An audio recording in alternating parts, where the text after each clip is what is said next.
What's going on, everybody? AB Media 83 here, and welcome to the Coliseum. Hope everybody is having a good 2024 so far. We're 20 days in, and a lot of crazy stuff's been happening.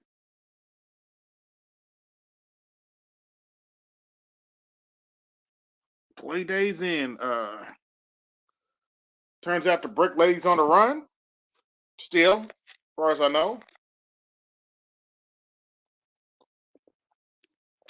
Had a couple of playoffs games today. The Ravens advance, and who knows if Green Bay is going to advance or not. They're currently ahead against the 49ers, amazingly. But yeah, it's been an interesting week.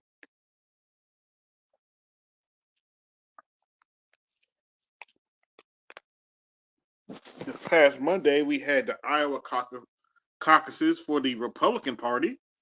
Would have had it for the Democrat Party, but the Democrats are a bunch of knuckleheads, and they screwed up their own primary. But that's neither here or there. But anyway, Republicans had their primary and for Iowa, and Donald Trump crushed it. He got 51% of the vote against 4 candidates, and despite the turnout was low because of due to weather, he crushed it, and he looks good. He looks good so far. Now this might change next week. Who knows? We'll see what happens. But yeah, it's been a fun week. As I said, rode the infamous brick ladies on the run, and according to the Houston police, she lied about having a brick thrown at her. Take that however you want to take it. It is what it is. Six watching, make sure you hit the like button, share, subscribe, and hit the Cash App to support the show. Cash App is pinned to the top.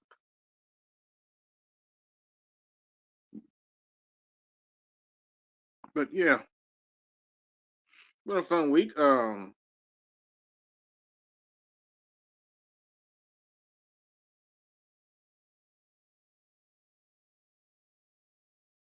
Posted some stuff on my community tab, and amazingly, I didn't think they were going to make a whole video out of it, but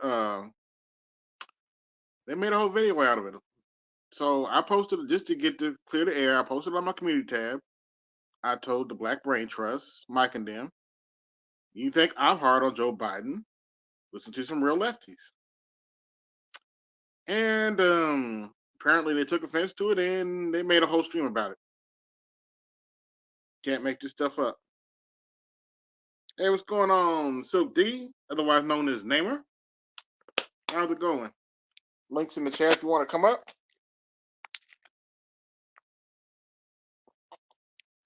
I know Snowman's still live covering the 49ers game, so that is what it is.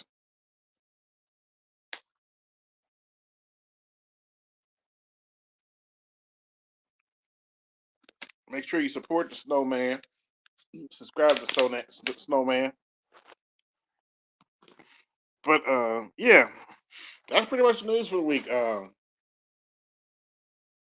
Before I forget, Fannie Willis is still in trouble.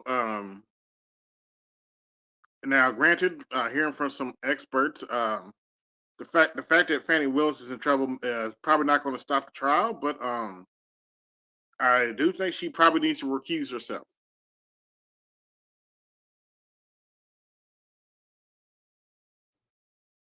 Let's see what we got. I got Neymar. Hey, what's going on, Neymar? What's good, dude? Excuse me, I'm on my speakerphone. Don't have my headset available right now. No, you sound fine though. You sound good, so. No, I'm chilling. How you been? Oh, I'm doing all right. Yeah, I'm getting ready for birthday weekend. Okay, happy 41. Yep. Yeah, I'll be 41, getting old. Shit. Man, So I've been, I've BJ been, just told me, BJ told me you an old nigga now. I appreciate. Yeah, well, welcome to it. Hey, how you been, by the way? How's everything, health wise and everything? Oh, one day at a time. It's snow. Good. I've been staying in because it snowed. So. Yeah, I've been staying in at home. Me lately, I've been dealing with some health issues myself. Hmm. Yeah, I actually made some homemade coney dogs this week, and they were delicious. I'm sure they're worth it. Yeah, most people use can. I can't do can anymore, man. I gotta have that original Can't do what? canned chili dog chili sauce. Oh, you can't do canned chili. You got to make it from scratch. Yep. Something. I guess it's the ingredients and such you look in there, huh?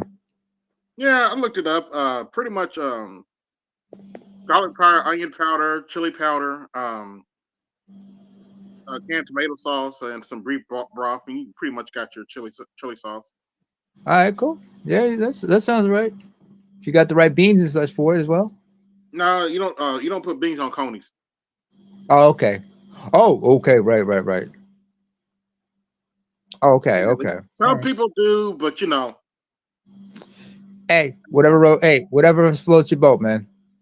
yeah. Yeah. Man.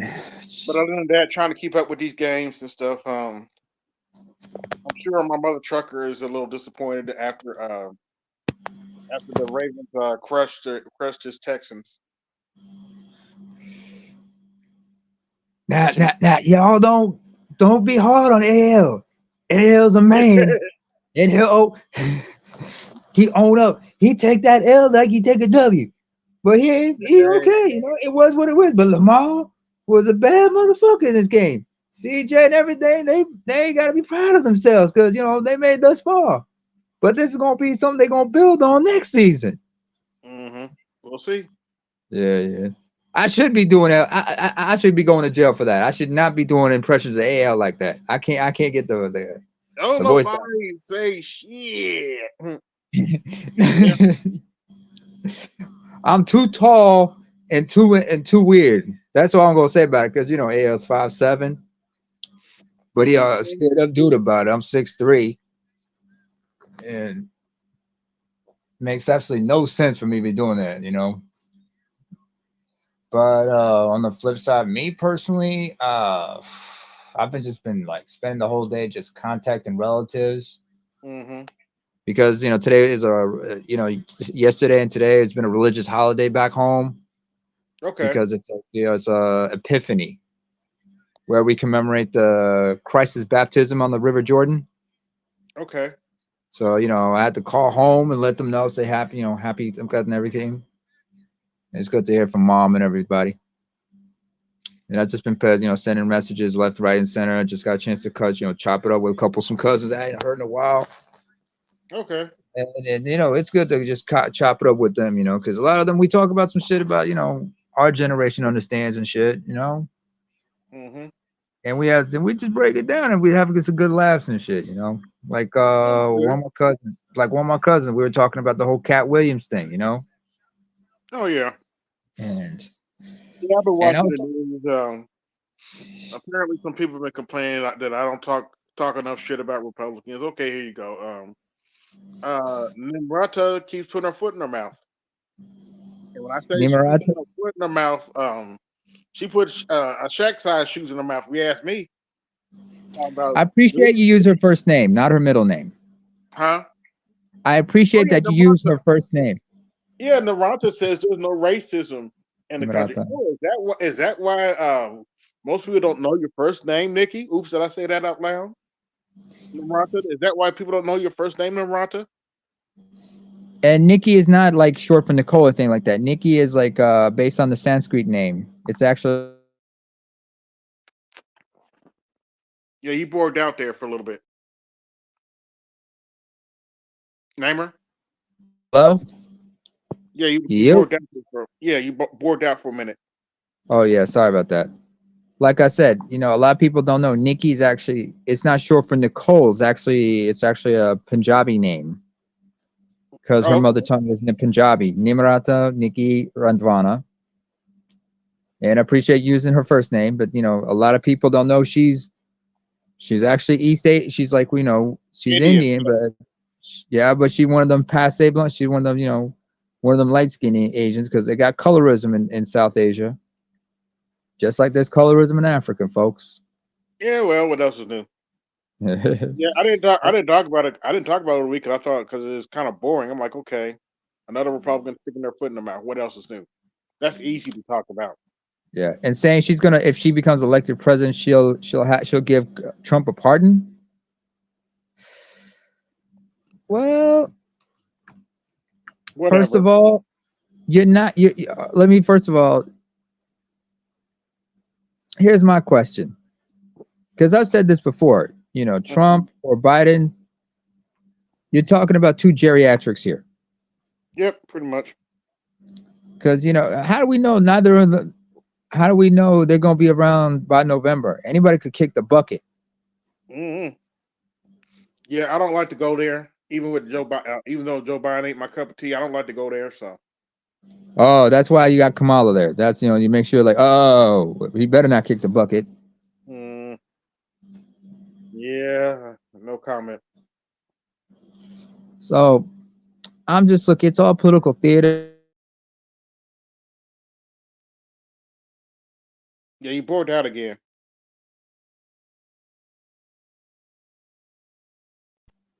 Namer? Hello. Yep, you bored out. I'm You good bored now. out there. Yeah, you good now. Yeah. Hang on a second. Just yeah, Borging sometimes happens. I never thought I'd board. Ain't this a bitch? Hmm. Yeah, but it is what it is. It's like Maybe you're saying something they don't want you to say.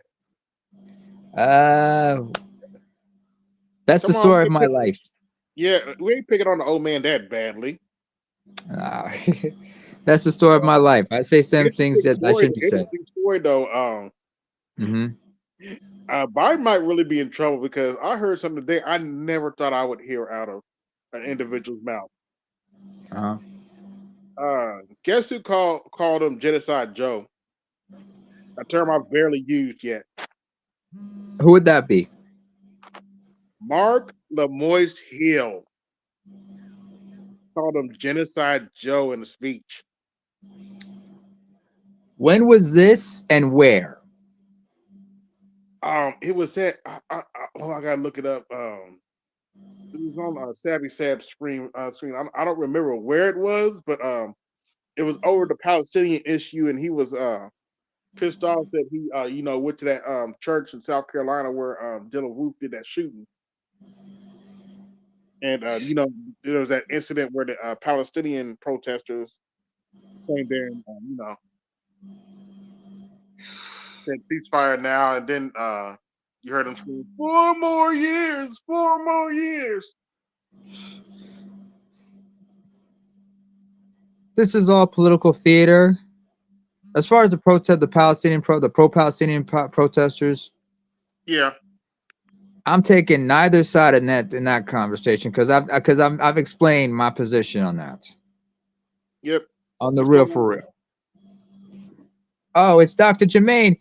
It's always Jermaine's fault. I'm tired of living. What's going on, fellas? Hey, what's That's going on? good. All right, Hey, what's going you on? guys know I come in at the beginning. I can't hang out for the whole 5 to 6 hours.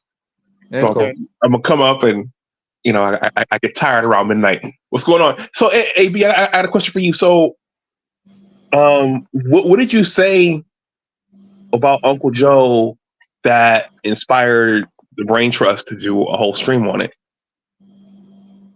That's the funny part. This wasn't actually on one of my shorts.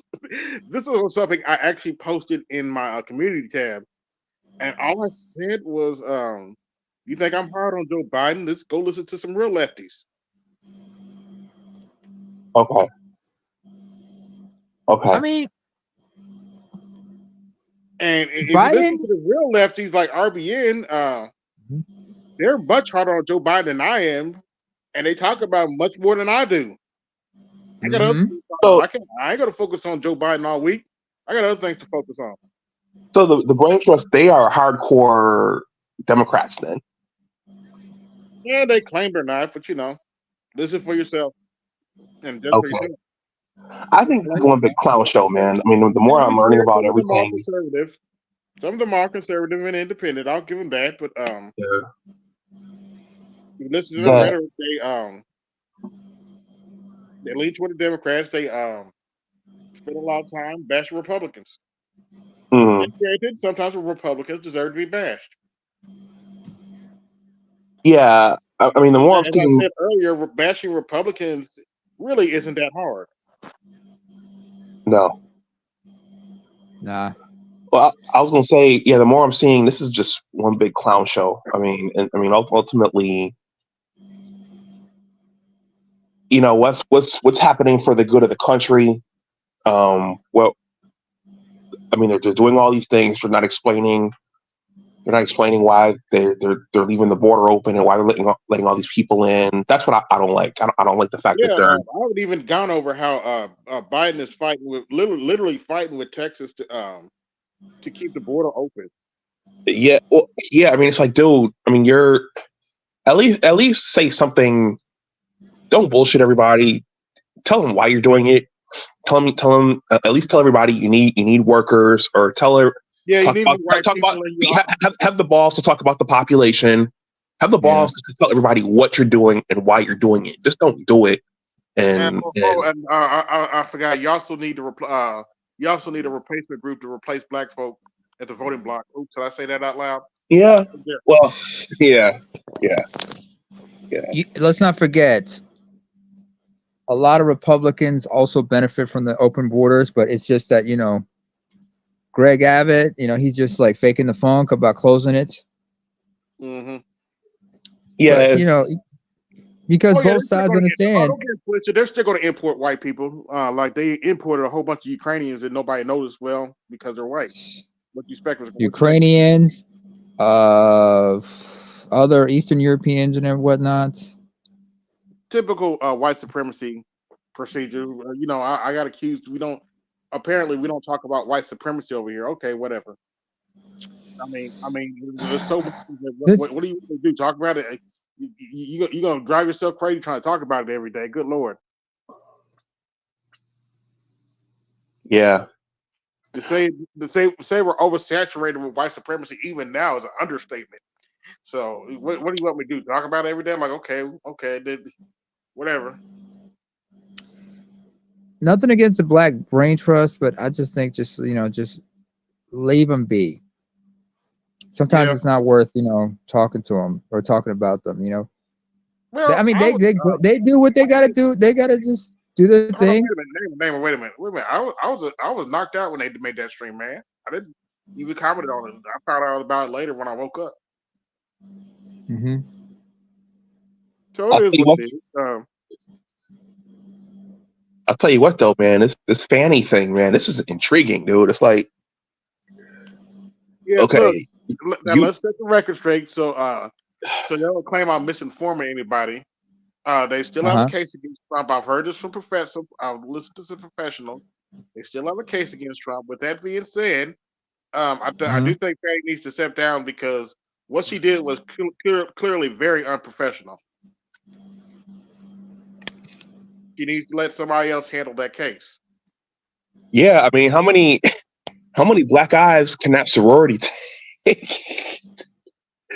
I mean, they already have to live through all the talk of Kamala's her way up. They had that one scandal at the one university where they were, the one lady was acting as a what was that, a mistress? They were like they had a sex ring at that one university, that one HBCU.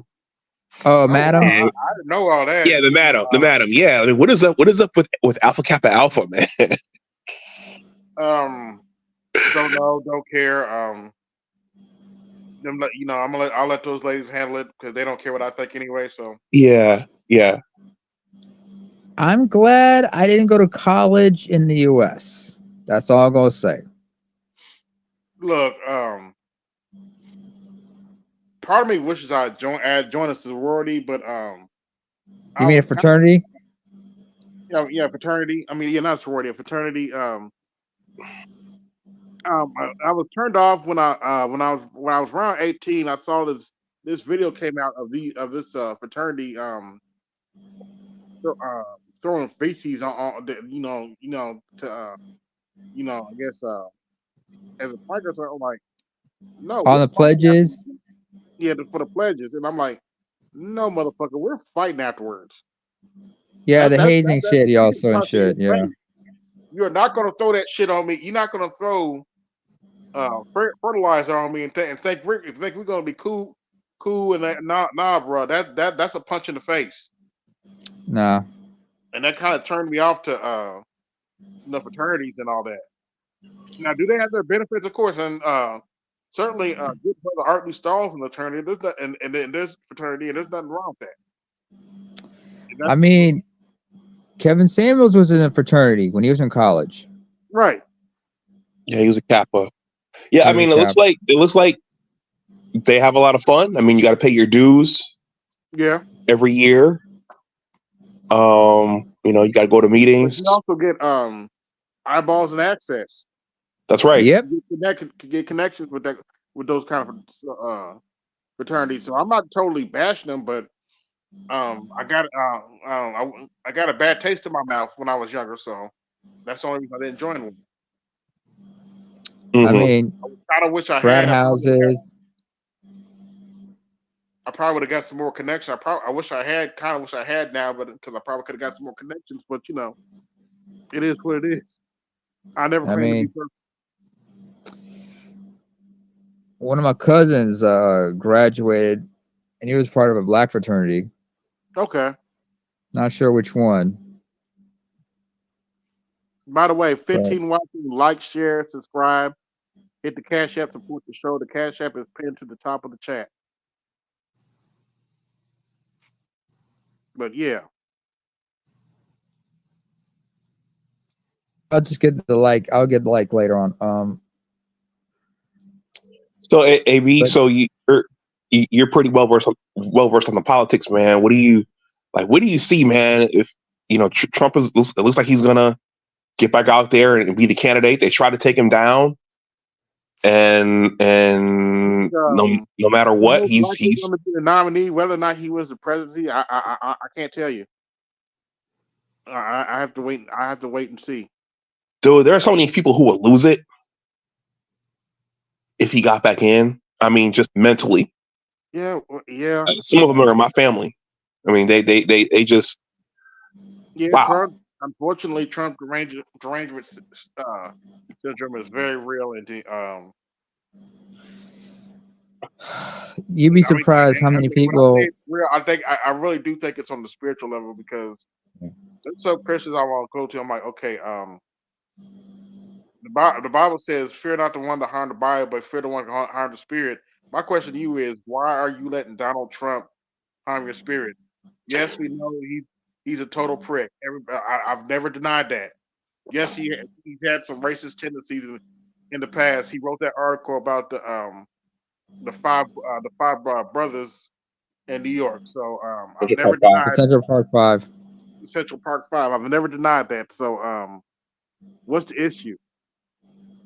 Y'all act like he's the You know what? first, and don't get. And maybe it's because I'm a history buff. Y'all act like he's the first racist we had as president. Eh, No. Right. Well, you don't. If you don't know, it's pretty bad. you know what, AB, I think this, man. I think a critical mass of the citizens in this country. Well, okay, so the president is a CEO, right? He's the chief executive of the country, but Commander in chief. commander in chief. But he's also, now you guys might laugh at this, but he's also I hate to say a moral leader.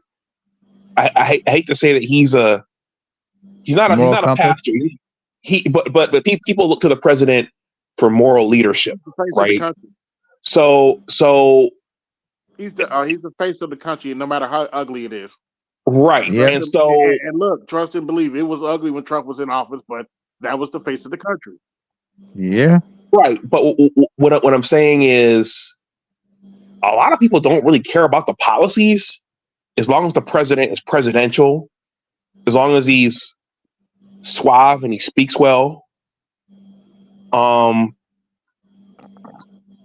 Joe Biden does. People don't. If you ask your average American, they don't know what the GDP is. They don't know how much the government spending is now relative to the GDP. They don't really care. They care that the president speaks well. They care that when they turn on the TV, he's presenting in a certain way, and that he's making everybody feel good about being an American. That they want to feel like somebody polished is sitting in the seat. That's what they care about. And competent. And competent. And eloquent. And eloquent. And they want to like. I think that's one of the things that Trump brought out was, okay, do I need to like the president? Do I need to like the president? And I think when you look at past elections, when they're in the primary phase, that's something that the media always talks about, is how likable is this person? Okay, how does this person relate to the average a person? And that means a lot. Do you like the person? Yeah, and look, I don't begrudge anybody that doesn't like Trump. Okay, he's a jackass. So what? He got shit done, though. His mishandling of COVID, that's gonna always come back to haunt him. Yeah, that's the only reason he actually lost, because the economy wasn't doing that bad when he was in office. So, but COVID happened, and that screwed everything up. Well, you know what? I agree with that. I also think, and yes, that is, and no, I'm not blaming a Democrat for that. That is his fault. He should have watched Fauci better. Secondly, let's not forget. I'm sorry, Doctor. I'm sorry, Dr. Goodbar, but hang on a second. Let's not forget. He was trying to keep his administration was trying to keep a cap on the whole economic situation. Because remember,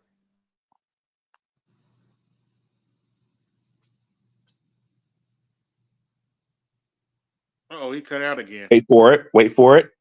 All right. Well, while he comes back, yeah, I think Pfizer had those vaccine results before the election night. And because they dropped them, now whether you trust the vaccines or not, they dropped those results the week after Biden was declared the winner. So when I look back, I think it's interesting that they held on to those results, I guess intentionally, not to give Trump that momentum. Interesting. Because if you guys remember, that the vaccine, that all that was rolled out immediately after election night, and once the controversy over the ballots and how many people voted, that was strategically rolled out afterwards. Let's not forget, throughout the entire. That sounds like something the establishment would do. For the record, I took the first two. I never took the booster or anything afterwards. And I think it was Pfizer that the ones I took had it done at my local Kroger. So Yeah, well, let's not forget, the whole time, throughout the election, throughout that entire election, Trump was like saying that it was going to be rigged. He got people riled up into saying, like, if we win, that means this election worked. The only way we can lose is if it's rigged. And he kept pushing that narrative. And he refused. Yeah, he keeps pushing that narrative, but I don't really want to get into that kind of talk. Biden won, blah blah blah. Let him have it. and the January 6th and everything, that all is like that. So people are like thinking, hey, we can't have somebody like that back in. Who knows what's going to happen when he comes back in? He's talking about he's going to be doing certain things. So, you know, you like, Mm-hmm. you can't trust this loose Yeah, cannon. I got Doc up here. What are your thoughts on them? On some of the commentators trying to portray the vaccine as a cure? Clearly, trying It's not. A cure. as like it's a cure on TV. You know, people like Rachel BS. Maddow, stuff like that. Are you talking about pharmaceutical ads, or are you talking about actual medical pundits getting on CNN or MSNBC saying and stumping for the vaccines? No, but people like Rachel Maddow and Oh, jeez. Don Lemon were literally selling to people if you take the vaccine, you know, it was almost like a cure. You was never going to get it, even though, as you pointed out, and you and Nicola pointed out, a vaccine is not a cure. It's actually a modified version of that virus to help your body be immune to it. It doesn't. It's not a guarantee you won't get the virus again. Yeah. So it was never a magic bullet. It was never going to stop you from coming in contact with the contagion, Right. right? All a vaccine does is it boosts Your immunity. your immune system so that you can combat it, so that your immune system recognizes it more readily. So you can still get sick and you can still come in contact with it. It was never going to stop you from coming in contact with it. And the thing with vaccines is you have to, in theory, go back in and get boosted every X amount of months to keep that protection, because I guess it falls off after a while. And then, of course, you know, viral particles can mutate naturally, and they can it's called antigenic drift. That can happen naturally. Can happen, and that's why it was that's why they wanted X number of people vaccinated, because then you have a larger pool of people vaccinated. But as long as you had as long as it's about 50%, you had a stock of people where it could mutate and change into something else, and then you had to make a whole nother vaccine to recognize that particular viral particle. So that viral strain, like the RNA sequence. Sorry, the viral strain or the RNA sequence. For the spike protein, I think they recognize the spike protein. Yeah. So the thing is like, you know, you got to ask yourself, like, you know, if you got to go back to get a booster every so often, it's like, I guess when they first rolled out these vaccines, these were initially used as a stopgap, but they weren't thoroughly, you know, researched to that extent. No. Those were the people taking. I guess I'd be among those. Were all experimental guinea pigs. Yeah. So at that time, they were still collecting data, and I think those studies. Well, the studies should be done now. I never went back to take a look to see at what the final findings were, but those were still experimental when they were rolling them out during Operation Warp Speed. So we're all guinea pigs in the situation, huh? Okay. Yeah, that's right. You listen to people like Joanne Reed. You know, the vaccine was tested. Blah blah blah. You're not an American if you don't take the vaccine. I'm like, okay. When the truth comes out, you know, you wanna live this down. Damn, I mean, you just look at these things. But like I said, I don't know what the election is going to be like. Because Democrats they already screwed up their own primary. They're doing some real goofy shit with their primary. Yeah. We're supposed to have they moved it back to South Carolina, I guess. I think New Hampshire is still going to go next week, but funny enough, in New Hampshire, Joe Biden's not on the ballot. Okay. And they're Okay. doing it, and they're doing this because they wanted South Carolina to go first because that's where Joe Biden had his booster shot back in 2020 with Jim Clyburn, Jimbo Jangles. pretty much. The fish fry. Yeah. Every time I see it, I was like fresh fry. Every time I see it, it's like, oh man. But the old Shea proper. They want to start in South Carolina. So problem is it's in New Hampshire. I didn't know this. Apparently, it's in their constitution that they have to go first. So Yep.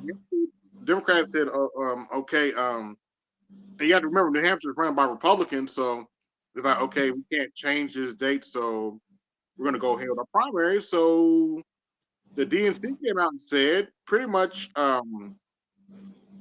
this is John here. I'll say it a little nicer. The DNC pretty much told New Hampshire voters to go screw themselves. They pretty much said, your primary won't count if you have it next week, which they plan to have it next week. They won't count the delegates at all. And interesting enough, I just heard a story. Despite all this, they're still going to try to have a write-in campaign for Joe Biden anyway. So it's a mess. What does that It's a mess. right there? This whole political scene is a mess. You got to ask yourself, what is really going on? Or as Chris Space would say, what in the all types of blue hell? Here's part of my thing. I don't know why they're shooting themselves in the foot. I mean, he's running against Dean Phillips and Marianne Williamson and Jake Uger. I don't think anybody's going to choose them over Joe Biden anyway in a fair primary. So, what are y'all doing? You're already not having primary debates. What are y'all doing? It's political theater. Political theater. That's right. Yeah. This Well, whole hey, thing gentlemen, is just a shame. I'm gonna go ahead and All drop. right. Okay. So, you guys have a good night. All right. Later, Dr. Goodbar. Yeah. Have a good night, Dr. Jermaine. It's always Jermaine's fault. I'm tired. Man. You know what's scary about that video, though? She probably does blame that dude for everything. How unsurprising. She's one of them chicks that blames the dude for everything that goes wrong in her life. I was like, Lord have mercy. These dudes need to pick better, but Shit. sometimes it's not easy. Let's see, 2021 watching, like, share, subscribe, hit the cash app and support the show. But yeah. I don't know what's going to happen, man. Does it look like Trump's going to win? Right now it does, but that could change. Biden could do something that changes people's mind. You never know. There could be a big stink or something could happen to somebody, So, and not to mention, look what's going on in the Republican end. I'm like, Nikki Haley said what she said, and you got all these other cats saying what they're saying. I'm like, and everybody's just trying to jockey and maneuver for a position. Yep. It started, I'm starting to see a parallel with the Iranian elections, because I remember in Iran, when they're having a presidential election, remember that person is still subservient to the Ayatollah. So it's more like a job interview. Yeah, the religion. Among several candidates. Iran. Yeah. The president is the head of government, but he's still beholden to the Ayatollah, who's the supreme leader. Mm-hmm. But the whole process of it, the whole process and everything reminds me of that. When you look at this election right now, everybody's just jockeying for position, trying to prove they are who they are. I remember Dan Carlin talked about how in the party, when you're running for the party to be nominated for the party, you got to go as far to the extremes you can, and then when it becomes time to run for president, you got to reel it back and bring it back to the middle. Mm-hmm. I mean, that's part of the whole popularity contest aspect of it. Yeah, it is. By the way, I'm watching Snowman, and Snowman's just going off right now because the Oh Niners shit. scored. It's 24-21 right now with a minute 7 left in the game in the Ooh, fourth quarter. oh, we got a nail biter. Oh yeah. That should be interesting because all they gotta do is score one more field goal or a touchdown. They is either tied or they can win the game. So that's interesting. Okay. They took the lead. Now. It's 24-21 right now. Oh, they took the lead. Okay. Yeah, they scored. Now it's a minute 7 left in the game, and the defense got to make a big stop against Jordan Love and everybody. Oh, okay. Interesting. And I I mean, forgot this to is say when he was up here, but shout out to the Wolverines for winning the national championship. yeah. He's a big Michigan fan, so But that's his alma mater. Although he's a native of Buffalo, that he went to the University of Michigan. yeah. But another news, apparently Rose's still on the run. The brick lady. Rhoda Osman is her name, by the way, not Osman. It's Osman. Usman, okay. Rhoda Osman. So Rhoda, I'm trying to figure out what kind. That's got to be Somali version of an Islamic name. I gotta find that out. What the real meaning of that name is. She's on the run. She Mm-hmm. can't go back to her community. No.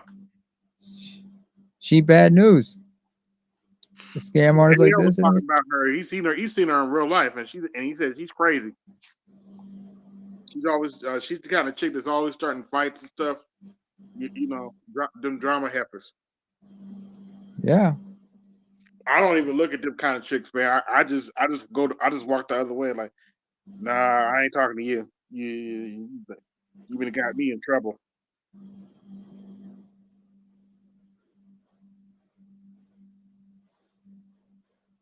Yeah, I have a policy. Is if they talking crazy like that, leave them where you found them. Real talk. Yeah. I just look at this. She's 33, being charged, by the Harris County in Texas Mm-hmm. for fraud.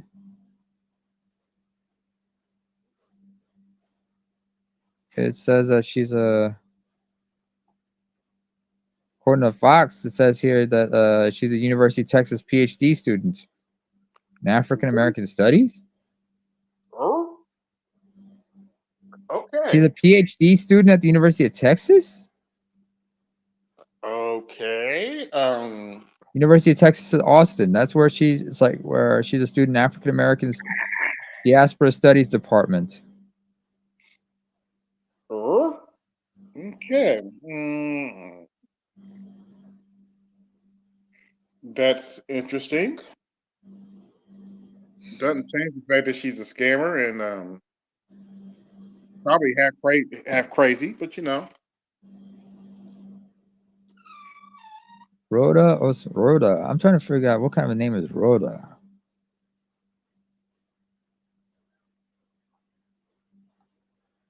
I gotta look this up. I don't know. I just know she likes a lot of people.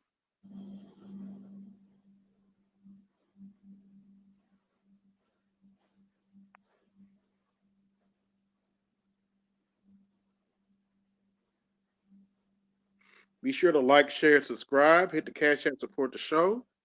If you want to come up, there's the link.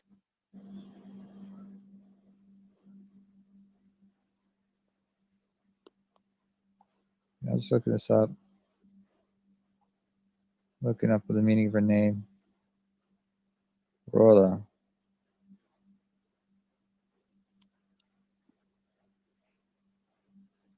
Apparently, she's LGBT, so whatever. Supposedly, but you can't go back. Yeah. Yeah.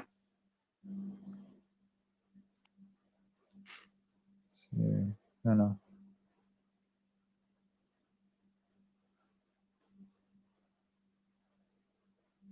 Not here. Oh, in other news, Vivek Ramaswamy dropped out and endorsed Donald Trump. With all that being said, he still needs to be punched in his face.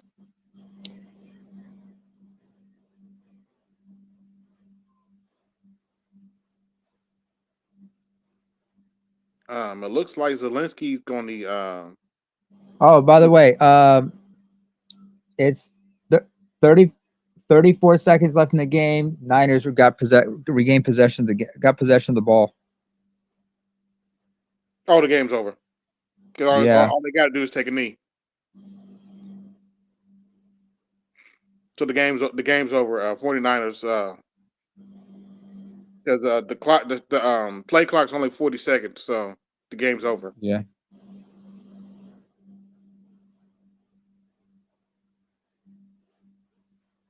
Hold on. Well, I guess Jonathan Owens will be going home early to be with his wife. So it is what it is.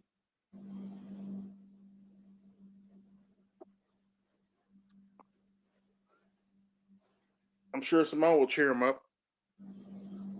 Hopefully.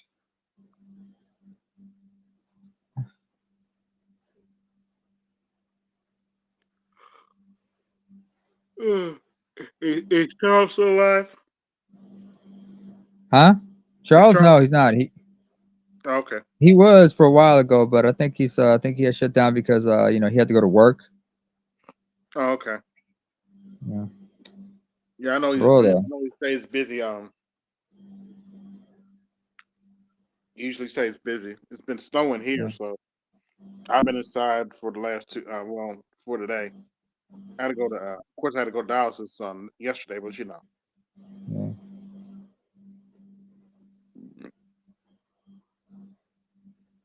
I mean, it's like,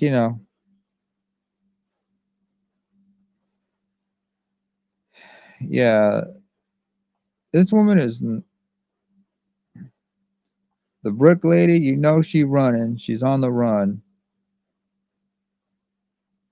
She a drinker and a smoker. You can tell by her, her Mm-hmm. by her voice and everything. Yeah. She probably dysfunctional as hell. They've been known to scam folks and whatnot. So I'm like, and uppity, stuck up. They claim she Yeah. actually got hit with a water bottle Yeah. She actually in self-defense. it was a self defense. She fought the dude, and she got hit with a water bottle, I guess. So whatever. We'll Is see if that they. how she got so swollen? So that left side of her head got the right side of her face got swollen. Well, according to Charles, that was some saline, but Ooh. which is pretty much salt water.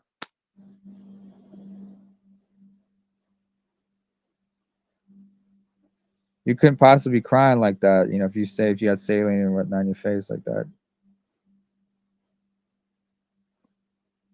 Who knows?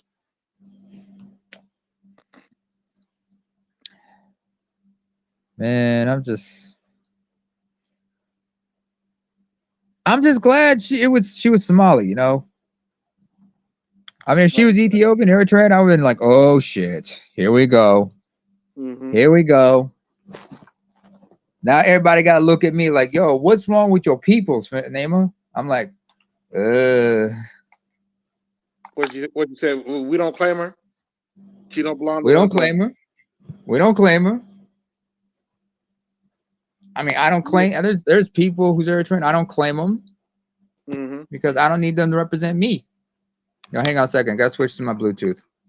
Okay. But yeah, for those you don't know, the Brick Lady is in trouble and on the run, and it has also been banned from GoFundMe. Can't make this stuff up, folks.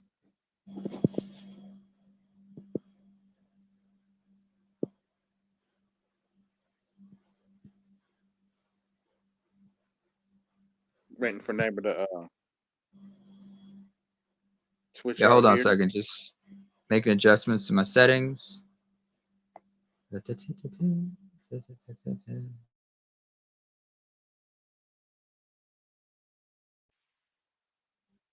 Testing 1 2. Testing 1 2. You're good. Can y'all hear me? Yep. Okay, good. Like, share, subscribe, hit the cash app to support the show. Yeah. Oh, ladies and gentlemen, we got ads. AB Media is proudly sponsored by Daddy Joe's Rawhide Belts. The belts for chapping that hide raw. That's Daddy Joe's Rawhide Belts. Salute to Gary, Indiana. In association with Bum Leg Orthopedic, the only thing that's keeping Anthony Davis's career intact. That's Bum Leg Orthopedic, folks. Oh my leg, oh my leg, oh my leg, oh my leg.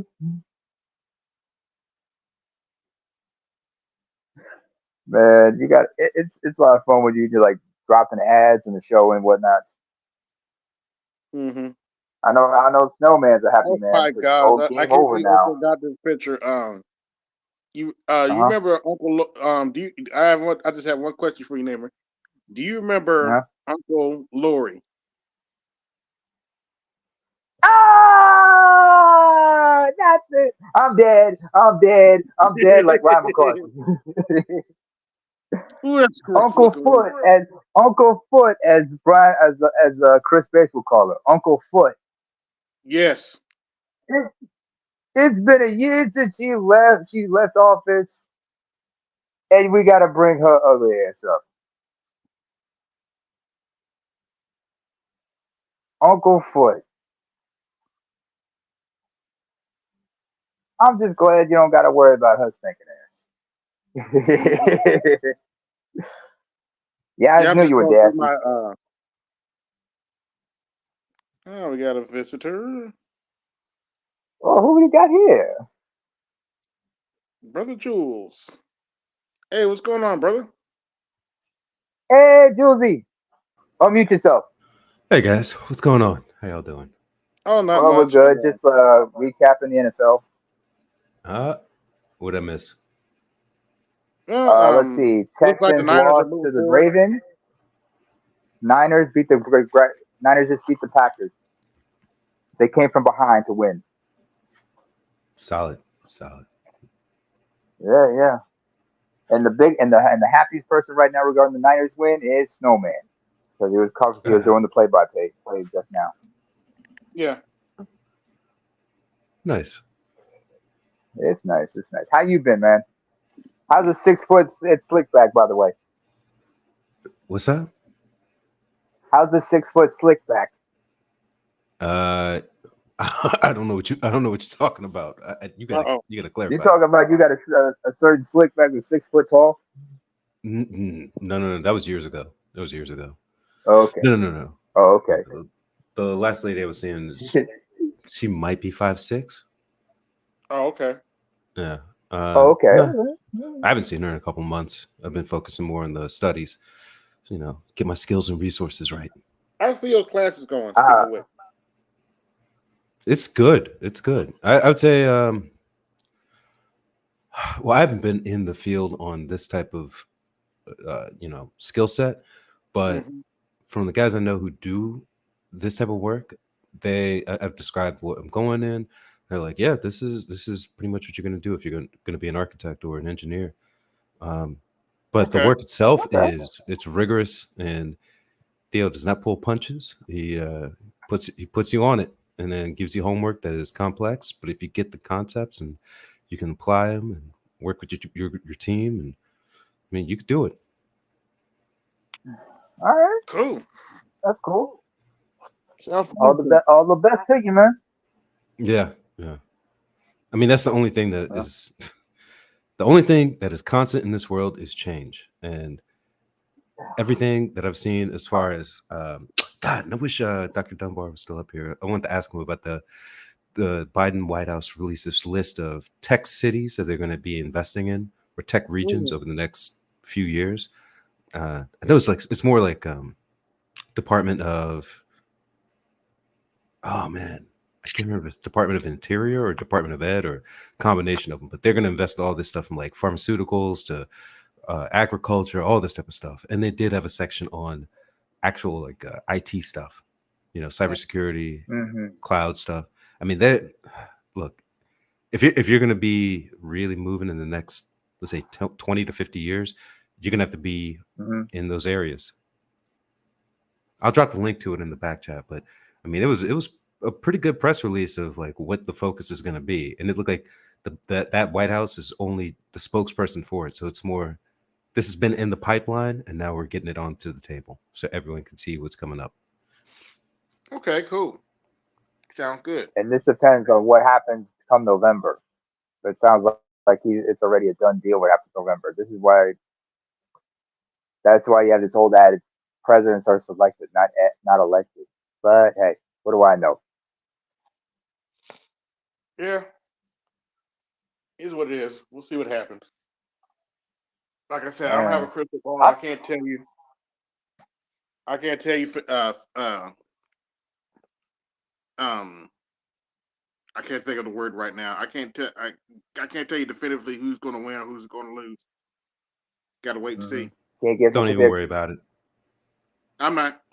No, I'm honestly if on national level, don't even worry about it unless they really want to court the black vote and there's like an opportunity to get actual things on the table. Because Mm-hmm. let's say Trump needs a push and he needs to get votes. That's a point where you can leverage. But once he gets in office, there's nothing else you can really do. Yeah. And Biden, roughly the same thing because they're both going to be in their second term. So they Yeah. have nothing else to leverage. I mean, focus on your local and your state because that's the most important. Mm-hmm. Where this Well, tax dollars if actually Trump being wins, deployed to. it'll be his second term, but he'll be considered 47. Yeah, Yeah, it's he'll be like rarely the happened. second person to do that since Grover Cleveland. Yes. I Only think that's the one only time, other time it Grover happened. Cleveland.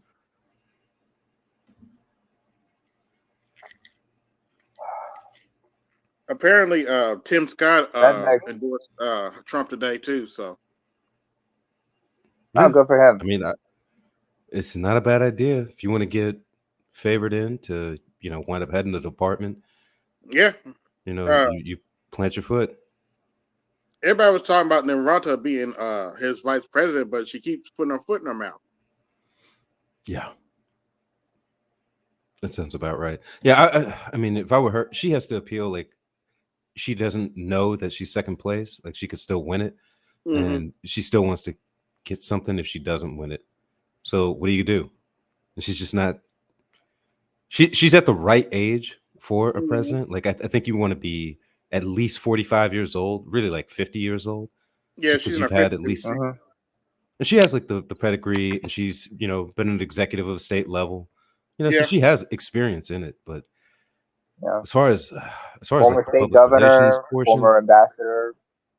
yeah, I mean she's groomed to be in this area, but she's just not the person I would pick. Nope. No, I mean, what's she gonna do? Is she hoping that like what worked for Rishi Sunak in the UK is gonna work for her? No, because Rishi, how did he end up coming there? How did he get to get the top job in the UK? Well, he wasn't elected. And you look at that motherfucker. You look at that person. You see how much he puts people. He just puts people off and such. He doesn't really have that charisma. He's not without his But no, I his hate to say I agree with Steve Bannon, but I agree with Steve Bannon. Picking Nikki Haley would be a mistake at this juncture. I mean, people are still wondering. I mean, you got to really convince people she's the woman for the job. That's her job. By the way, 22 watching. 22 watching. Like, share, subscribe. Hit the Cash App. Support the show. Cash App is pinned to the top of the chat. This political race, who knows what's going to happen? I mean, everybody knows what they got to do on both sides of the aisle, military, and trying to keep the third parties out of this. I mean, the They people who are can. most upset about it, outside of like, people like the horse race portion of it, are Mhm. the advertisers, because they are not getting like the dog and pony show. They love that shit. Like they love the advertisements getting paid for it. Like prime time media for the political season, it's $1 billion a year industry. I mean, there's a Mhm. ton of money that goes into those ads. Yeah, despite the But fact it's not. nobody watches TV anymore. But anyway, yeah. But it shows up on And YouTube too. Like it does show up on YouTube, yeah, shows up on Rumble. Like people want to get that, they want to get in front of eyeballs. So a lot of those ad buys get spent out there. Okay, yeah, that's true. But a lot of people also, want that to but they don't. happen, But and they're then not they on want to get streaming their services yet. what's that? They're not on streaming services, but they're also trying to, you're trying to put the ads up all over the place, like billboards and such, because those are still effective, Mm. if I'm not Yeah, Yeah, mistaken. a lot of people yeah, drive to true. work Buses, still. yeah. Yeah. Democrats advertise on TikTok. They have Lord have mercy. They have this little boy named Harry Sisson, and I forget the other boy's name, but their Gen Z outreach is a fucking joke. A That's lot all of I'll say Gen Z about it. aren't even bothering to vote. But if just look up Harry Sisson, if you just look at one of his videos, the smug look he has on his face, man. I'm like, this is your Gen Z outreach, really, really, bro? Yeah, I mean, most Americans are not very politically astute. Like they understand like the horse race Nope. stuff, but you go beyond like what maybe that whoever's their local official, maybe they know, Mm-hmm. and the three branches of government, maybe. I mean, I bet you most people don't know whether they have what type of city government they have or county government Mm-hmm. they have. Is it a mayor, Yeah. county manager, council? Like do they have a sheriff or a city department, or as far as policing? Like, is there a citizen oversight board? Do they have Right. any interactions with it? What civic duties do most Americans do? Right. That's the So weird I thing, just isn't it? don't. I mean, you look at politics at the local and county level, even state level, because that's where the real election should be. National election, that's one thing, but the local and state, how many people take part in the local and state or county election as Mm-hmm. much as they do with the with the presidential election, or None. voting for And Congress? I've done Yeah, door thank you, knocking Jules. campaigns. Right? Mm-hmm. People don't even know who their congressman is a lot of time, unless they're Yeah, like in a good district where they get a lot of federal funds, Uh-huh. but they really don't know. yeah. Thank you, Jules, for the cash app. Peace, good brother Art Install. Good to see you. Uh-huh. What's up, Art? Got our They local are. teacher in the building. If you want expertise on how your kids are being taught, go talk to Art Install. Mm. He sees the future, and it's not bright. And the Unfortunately, kids, not so much. It's dull. It's dark. It's dreary. unfortunately, it is. And It's times despite like the this I just want. Biden administration's best efforts, the economy is not looking Mm. so good for normal people. Nope. More than half of my generation can't afford to buy a house and can barely afford rent. Because True. we're supposed to fall in line and vote for the Democrat Party, right? Okay, good luck with that. You telling But black what's folk the to go payoff? fall in line when you got migrants taking over their cities, taking over their neighborhoods? Okay. Hey, Jules, did you see that video with that migrant talking about no money for you? You're lazy. Wait, what was this on? What? There was this migrant. I think it was in Chicago. It's a famous video. He's like, "No money for you." He was telling Mm, this black lady, "No money for you. You're lazy." I mean, Oh wow. that's called bad. One, it's great propaganda, and two, it's bad policy. Everybody wants a handout from the government, and it's not a handout, but it's like we pay taxes in. How are those tax dollars going to be allocated? Yep. We're citizens. We are requesting them for X, Y, and Z. You know, there's only so much you can get from the private market because government kind of commands the economy in certain ways. You know, there's a reason why Elon Musk is a billionaire. It's not because he's the smartest man on the planet, right? Yep. He's a figurehead for a lot of things that government wants to get done. Mm-hmm. A lot of that government spending goes through his companies. Pretty much. Don't have to like it, but that's the truth.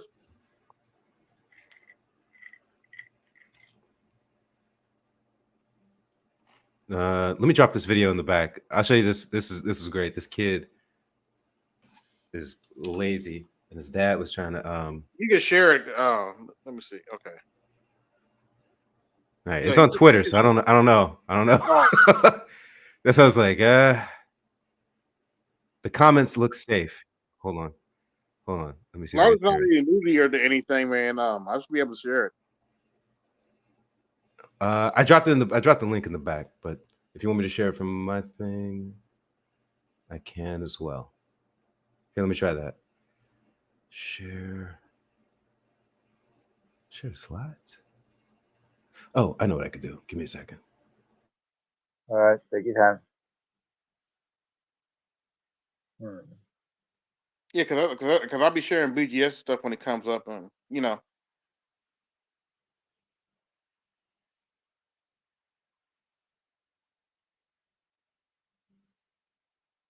Be sure to like, share, subscribe, and hit the Cash App support the show. Got 30 watching.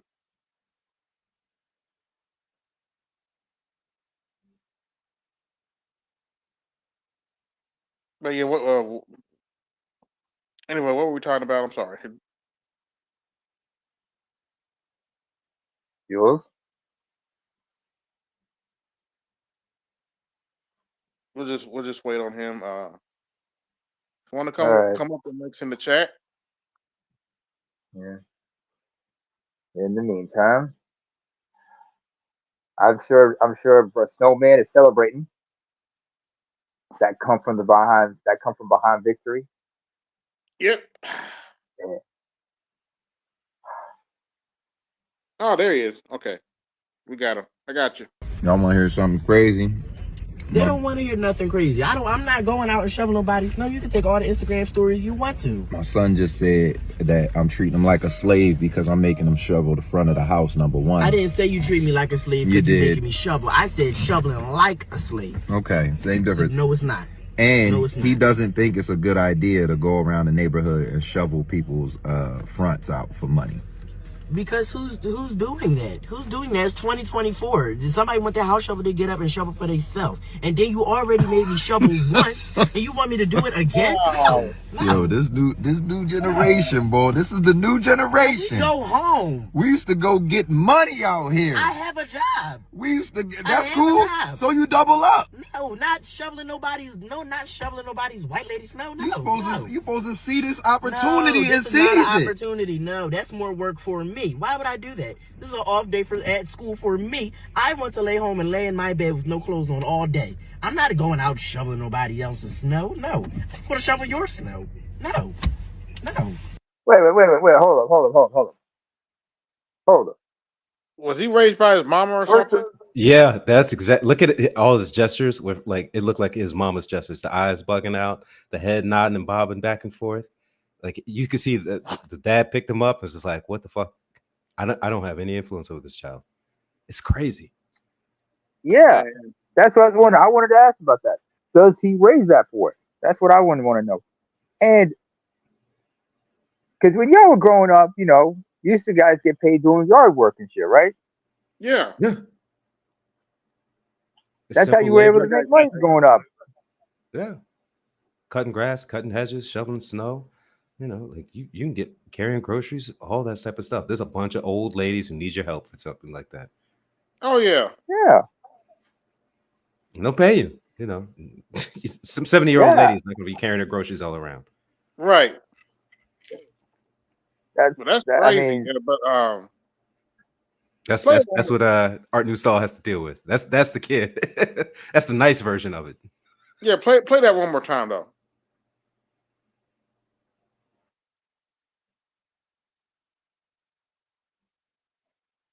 Shoveling like a slave. Y'all want to hear something crazy? They don't want to hear nothing crazy. I'm not going out and shoveling nobody's snow. You can take all the Instagram stories you want to. My son just said that I'm treating him like a slave because I'm making him shovel the front of the house, number one. I didn't say you treat me like a slave You because you're did. making me shovel. I said shoveling like a slave. Okay, same So, difference. no, it's not. And No, it's he not. doesn't think it's a good idea to go around the neighborhood and shovel people's fronts out for money. Because who's doing that? Who's doing that? It's 2024. Did somebody want their house shovel to get up and shovel for themselves? And then you already made me shovel once, and you want me to do it again? No. Yo, this new generation, boy. This is the new generation. Go home. We used to go get money out here. I have a job. We used to. I That's have cool. a job. So you double up. No, not shoveling nobody's white lady snow. No, You supposed to see this no, opportunity and this is seize not an it. opportunity. No, that's more work for me. Why would I do that? This is an off day at school for me. I want to lay home and lay in my bed with no clothes on all day. I'm not going out shoveling nobody else's snow. No, I want to shovel your snow. No. He rather It's done. he rather It's done. lay up. I come off of a broadcast in which I nearly lose my voice. I woke up my family. I get yelled at by Dr. K and my daughter Sonia, playfully, of course. What in the Vita Blue, yellow belly, red blooded, all kinds of blue hell did I just watch? The tail end of. Oh, you just watch to make a long story. What in the Vita Blue? You know what? Chris Bass, say it for me, will you please? What in the all types of blue hell? Was that? Well, to make a long story short, Ryan, I'll do you one better. Namer, let me get in. Sorry. To make a long story short, you just watched what a young man looks like when he's raised by his mama.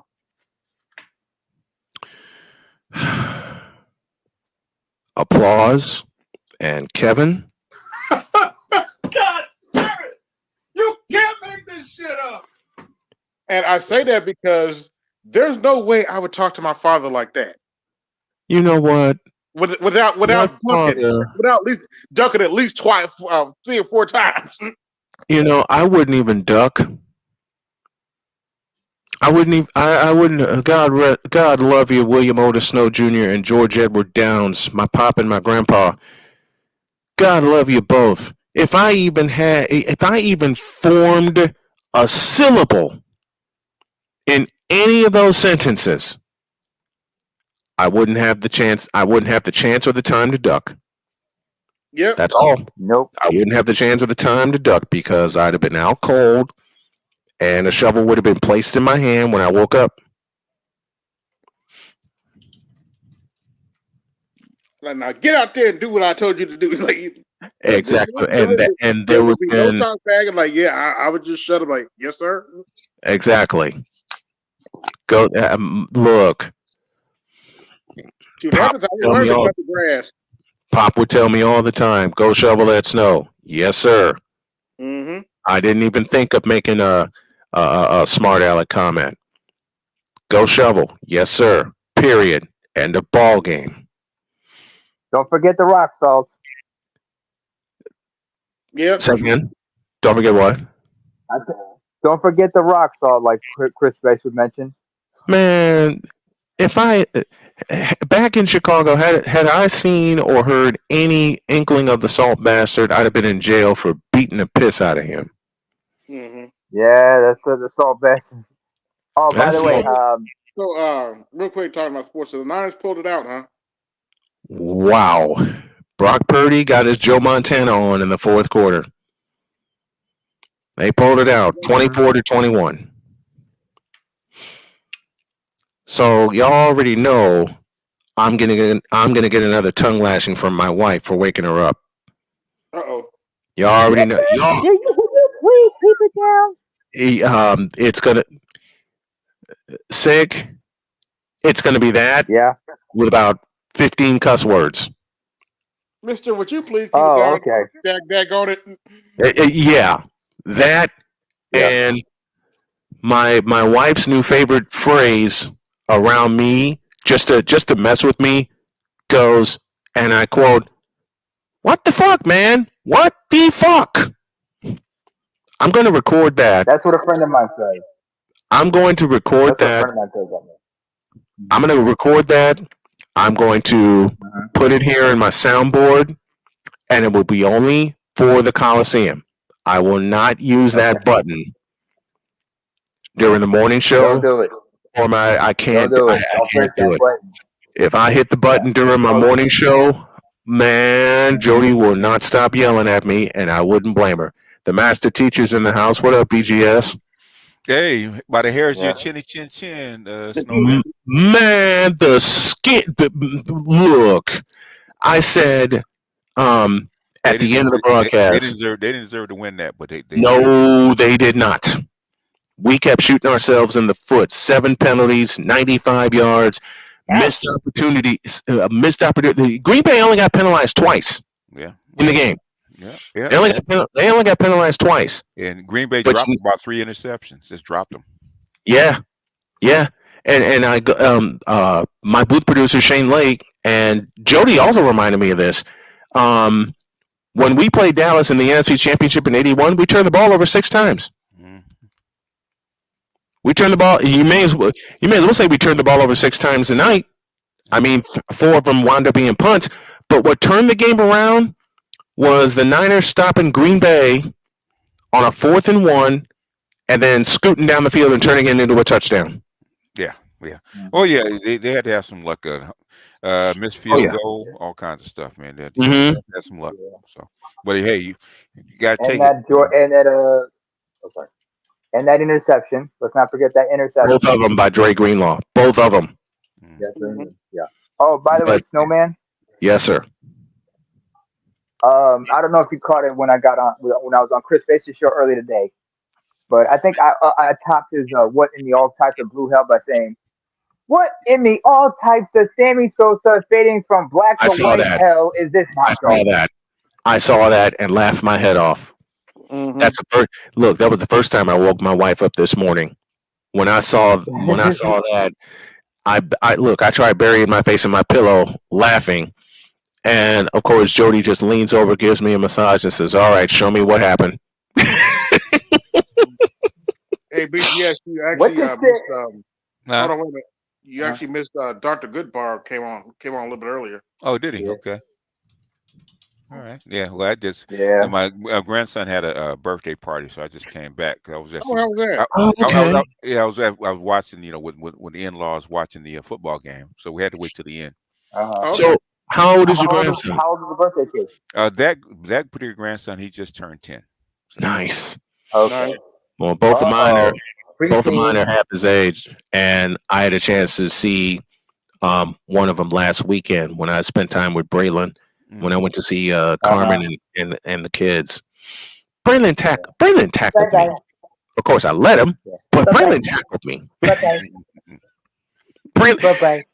little 5-year-old BGS, man. I tell you what. When I first got to know him, Jody and I were living in Terre Haute at the time, and Carmen wanted to leave him with us, so I can connect with him and the rest of the kids, and I didn't know what to do. This kid grabbed a hold of my arm while we were sleeping, and he was sick. Okay, Jody tried rocking him, tried making some juice for him. Nothing worked. I climb in bed. This kid latched himself onto me and snored loud. How old was he at the time? He's 5. No, at the time. At the time, he was 2. He was 2. Ah, okay. So this little toddler just clung to you because, like, oh, there's a granddaddy. Yep. He was drawn to you like that. I am Grampy. I am Grampy to my grandchildren. And my littlest That's one. what they call you? Yeah. My littlest, it was Jody's turn because Jody was a foster parent for a long time. So some of the kids like really latched on to Jody, and when I met them, when I met the grandkids, Carmen's children, I didn't know what to do because I'm thinking like a parent. I come in and I'm like, okay, let's give hugs now. But then Jody said, back up and let them come to you because they don't know you and they know more of what I've been through in terms of the men I've had in my life. And I said, you know what? That's a good idea. Mm-hmm. Man, we went to Indianapolis. I had that conversation with Jody. I took a nap on the couch. I woke up and I had 3 granddaughters. Anastasia on my left, Fanny on top of my head or on top of the pillow that was above my head, and Gracie on my right. And they just gave me this. They gave me the smile of, "We know you, we love you, we accept you." And I'm like, "Okay, cool." And you went back to sleep. I went back to sleep, and they went to sleep with me. And here's the strange part: when we were living in Terre Haute, and the night that we had Braylon, Braylon, like I said, Braylon was so restless because he was ill. He was really, really sick. I climbed into bed and he latched on to me. I had to go to work the next morning, Saturday morning. I go to work, but I forgot my wallet. So I told my boss, I said, let me race home. I'm about 10 minutes away. I'll grab my wallet and I'll come back. I went home, grabbed my wallet. I lean over to kiss Jody. I lean over to kiss Braylon and he grabs my jacket. Like, you're not leaving. Man, he was like, please don't go. Please don't go. Exactly. Please don't go. Oh my gosh. And that wasn't the Casey and the Sunshine Sedan version we're talking about, folks. This was at the time a 2-year-old version. A 2-year-old child's version going, don't go, Grampy, please. Grampy? That's what they call you? Grampy? Yeah. I love it. I love it. Hey, BGS, what do your grandkids call you? They call me Grandpa. What do your grandkids call you? Grandpa. A few of my grandchildren call me Grandpa, but I'm Grampy to them. I don't care. I don't mind. I love it. I love it. Yeah, I always give that side eye. If I'm looking at him, say, okay, Grandpa, watch it. Let me act right. What I do now? I was busy trying to get the 1-year-old in shape, so cutting up. Okay, so give him here. So I had 4 of them here on Thanksgiving. I had I didn't have Grace. We had Braylon. We had Braylon. We had Milani. Gracie was here. I beg your pardon. Gracie, Fanny, Milani, and Braylon, and they were racing up and down at our farm, running everywhere. And my littlest one, Milani, tricked me. Said, "Grampy, you can sit next to me." These kids were playing tag with me, and I didn't know it. Tag, you're it. I was too tired to move. I kept seeing them run. I'm like, I'm not getting off this porch. So you're the easiest target. Okay, you're the starter. I am 51 years old. I can barely run as it is. The grandkids saw me and said, "Oh yeah, he's a sucker. We can get him. We can get him." Yeah. Would I trade that time for anything? Hell no, I wouldn't. No. You can't run like a 4.240 like Cat Williams. Oh God. Okay, we run a 4.240. Jules, let me answer your question. If I run a 4.240 at age 51, like Cat Williams, I am not getting out of bed for a week. You're going straight to the hospital after that. If I ran let me put this in BGS's language. He's a long time Dodger. He's out in California. If I ran like Steve Sachs did back in the early 80s, I ain't getting out of bed for a month. 4.240, please. Yeah, TK Kirkland did an interview recently on DJ Vlad. He talked about that. Mm-hmm. Because he's in his 60s, Cat is in his early 50s. He said, like, that's not a 440. That's like more like a 2020 or something like that. Yeah. 220. Yep. And then he said, like, let me tell you something. If he and I raced, immediately we'd both be going to the ER afterwards. Exactly. I'm in my 60s, he's in my 50s. You know, we ain't spring chickens no more. You know. Yeah, I hey, took big one bro. step Hold on. when Milani was here. I took one step off the porch. I said one step down. I didn't get off the porch. I took one step down, and I saw how fast she was running. I'm like, ain't no way. Ain't no way. I'm not keeping up with these kids. I want to either. Yeah. I'm sorry, as you were saying, AB? Hold on, Yeah. y'all. Hold on, y'all. Go ahead. Yeah. Go ahead, AB. Have you heard anything else about the what I guess now we call the brick lady on the run? Or not since nothing lately, you know. It's been, you know, water bottle lady on the run, however you want to put it. The only thing I've heard is the guy that supposedly hit her with the water bottle is actually giving interviews now. So really, okay. I don't know if that's the Cussed guy her or out not, and hit her. but he's taking credit for it. He cussed her out and hit her in the head with a bottle. Yeah, she slapped him. All right, hold on, y'all. He did it in self-defense. Oh man. Like I said earlier, he hit him first, so whatever. Yeah. Like I said earlier, you know, I'm just glad she's not Ethiopian or Eritrean, because then y'all be looking at me like, what the fuck is wrong with your people, Neymar? I'm like, Neymar, I don't know her. You know. No, name it. You know what's wrong is once these women come to the West and they are free from the tradition, they go wild because they're like, we're free. Yeah, but here's the thing. But here's the thing, Jules. Wait, hold up. Pause. Jules. I'll finish, but I'll tell you what I've seen what happens. Mm-hmm. Yeah, I know what you're saying. In Ethiopia and Eritrea, they're kind of liberal in a sense. We're socially conservative, but we're more. We just like we carry ourselves. Hold up. I lived in the DMV, man. They're slightly liberal, but yeah, slightly. That's what I'm getting at. Slightly liberal, but this Somali chick. But this is a Somali chick. In Somalia, they're very also Sudanese for that matter. They're East very Africans strict. have a lot more of the traditional thing in there. BGS, I was talking to AL, and apparently AL has seen her in real life, and he pretty much says she's nuts. She's the kind of chick that wants to start shit. Duh. That girl has a damn mind, as he be saying. That girl has a damn mind. You don't want to be playing with that shit.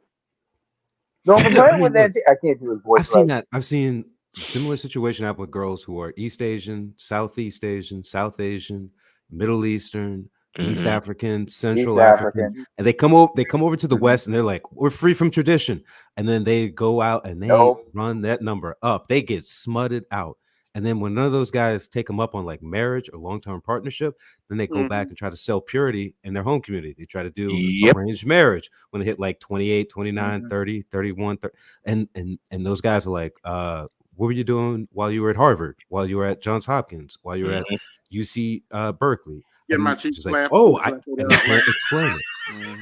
Yeah, they were getting clapped out. They were getting stomped on the yard. And anybody who's been in these environments knows that's what happens. I'll tell you exactly what's going on. To use my southern twang, they're getting a mud hole stomped in their ass and it's being walked dry. Yeah. Thank you so much. She's lucky that in Somalia, at least I don't think they don't push a wall on girls like that. Right. Like some cultures, they actually do wild shit like that. Right. Somalia, they might like ostracize the she's ostracized. And stuff. She might get killed if she goes back. Yeah, like the other East Africans, they don't want you to marry a non-East African, especially of the tribe, outside of the tribe. But if you do, because I know the Jareer and all that type of stuff, but they are a lot more forgiving than the Middle Easterns and going west. Yeah. These girls don't know how good they got it. Yeah. But it's like I said, same thing for those in Europe too. It's like I said before, they're getting a mud hole stomped in their ass and it's being walked dry. Yeah, well, the white boy bust, huh? Yeah, pretty much. Yeah, I saw it at Missouri. I saw it at Northeast Missouri State, and that's a small college. I saw it at Northeast Missouri State back in 1990. Man, I remember an Indian girl telling me, I didn't know I could date a white guy in America. And I was looking at her like, America's full of white men. It's full of it. Like you can pick one up anytime you want. Like this, we're not running out at any point. Now, hell no. Getting one to go across the threshold is a different story, though. Right. Yeah. No, she married him. But he wasn't like top tier. He was they're living an upper middle class life. Like she's got the master's. Yeah. No, she's got the doctorate. He's got a bachelor's. So it's like they're doing real quick. But you got white boy privilege. Yeah, real quick. Thank you, Age. Thank you, AS, for the cash app. Thank you, Jules, for the cash app. Yeah, continue. AB, you and I need to have plastic case. I'm sorry. Go ahead. I'm sorry. As far as this plastic, like I said earlier with AB, as far as this plastic water bottle face goes, I was looking up for the articles. I'm surprised that she's apparently a PhD student at University of Texas in Austin. Oh, really? Lord, like, what the hell? What? She's a what? She's a PhD student.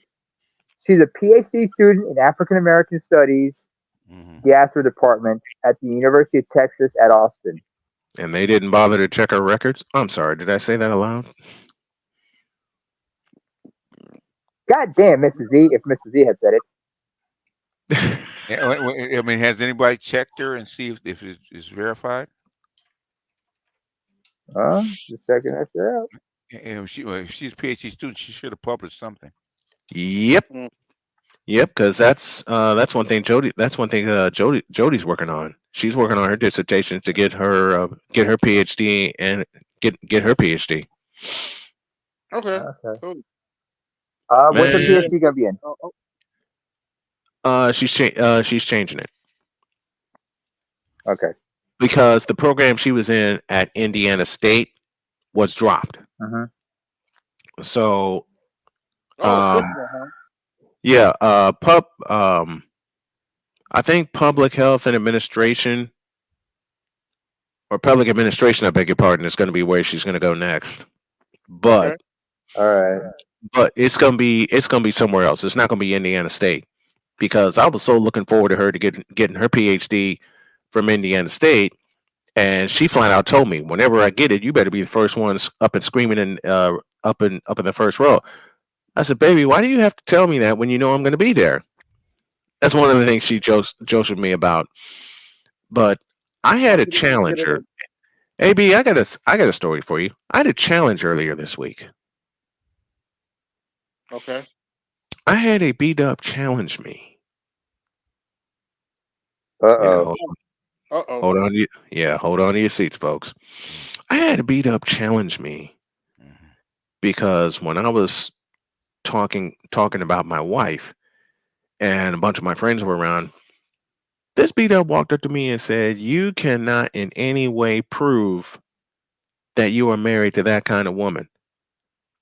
I said, and the ring on my finger doesn't prove anything? She says, no, a lot of guys are wearing rings. I said, no, that's you guys. And I pulled out my phone and I showed her a picture of me and Jody. Uh-oh. Uh-oh. Do I need to tell you where the rest of that went?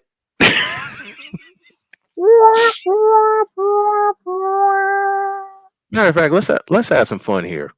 I pulled out my phone and I showed her a picture of Jody and myself when we went to, was it Qdoba? Yeah, we went to Qdoba this past summer. And everybody else in the conversation was like, man, y'all look happy. We are happy. Been happy for almost 5 years. Be 5 years in June. Yeah. MS Delta guy, All-Star G, Toya the tutor. What's up, Toya? And everybody on this panel, you know my rules. There are 100 answers, 100 plus answers to the following question, because a few more B-Dubs walked up and tried to get in the middle of it. The question is simple. What do you think went through their minds? It's Jermaine's fault. It's always Jermaine's fault. I'm done. Finish him. Wrong button. I'm sorry. He only with her because he got good credit. Someone actually. She probably a size queen. Hey. Is Someone that answer this. his probation officer? Are you a homosexual, sir?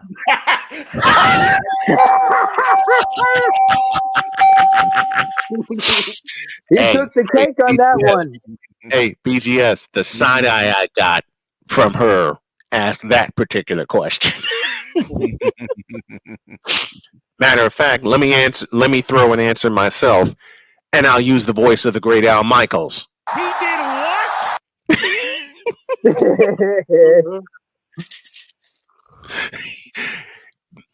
He did what? Wait, I got married and I'm happy. Deliriously happy. Mm-hmm. But hey, speaking of race for a minute, though, BGS.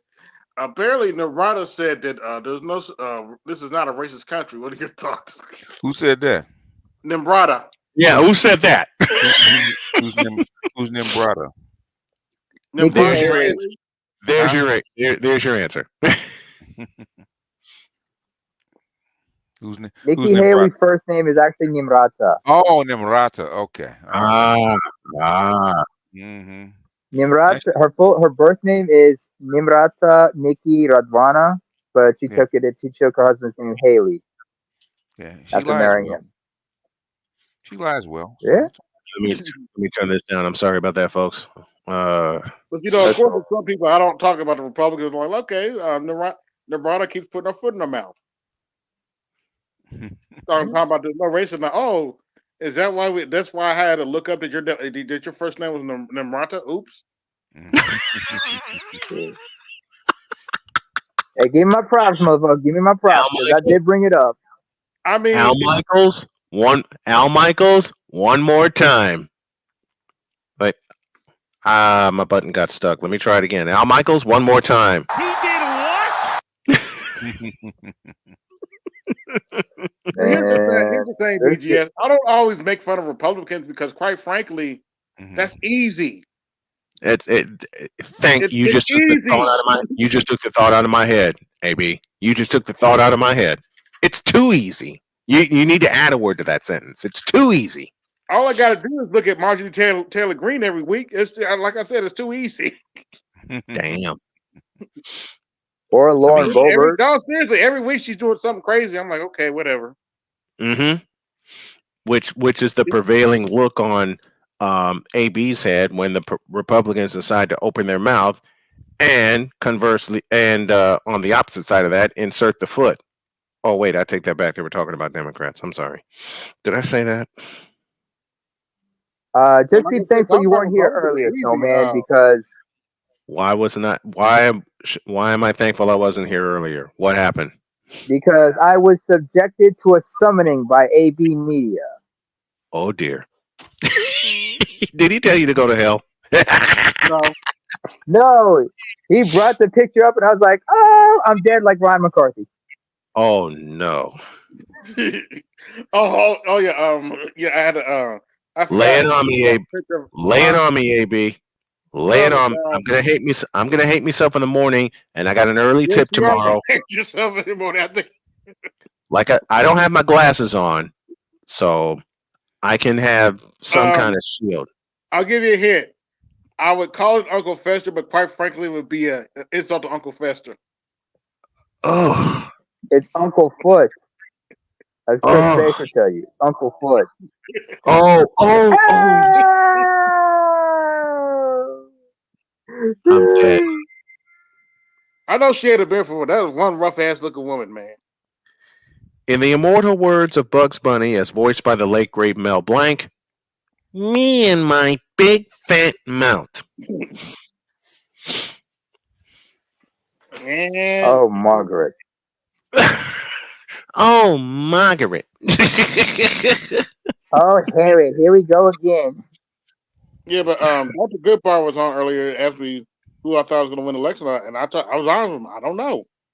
Yeah, you have to see the variables play out, man. If the jury is if the jury holds, I mean, not jury. If he beats these cases, he'll win. Yeah. He'll win in a landslide. It won't be close. It's a landslide. It's a landslide waiting to happen. It's a Yeah. blowout waiting to happen. All it needs is a couple little rocks to move. And he'll. Yep. Yeah. Once those rocks move, not boulders, and once those rocks move, good night. Yep. I think that our caucus shook a whole lot of people up. Yeah. It did. Out, and it still shook a whole lot of people up. Yeah, man. Oh my gosh. Cause they had Nikki Haley in second place, and it turned out Ron DeSantis got second place. Like, their favorite didn't get in. What happened? Wait. What I miss? What happened? Ron DeSantis got second place. It was supposed to be Nikki Haley, but Ron DeSantis got second place. Believe it or not. Ouch. So now they're praying for a wing in the prayer with New Hampshire. And don't even get me started on the Democrat side. That's a whole cluster. Don't. I gotta deal with Packer fans this week. Yeah. Wait, change that. I gotta deal with bronsexuals this week. But if I don't, I'll be accused of misinforming people. But anyway. Wait. Who told this lie? But no, let me finish. Apparently, the Democrats are going to have a primary next week, but oh dear, Joe Biden's not on the ballot. Joe Biden's on the ballot. And this is it's a clusterfuck of their own making. Oh God, Democrats have this because you told us that he's too old to run the primary. Well, unfortunately for them, they took a little too many extra steps. Apparently, they want South Carolina to go first instead of Iowa and New Hampshire. The only problem is it's in New Hampshire's constitution that they have to go first. So, and they can't change it because the state is run by Republicans. So, the Democrats have allegedly decided. Remember when I said last week, the Democrats pretty much told the New Hampshire voters to go fuck themselves? Yep. They really did. They said they pretty much said your delegates don't count. Okay. Next week. And that's not even the funny part. That's funny not. Part is, oh no. They realized how embarrassing it would look if Biden didn't win that primary. So now they're trying to get a write-in start a write-in campaign for him in New Hampshire. Oh my gosh. Like I said, it's a total clusterfuck of their own making. It's a major clusterfuck. And here's the funny part. Even if he okay, let's leave in they didn't want to have any primary debates, right? Right. Who seriously, BGS, somebody's gonna pick Marianne Williamson over Joe Biden at this stage of the game? No. I'll answer that. No. I can't say that with a straight face. I can't say that with a straight face. Somebody gonna put Doug Phillips, whatever his name is, over Joe Biden at this stage of the game? Okay. Ding Phillips. it is a clusterfuck. I told you it was going to be a clusterfuck this year. You did. BGS and AB called that. Yeah. It's a major clusterfuck. Oh no, but it's pretty solid. Okay, all right, you guys. Well, the biggest problem that they have is if Biden passes, because he's an older man, if he passes from any natural causes or unnatural causes, who is their backup? Kamala? At that point, it's a wrap. Like it's done. By not having a primary, even just like a show pony primary, there's so many things. There's so many things that have to happen for them to win this election, right? One, they have to stabilize the economy. Two, they're gonna have to pray to God that Donald Trump gets convicted in one of these charges. Yeah. BGS, you trying to get in twice? Who? Trump? No, you in the back. Well, no, never mind. No. Somebody's with my name in the back. Yeah. No, I got a video up. Okay. Okay. Political change that occurred in the United States last year also was unpredicted, I should say. I don't think anybody outside of the Trump family would have predicted that Donald Trump would be indicted 4 times, 91 counts, on various indictments, and that his popularity would soar to the point where he has a reasonably good chance of locking up the Republican nomination by March, which is earlier than almost any contested presidential candidate has been able to lock up the Republican nomination. If he is nominated, it'd be the first time ever that a Republican Party has nominated the same person 3 times in a row. He clearly has a following that many of the analysts missed, and I don't think any of the court cases are likely to change his momentum. So I think people should recognize that he's a serious political force and should not discount the fact that he could well be elected again, despite the fact that many people in Europe, where we are now, are not really his biggest fans. And so I wouldn't rule out his possibly getting elected again. Joe Biden shouldn't be discounted. Obviously, we have 2 older candidates. People have suggested to me that I should run for president, but I say I'm only 74 and you need to be older to run. So, but I do think, to be very serious, it'll be a relatively close election. And the final comment is, in our country, in the last 2 presidential elections, 45 states out of the 50 voted exactly the same way in each of those 2 elections. Only 5 states voted differently. Those 5 states are Arizona, Georgia, Minnesota, Michigan, Pennsylvania, and Wisconsin. Those 5 states are the only ones that voted differently in those 2 elections. Right now, Donald Trump is ahead in all 5 of those states. He lost all 5 of those states last time.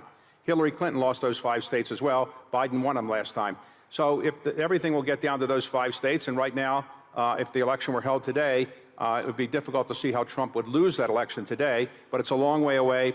And the most important thing you can say about presidential elections in our country is things change all the time, and we won't know for sure probably until about a month before the election where it's really going to go. So, Minister Lindner, how should Europe prepare? And again, how difficult is it as a finance minister to look at models? This is for Minister Lindner. How difficult is it to look at models, to forecast, given all the crises, given the elections, and actually you don't really know what you're left with in 12 months? Well, I think we are talking too much about Donald Trump in Europe, and we should prepare ourselves for a possible second term for Donald Trump by fostering our European competitiveness. Doing our homework is the best preparation for a possible second term of Donald Trump, and this includes our capabilities to defend ourselves, being an attractive partner on eye level when it comes to the economic situation and when it comes to a fair burden sharing under the roof of NATO is the best we can do to be in a good partnership with the United States.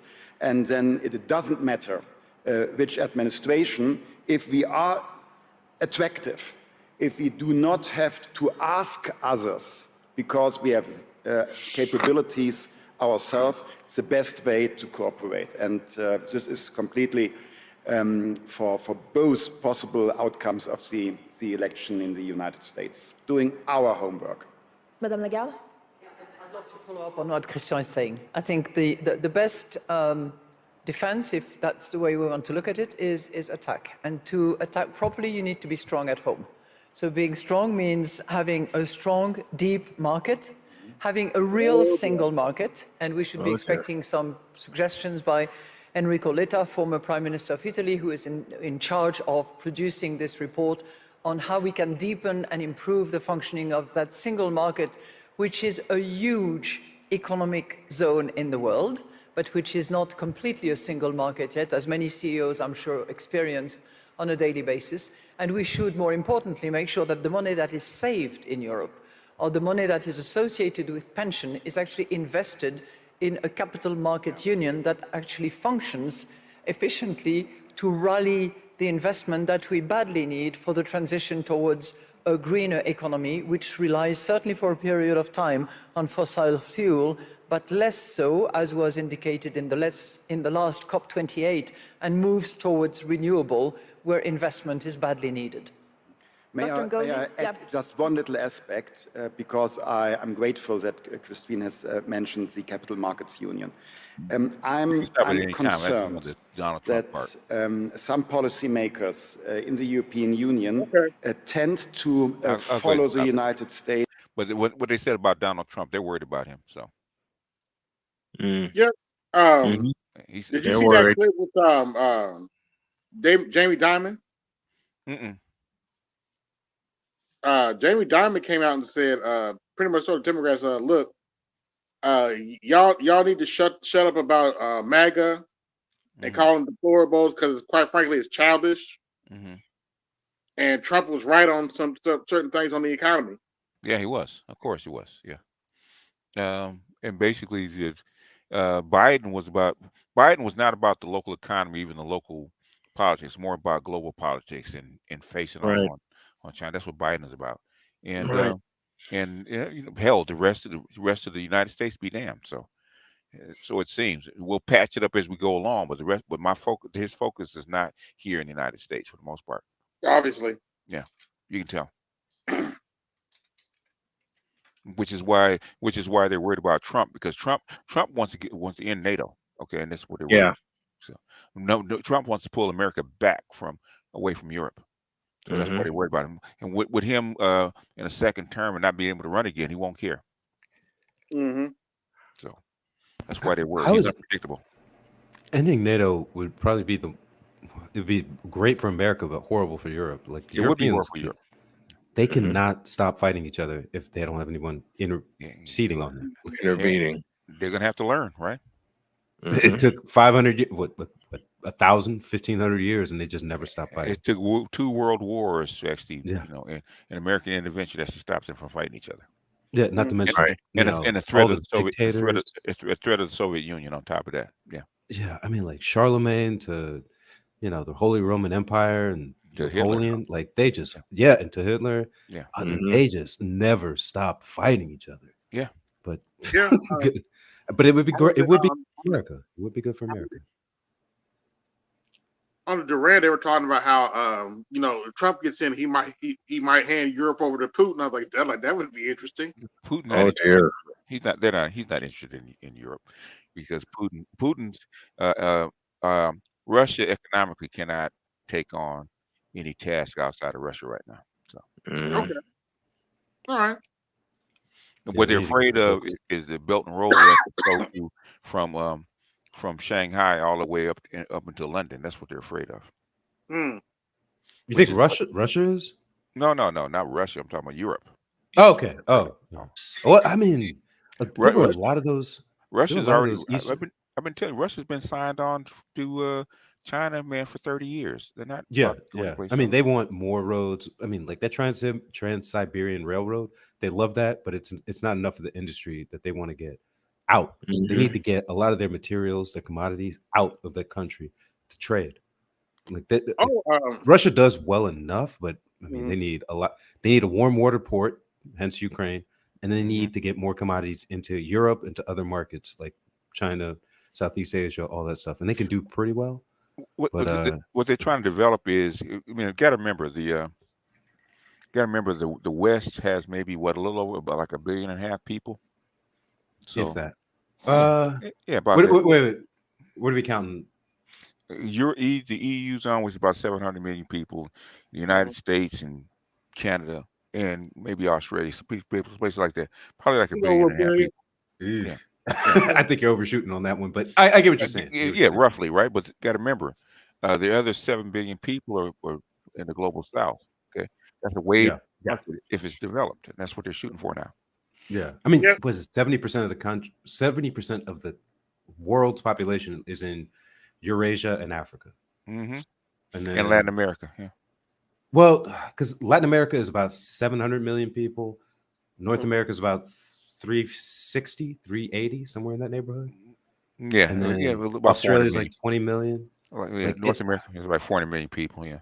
Yeah, I mean, America needs to figure out what they're gonna do going forward, and it's not looking like there's many options left. Like we're at that Doctor Strange moment, about to put up the one finger. No, we really it's getting tight. It is tight. That's why I call it the end game. Yeah. Oh, guess who wants a peace deal now? BGS. Who wants a peace deal? Who? Biden? No, Zelensky. Yeah, he's out of shells. He's out of people. He's out of money. Of course. He's out of men. There's like none left. Yeah, that's 3 strikes, right? Yeah. And you're out. A knuckleball? No. a curveball, a forkball, and a knuckleball. See you later. Mm-hmm. And the knuckleball was in the glove. That's that big third strike swing that takes you all the way down to your knees. And you get corkscrewed into the ground. You get corkscrewed in the ground. You get you do one of those Kirk Gibson corkscrews into the ground, man. And you ain't all you do is get up, you limp to the dugout in shame. You're like, all right, I'll try to get him next time. And then you break your bat over your helmet. Or over your knee, a la Bo Jackson. Will Jackson. Well, yeah. He had knees. He had better knees. Yeah. Or oh yeah, that one time he did break it over his helmet. Good Lord. Oh yeah. And in one motion, he's walking back to the dugout. Snap. All right, y'all. I better say goodnight because I got to prepare for Iowa and Ohio State in the morning. Hoping to turn that into a heck of a lot of donations because I had a lot of people tune in for my Iowa broadcast. I'm glad, man. You're so the women's college basketball is doing you right, huh? Yeah, do your thing, man.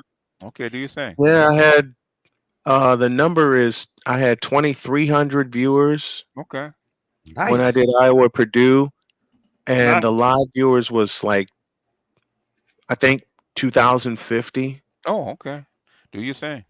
Man, get that online money. Like, I'm pushing the daylights. I'm pushing the daylights out of my Cash App tomorrow during the Iowa Ohio State game.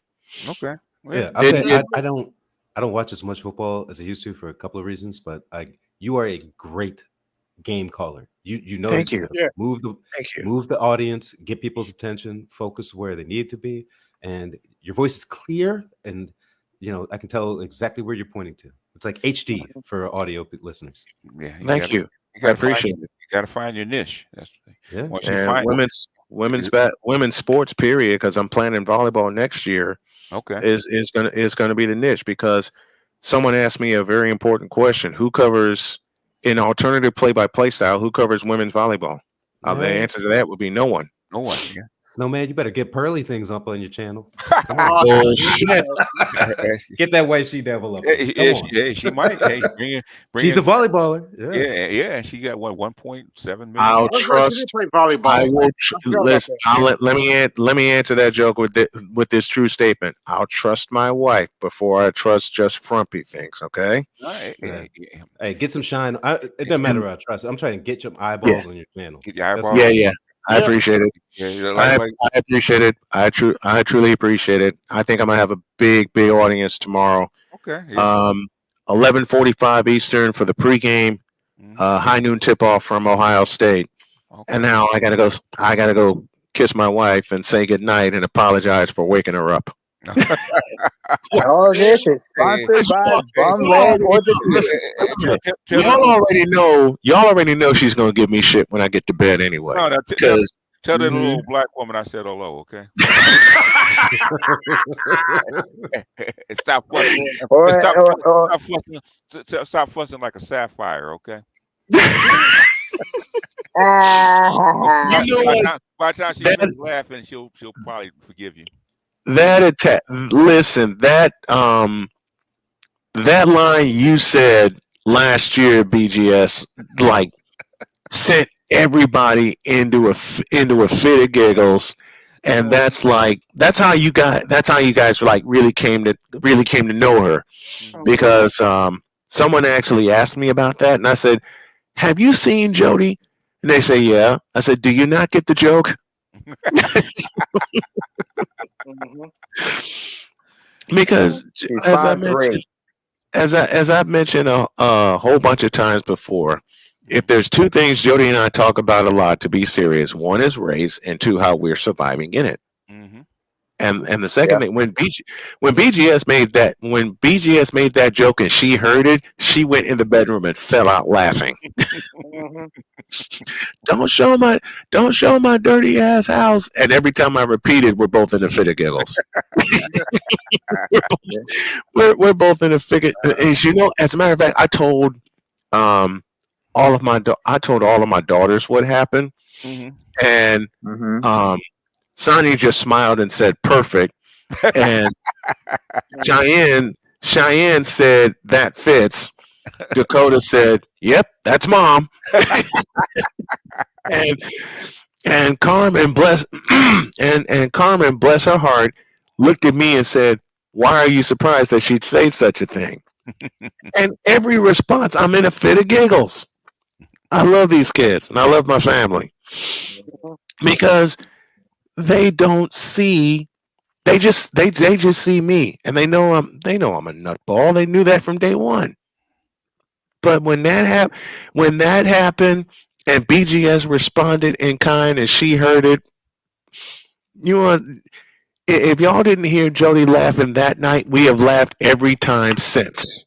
Mm-hmm. And I think it was later that night she came in the studio and she says, "All right, tall man, you gotta come home now. Time to get off the computer." I'm Yeah. sure you were probably limping out there. You're probably going, "Oh my leg, oh my leg, oh my leg, oh my leg," all the way home. That ain't all I'm saying. Let me go. 11:45 tomorrow. If anybody wants to join in, then I'll have the Chiefs and Bills at 6 o'clock Eastern. Ooh. Yeah, I'm gonna go ahead and do that one. I'll do the. What about Bucks I'll and Lions? not worry about that one.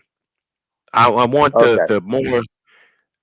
I know people are gonna wind up doing both of those games, but I'm having Iowa and Caitlin Clark lead off my broadcast day tomorrow because that's going to be the niche that I'm going to establish. Mm-hmm. And the women's game is going to be the niche that I'm going to establish, and also the leagues that are like barely covered, like the United Football League, Arena Football, all of that. All that's going to be the niche, and I'm going to get a major assist from the AFL on that. All right. All right. Get some dollars. Peace Good out. I night. decided, and I also decided I'm going to cut my highlight. I'm going to cut my highlights tomorrow because I have someone I need to kiss goodnight. So let me get out of here. All Let me get right. on out of here. I love y'all. Thank you very much. Thanks for having me up, Love ya. AB. Appreciate you. Sure, no problem. All right. Yeah. Man. Well, BGS somehow one of my community posts turned into a smear attack on Dr. T's 17-point plan for some odd reason. Yeah, well, because yeah, well, it doesn't matter. They can't prove anything. They can smear it all they want. Okay. In fact, I was talking to them yesterday. Basically, there's three states that actually talked to them, which is Texas, Oh, really? Okay. and Maryland. Yeah. So they had talked to them on and off. So I remember I told you Okay. that almost 2 years ago that they had talked to him, but nobody believes it until it shows up. I don't know why. I don't know why it's a smear attack. It's not really a smear attack on him. Basically, they're smearing the 17-point plan, trying to smear the space. Yeah. Which I don't know why. And Uh-huh. and they don't want any politician who picks it up. They want their name so they can try and get them to be shamed out of doing it or get them out of office. Like people don't realize that, like having the influence and ears of a lot of men who are determined about things Mhm. is a very powerful thing. Mhm. Like that's part of the reason why the UK made a bill about trying to get Andrew Tate out of schools, even Mhm. though his goal was not necessarily legislative. It was more economic than anything else. I mean, you could say a number of other things about that, but Dr. T put 17 points that are cogent, and they were drawn from a lot of men who've gone through an experience, and a lot of men who have ears, and it's probably some women. I bet you, Frederica Wilson from Florida, she probably would see a couple of those things, and she's been doing some stuff with Marco Rubio. Mhm. Like Yeah. people understand, a lot of men have been undercut and undermined. You know, like you got to do something. Yeah. The thing is that I remember when Doc was thinking about it. I said you should do it anyway. This is in 2020, right after the Ice Cube thing. You should. I said you should write it anyway. He said why? I said because when they think about the first thing they ask about the black manosphere, what do you guys really want? Okay, what do you guys stand for? What do you really want? You have to have what they call a manifesto or some kind of a document, right? That's why he actually wrote it. Okay, these are the things that the people, the men in the manosphere actually really want. you ask 17 points. Okay, whether you get them or not. So as a group, they said, okay, you guys don't really want nothing. Okay, well, why don't you go over and look at the 17-point plan and see what it looks like. And the way he put it together, you can't really argue with it, right? Because it's not just the black men in the management, really it's all men for the most part. So is it a coincidence they've been trying to get this thing on the ballot get passed since 2005, and in 2022 it finally kicks over after the 17-point plan gets published? Could be a coincidence. We could be just major influence by some kind of magic, right? Doesn't matter. Does it get done? Can a brother from the mother come in? Yeah. If Mongo don't have candy, Mongo can come in. Okay. Candy gram for Mongo. Candy gram for Mongo. Candy gram for Mongo. Number one, I like to say, how about the Angry Birds? Oh yeah. Oh, you know what? To say that because my grandson's father is a Texans fan, right? And he was doing the Dion show dance, right, in the in the end zone last week, right? Because his Texans won, right? So it's okay.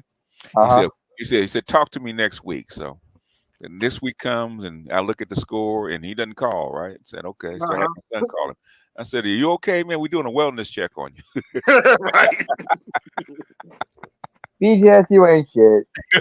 That's all time sake. I gotta say that. We're not talking about what happened with the Ravens and the Texans. We're not even going to mention that, right? We're not talking about that right now. We're going to make sure that you in your sound mind, you're not going to hurt yourself. Okay, so we're doing a wellness check.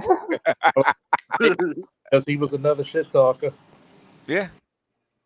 Hey, well, at least he wasn't a Cowboys fan, because when the Cowboys lost last week, like, oh shit, they're going 3 or 4 more flat screens getting punched, kicked, and crushed. And 49ers almost got man tonight. The Padawan is the Cowboys fan. Uh-oh. Yeah. Okay. Oh, now I gotta sing "Still Them Boys." Do I gotta start singing "Still Them Boys"? Oh, that was so funny. Oh, Jesus, help me, Lord. Oh man, that was like he said get rid of the whole team. But what Bay, that video Bay put up was so funny. They had Jerry Jones like, you niggas have to put up 50 points on us. Oh my God. Oh man. Jerry Jones needs to sit down. I still wonder. No, he ain't gonna do it. I still wonder, is Lamar Jackson quarterblacky or quarterbacky? What's the problem? We don't think he's See, Smitty, the only thing y'all choking on are fucking 12-inch long hot dogs, which should steal his ass. Ooh. Oh boy. But that's cold. We already know Smitty gonna wear some purple and black because everybody who's an AFC North fan is rooting Baltimore on. So yeah, all is forgiven. I got your shirt. Waiting for you, Smitty. You can put down that little towel and wipe your ass with it.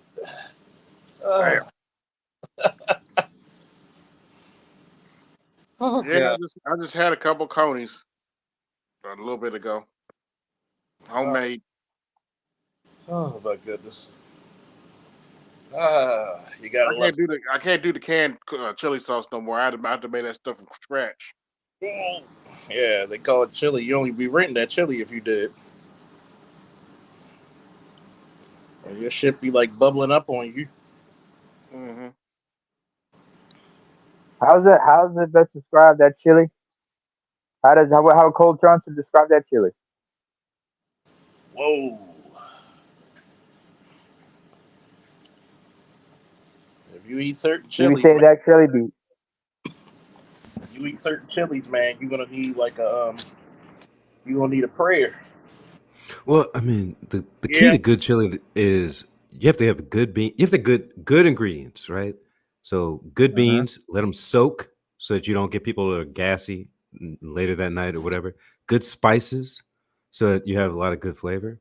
And then your meat, don't go for cheap meat. Like, some people want to go for like the cheapest cuts of chuck or You heard? whatever.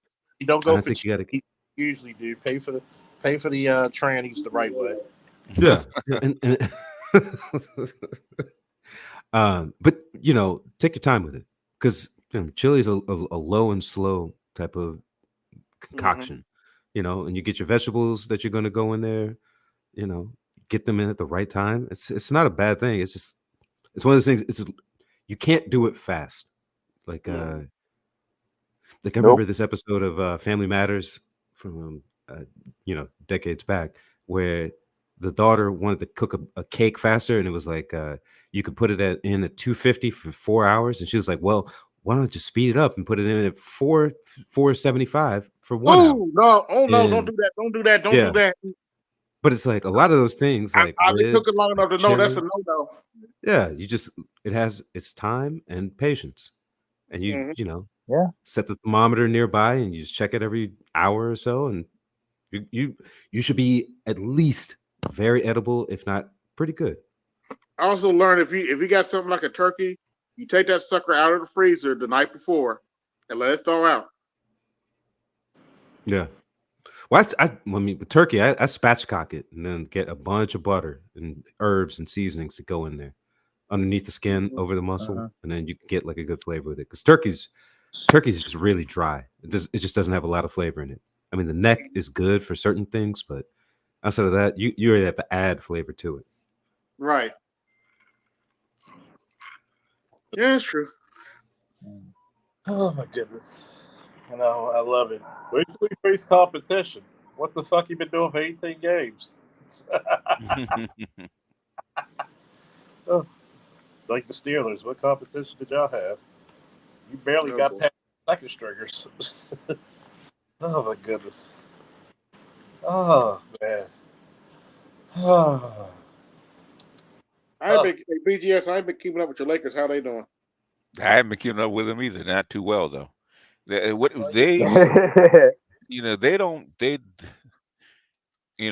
let LeBron pick your team. Okay, that's the problem.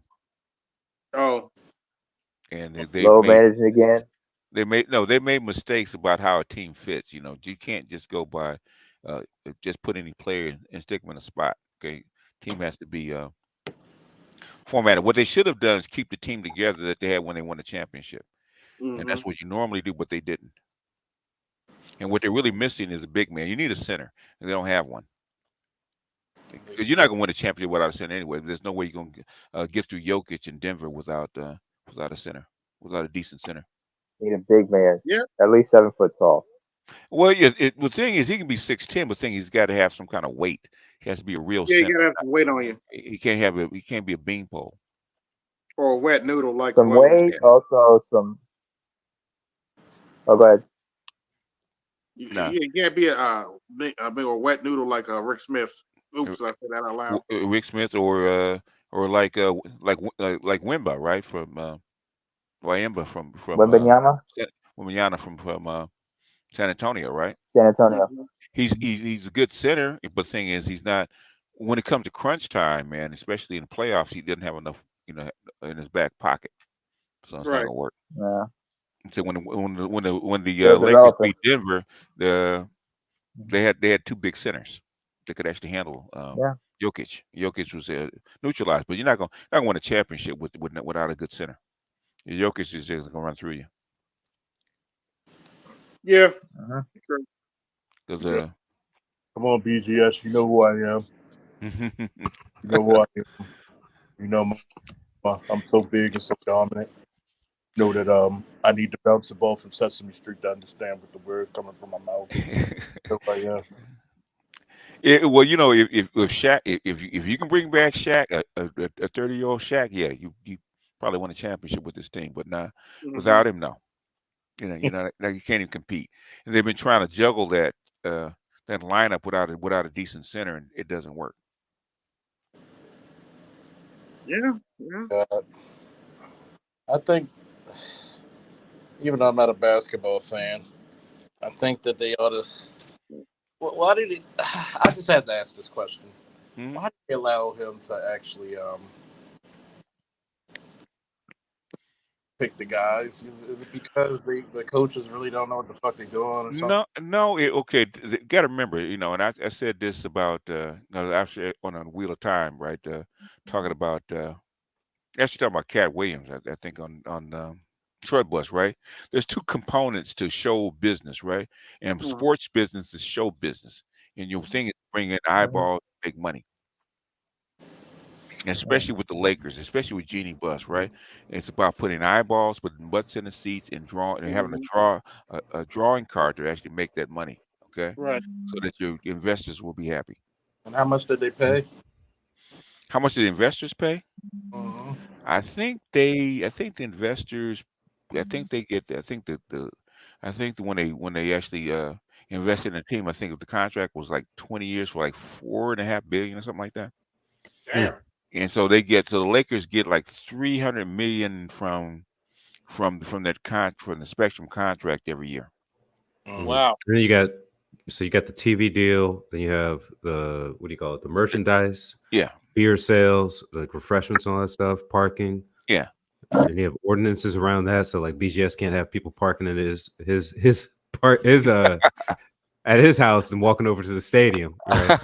Like they'll do shit like that. They did that in Maryland to a lot of brothers I know. You can't do that downtown, boss, because they're downtown. Nope. You can't do that downtown. They'll ticket you. You want ticket hell, they'll tow the car. Yeah, they are looking at the dollars that come in from that. But yeah, jerseys, all those plush toys, all that stuff. Because I've worked at places where the box seats are an undergirding factor. The TV sales, another undergirding. Those contracts, that they get that count as, let's say they need to have $1 billion worth of revenue, and the long-term sales will count for 100 million. You still got to get 900. Because the NFL was hoping that Green Bay and Kansas City would meet up in the Super Bowl. Why? That didn't happen.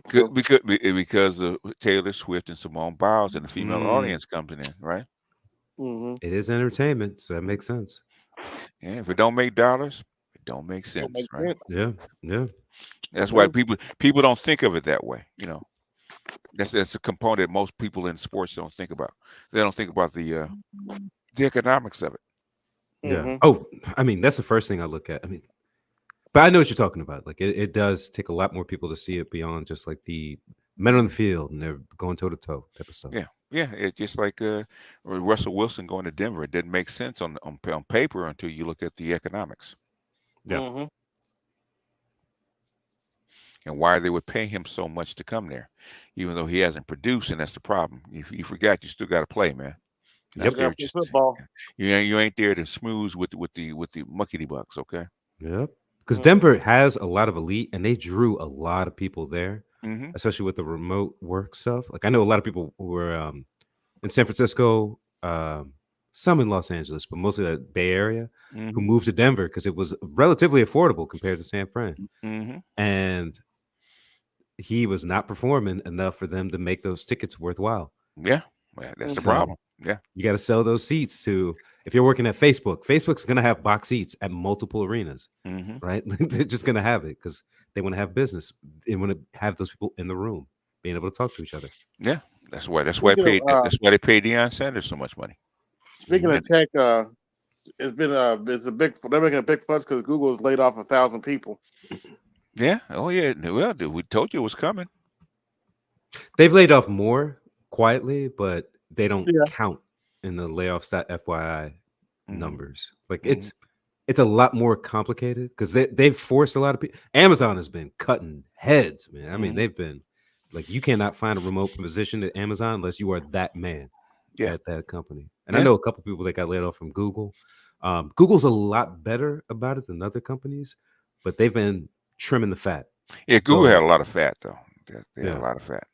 Yeah, there was that period from that COVID money. There were a lot of places were hiring.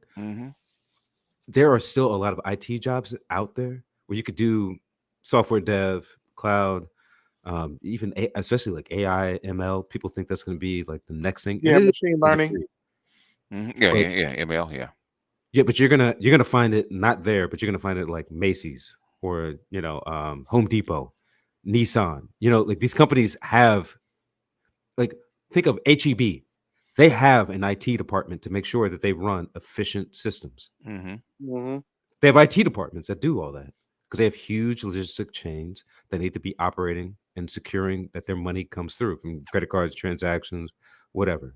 Oh That's yeah, where a lot of the tech is Yeah, going to be. yeah. What is it? J.P. Morgan had spent how many billions of dollars to secure their servers and stuff like that? A lot of money. Yeah. I mean, Yeah, and it's I great. was watching Go ahead, sir. I was watching a TikTok the other day, and this dude was like, "Dude, do not steal from Target." Oh yeah, yeah. And but here's the interesting thing. This black lady, a prosecutor, went into more depth, and she said, you have to understand, Target, they'll let you steal a certain amount, then they'll get you. Mm-hmm. They'll let you steal like $900 worth of stuff, then they'll get you. Mm-hmm. And she said Target's security lab is off the chain. You know how you see those cameras like on the side and stuff up in the ceiling? Yeah. Mm-hmm. They say, she said it's actually it's actually worse than that. They actually have cameras on the shelves. Mm-hmm. Yeah. And they can let's say you touch something, they will literally take that item and grab your fingerprint off that shelf and turn it over to authorities when they build their case against you. Yeah. Like all these loss prevention stuff, they have, I guarantee you, they have like Pepsi bottles at the back of the aisle or the back of the shelf that are just dummy bottles that have a camera in them. Because nobody goes and grabs that bottle, right? They have all these type of things around them because they need to make sure that not just the customers are being honest, but that their employees are being honest as well. They need to be sure that they are in a secure environment. And you sign as an employee, you sign that you are willing to be recorded, but you don't necessarily know that it's a hidden recording. Like, funny story, BGS. I went to Walmart about 3 or 4 weeks ago, and they had a bunch of self checkouts. Yeah. I went last week. All of them are gone. If your customers don't like what you're doing, then guess what's going to happen? They're not going to actually come to your On store, top of the right? fact they were stealing. Well, yeah, that is They were another losing too problem. much money for them stealing. So yeah.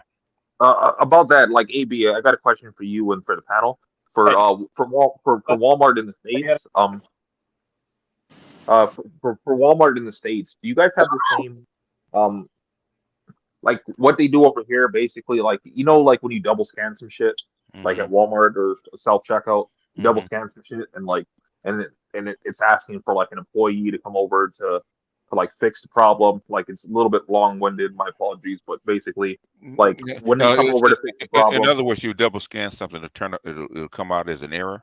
No, what I was trying to say is like basically you double scan some shit, and then like when the employee comes over to fix the problem, like over here it'll show you like video footage of you scanning whatever you scanned. Oh, okay. No, I'm assuming they have that over there too. It might. I've never heard of that. Me neither. I've only seen that like for Walmart's in the hood. I haven't seen that in like like other Walmarts in nicer areas, but in the hood they do that shit. If it happened, it would be on. It would be in social media somewhere. You know what happened? You know what they call Walmarts in nicer areas in America? Number one, they don't. They have Targets for that. It's called 99-cent store. Target. Well, we had Target over here, but it went out of business.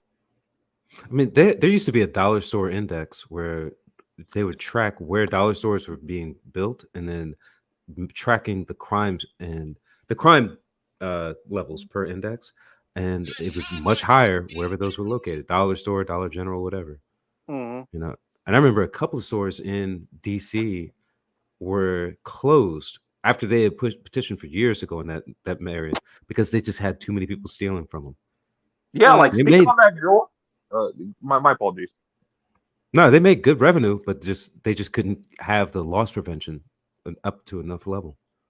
Yeah, like I was saying, speaking on that, I actually seen a meme recently within the last few days. It was some dollar store in the States. I can't tell you which one it was, but it was some dollar store in the States, and like there was the sign posted like at the self checkout that was like self checkouts are closed now due to people being dishonest. Mm. Yeah, man. I knew dudes in college who would go to the self checkout with like $300 worth of steaks, and then ring it up as a bag of potatoes, and then walk out. Wow. That was like 20 years ago. Oh, okay. So yeah, you could do but that. like, think about people have been pulling scams on scams on scams for the past 20 years to try and get free food or cheaper food. Yeah, well, you have to find a different way because it's harder now. Yeah. And there's cameras everywhere, so I mean, I just say pay for what you can, and then if you can't pay for it, you don't need it, unless you want to deal with the repercussions. Or just get a chick who got food stamps. Don't act like can you handle getting into her Nissan Altima and then going back and putting your head between her thighs? Well, have you heard about BGS? Have you heard about that's the job you signed up for, sir. I did not sign up for that, and I never will. That's why your ass has to go to work, man. That's why I work so hard. That's why I catch you on the replay, sir. I catch you on the replays. Have you heard about what Rent Center is doing now? Allegedly, Rent Center is now allowing people to rent Jordans. I wish I was making that shit. Why not, man? If somebody would rent them. I wish $19 a week. I was like, not really? I really wish I would do that shit. I really wish. I wish upon the time. Yeah, I got 3 pairs of shoes with that kind of money a month. I got these new Jordans. That's what's up. How much they cost? Well, about $300 after 40 payments. Like what? Oh my goodness! What happened to good old fashioned layaway, man? What happened? I was about to say that. What happened to good old fashioned fucking just bootlegs, knockoffs? In the 70s, man, that was a big thing. 60s, 70s, that was a big thing. The layaway, man. Pick out your stuff and pay on it every week. Oh my God! If you were a housewife or a single mother in the 80s and 90s, you lived and died off a layaway. Yeah. That's the way you got. That's the way we got our schools closed, man. They start in basically start in December, laying away clothes, and by the time you went to school in September, it's all paid off. They go around and they lay away your clothes back in July. Motherfucker, by by April, by Christmas time, you have black man. Yeah, I remember layaway. Like, I remember layaway. Like, I'm a mid millennial, so I remember layaway. Like, my mom used to do that shit all the time, but she was an intentional single mother. It makes better sense than credit cards to some people, but whether or not you're going to get that product at the end, that's people say they're intentional single mothers, and I have to hear the story. I say intentional because she chose to alienate my dad. Yeah. Well, is that before or after she had you? After they were married. Yeah. Well, that's they don't. That's a divorce, but yeah, that's not what we consider. Hey, Jules, you still got that video? The what? That video you showed earlier? Oh yeah. Hold on. Oh yeah, I saw it. Yeah. That he wouldn't be my son. Right. Yeah, I like. There's no way I would. That conversation would have lasted that long with my father. I got popped out of my head like my son is 38 years old. He would never raise his voice to me like that or talk to me like that. Never. Run that video. Let's hear it. Yeah. I'm out the loop. Yeah. Well, the thing is, they let him go too far. Number one, because they thought because his father's laughing, so. He thinks that's cute. Y'all want to hear something crazy? They don't want to hear nothing crazy. I'm not going out and shoving nobody's snow. He's out of pocket. Instagram stories you want. That ain't your My wife. son just said that I'm treating him like a slave because I'm making him shovel the front of the house. Number one. I didn't say you treat me like a slave. You did. Making me shovel. I said shoveling like a slave. Okay, same difference. No, it's not. And it's he not. doesn't think it's a good idea to go around the neighborhood and shovel people's fronts out for money. Because who's doing that? Who's doing that? It's 2024. Did somebody want their house shovel to get up and shovel for themselves? And then you already made me shovel once, and you want me to do it again? No. Sound like his mama, Yo, right? this new generation, boy. This is the new generation. No, that's what you raised. We used to go get money out here. No, that's what you raised. We used to. That's cool. So you double up. No, not shoveling nobody's. No, not shoveling nobody's white lady snow. No, you supposed to see this opportunity and this is seize not an it. opportunity. No, that's more work for me. Why would I do that? This is an off day at school for me. I want to lay home and lay in my bed with no clothes on all day. I'm not going out shoveling nobody else's Is that snow. your wife No. or is that your I'm going to son? shovel your snow. No. That's your wife. It's your son. He's definitely Gen Z. I would never dream of talking to my dad like that. And I have done like fucking shoveling and shit. So like that's definitely some Gen Z shit. My Gen A grandchildren don't talk to me that way. I don't tolerate that shit. Okay. In fact, my grandson's dad was going back and forth like that. I cut that shit right in the middle. If I told my grandson, ever hear you talk to your father that way, we're gonna have it. Okay. Don't do that shit in front of me. That is not acceptable. Okay. And his father kind of looked at me, and I looked at him. Don't let him talk to you that way. That's your son, not your woman. Okay, or not your buddy.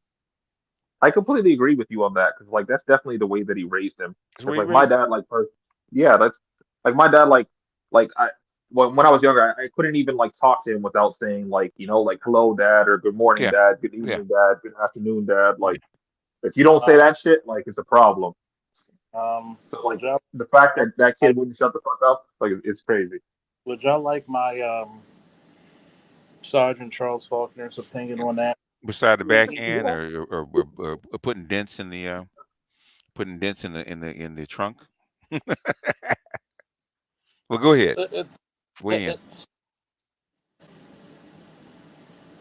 Here's the craziness about it.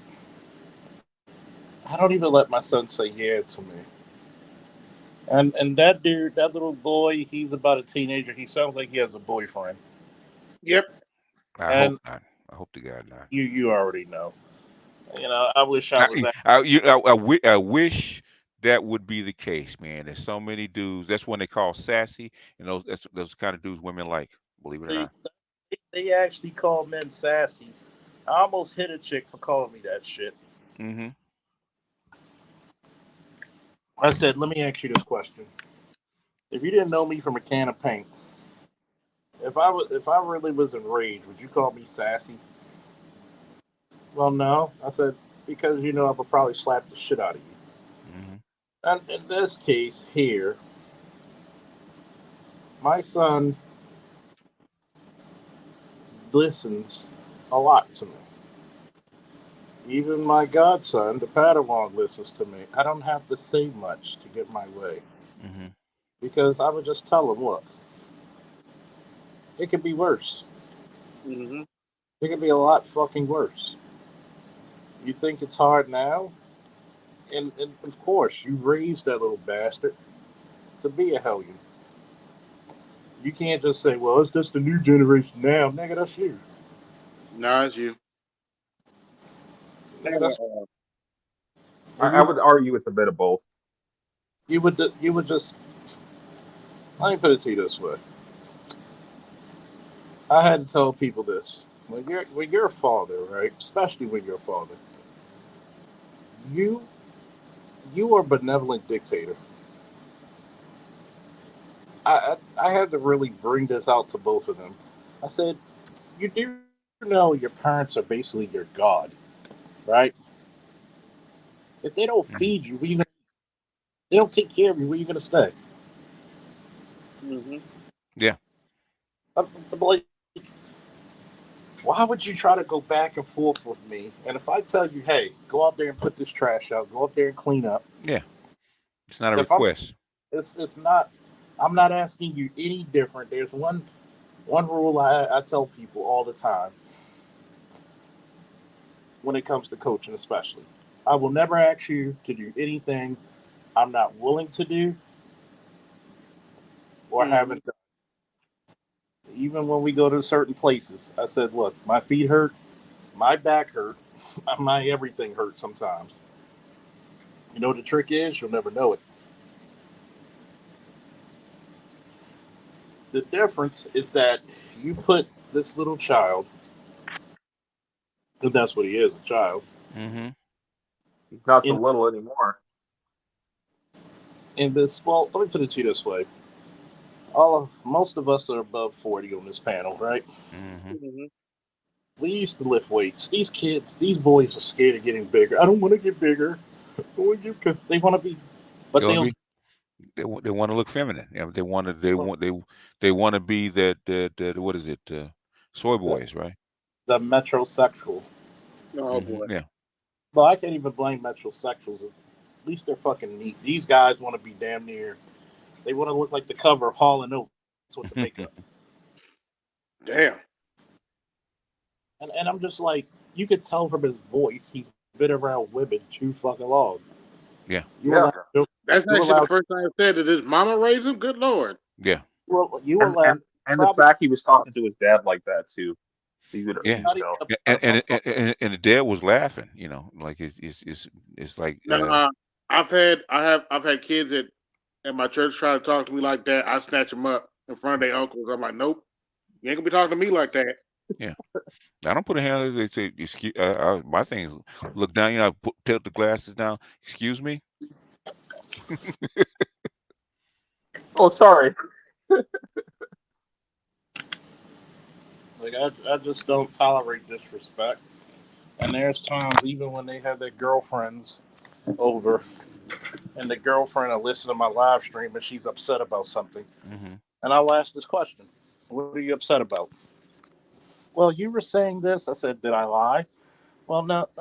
I said, no. Get out your feelings. Use your brain. Mm-hmm. Did I lie? Well, I didn't agree. Tell me why you don't agree. You go to college, right? Yeah. Well, yes. I said, yeah, yes. How old are you? I'm 20. Then you know the difference between yeah and yes. So express yourself. I said, please use the King's English because England got a king now. Mm-hmm. Mm-hmm. Explain yourself. Well, I said, how the fuck do you go to college and you can't even formulate a sentence? Yeah. It happens all the time now. That's a long story, but yeah. I said, well, she was like, well, I didn't. I said, so when I finished explaining the subject matter, I said, so where did I lie? What was it? I lied or you were in your damn feelings? I'm sorry, sir. I was in my feelings. Yeah. Oh, she used sir, huh? Okay. Okay. Well, you that dude, so she would use sir. I was like, yeah. Charles can do things that other people can't. He tried to use the yeah first, but I was like, let me ask you this question, sweetheart. Am I old enough to be your father? Well, yes. Would you disrespect your father like that? Don't even answer that. Mm-hmm. Well, it's a little different because I said here's the part. You wanna be respected by people, but you haven't even gotten to the into the coordination of being respectful. Let's try that first. Mm-hmm. I'm sorry, sir.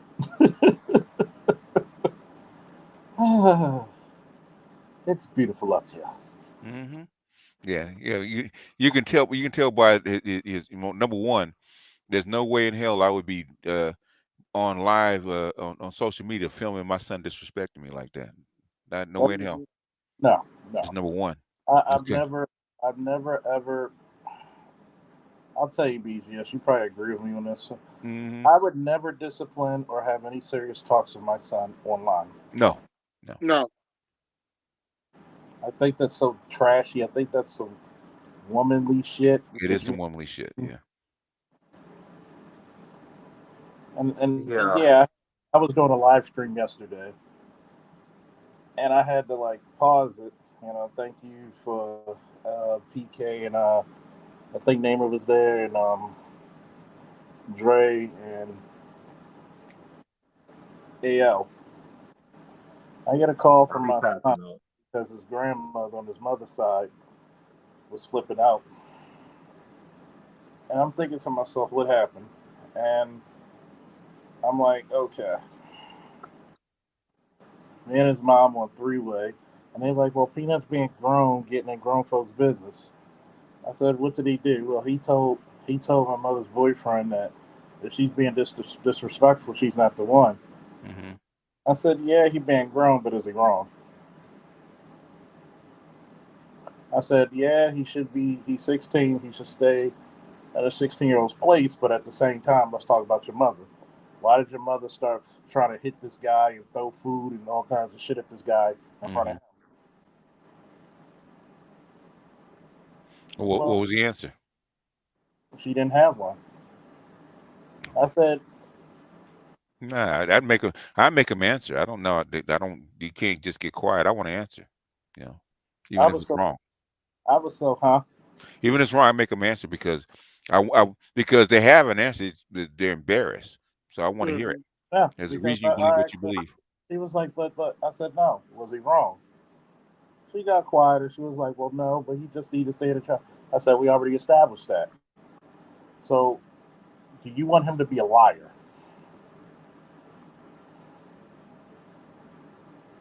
And I said, here's my shit. You need to really talk to your mom. And then it all started out with his uncle, who's a goddamn Mm-hmm. drunk. Okay.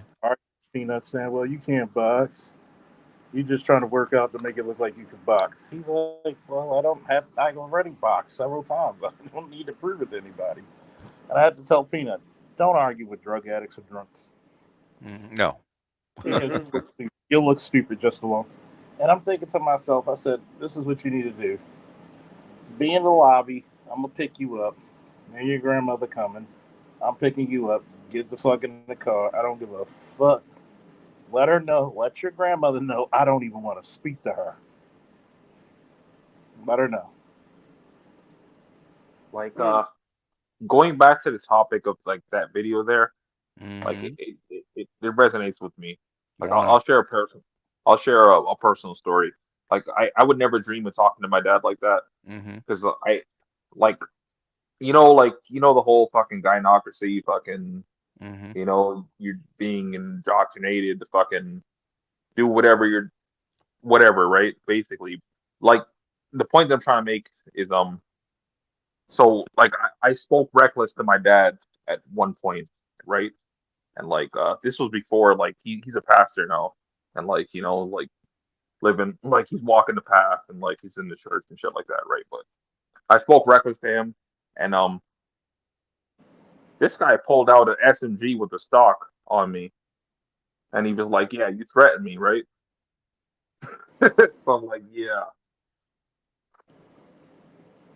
And wait a minute, your dad's Jamaican, right? yeah." That's how they get down there. They don't play. He pulled Lucky out he an ain't cut SMG with your ass. the stock with the shoulder stock on it. So I'm like, "Yeah, yeah, my bad. I apologize." Lucky he didn't cut your ass. Yeah, I apologize. And that's part of the reason why I respect my elders, because like seeing some shit like that is like, yeah,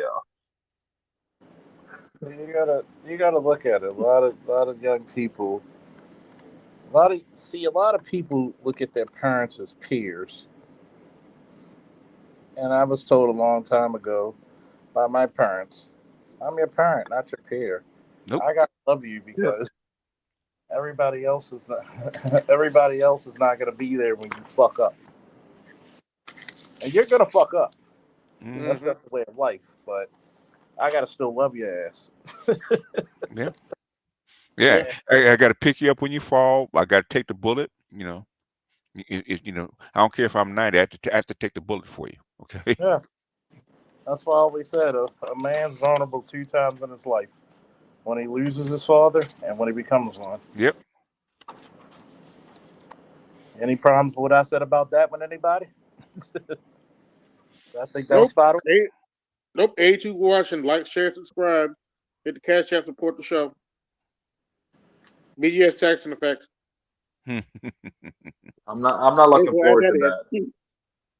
I'm not looking forward to that. Like I can't imagine losing my dad, man. I like sympathies for anybody who has lost their dad. I can't imagine losing my dad. And you're still young. Hopefully, it won't happen for a long, long time. It's So gonna happen regardless. I'm black pilled. It's gonna happen regardless, but I can't imagine it till it happens. Look, Andre, look, I've been dealing with that for 23 years. What's that? That's how long it's been since my father passed. 2000. I tell a lot of people, the more you accept your human nature, that you're gonna fuck up, the better off you'll be. Yeah. I just think that people try to, play a part or a role, to be even more specific. Mm-hmm. And what's the old saying we got in this space? You can't fight nature. yeah, that's true. And a lot of people fight nature. Oh, well, you think I go through that with my son, my godson, and even my godson's friends. So they go through situations and they be like, how'd you know everything you told me happened every step of the way? I said, how did you know? I said, you know why? Here's my secret. I fucked up enough. Mm-hmm. Yeah, I've been through it already. Mm-hmm. Come on, sing it with me, fellas. Is a good teacher. It always. The thing is, I always say, okay, you're 20, right? Okay, so you let a 10-year-old tell you what to do. Mm-hmm. So how come a 10-year-old can't tell you what to do? Because I already been where he's been. Exactly. Same thing with me. I'd be He like, ain't old enough. Yep. I get to confuse us. Mm-hmm. They My thing is, if you spark up, you better be right. Yep. You better be right. Okay, if you're right, I'll apologize and I'll say that you're right, but you better be right. Yeah. And that's the part about it, is that they're taught how to think, but not to think at all. Then I taught how they're taught how to respond emotionally. That's what they're taught. Yeah. They're not taught to think. They're taught to respond. But the thing is, is that you can blame the teachers so much. The thing is, you start with the parents, because I see this shit all the time, man. You know, where where does he get off? Where does he get the idea that he can talk to his father like that? His mother should have stopped him from doing that shit. Not just his father, but his mother. But Hey, guess his who father. don't? The problem is, guess who condones the shit? Yeah, mom. And she thinks it's cute. And there's many a times, some of the most painful calls I've been on, fellas, Mm-hmm. is when you had to snatch a little motherfucker up. And you hear him talking, 17 years old, Mm-hmm. 16, 14 years old. Mm-hmm. And I had females and male teenagers try to Mm-hmm. buck at me. Mm-hmm. And I had to talk to my partner. Hey, do me a favor. Talk to this motherfucker and tell him who the fuck I am. Mm-hmm. I said, you got a smartphone, right? Yeah. Let me look on my smartphone. Who the fuck you talking to? Who answered back? I don't know. But shit, they about to find out, aren't they? Well, when you see 5'3" females take on guys that is 6'3" and 250 pounds, and she walks out with all her teeth, yeah, they get the idea that I can do anything I want, because guess what? She's smarter than me and she can do it. How come I can't do it? Mm-hmm. Yeah, I had to tell this feminist about that, about men being disagreeable, and how come women can't be as disagreeable as men are, right?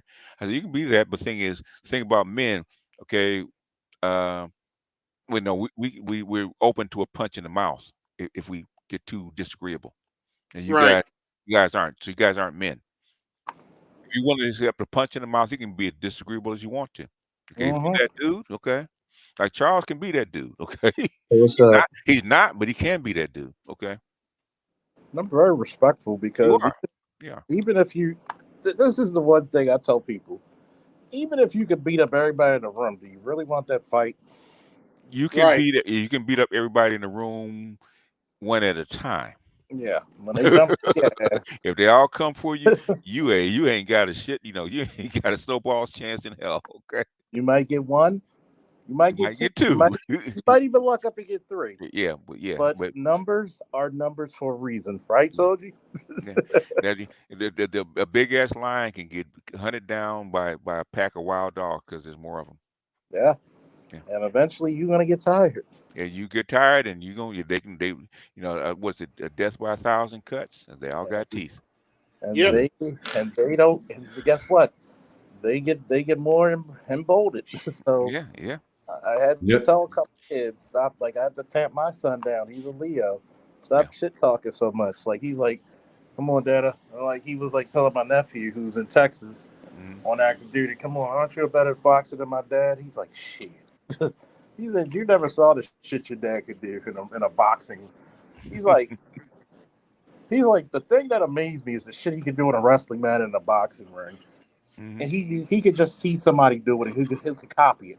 Mm-hmm. And he was really that good. He was like, at one point, nobody wanted to spar him. He was sparring 3 people in a row every 2 rounds.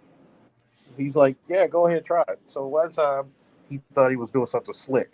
Mm-hmm. And he's like throwing a jab, and I just threw a jab in his face. He couldn't even see it. Mm-hmm. And then when he tried to like reset, I Yeah. threw a right hand around his face, and even Robert was like, "Whoo, Lord, that shit came like straight from him." He was like, "Whoo." He said, "I thought he hit you, man." He said, "Jesus." And you pulled the punch, huh? Yeah, it's like I went past him. Yeah. It just showed him how fast the right hand came. And Robert just looked, he was like, whoo, that looked like it was going to be a bad day. I was like, stop thinking that you're going to be faster than me because you're younger. You're more active. But I'll give you that. Guess what the last thing to go is power. Power, yeah. And I'm like, you gotta old man's strength. I mean, that is the last thing to go. What the thing is, it takes a long. The thing is, people think strength is just muscle, but it's also the tendons. And tendons take a long time to grow and thicken.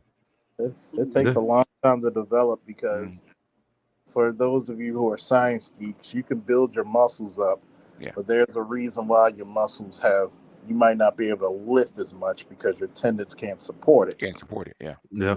That's why you got to develop that tendon strength, like, just holding. Like if I put you at a bar or like what is that shit? Like a monkey bar set, and I make you pull as hard as you can. Notice you'll feel it in your joints where the tendons are. That's how you start to strengthen them. And I let you pull it for like 20, 30 seconds. Yeah. And they have to tear and repair. Basically, muscle heals a lot faster than tendons. So basically, and they grow a lot faster than tendons. Tendons take years to grow like that. So that's why it takes a long time. Muscle will take about weeks. Yeah, tendons could take things like months.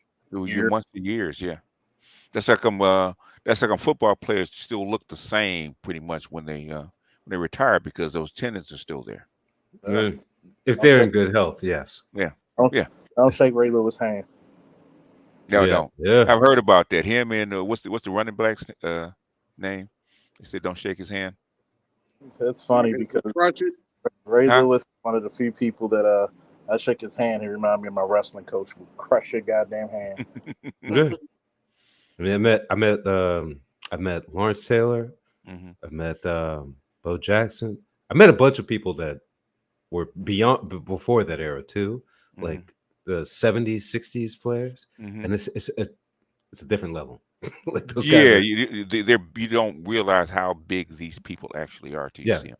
They are like differently composed human beings. Yeah, they are. And the ones who are in good physical condition, because they had to go against other guys like that, like if they're in good health, I mean, they are. It's like, oh, we're not on the same. It would be like comparing Simone Biles to Shaquille O'Neal. They're just built different.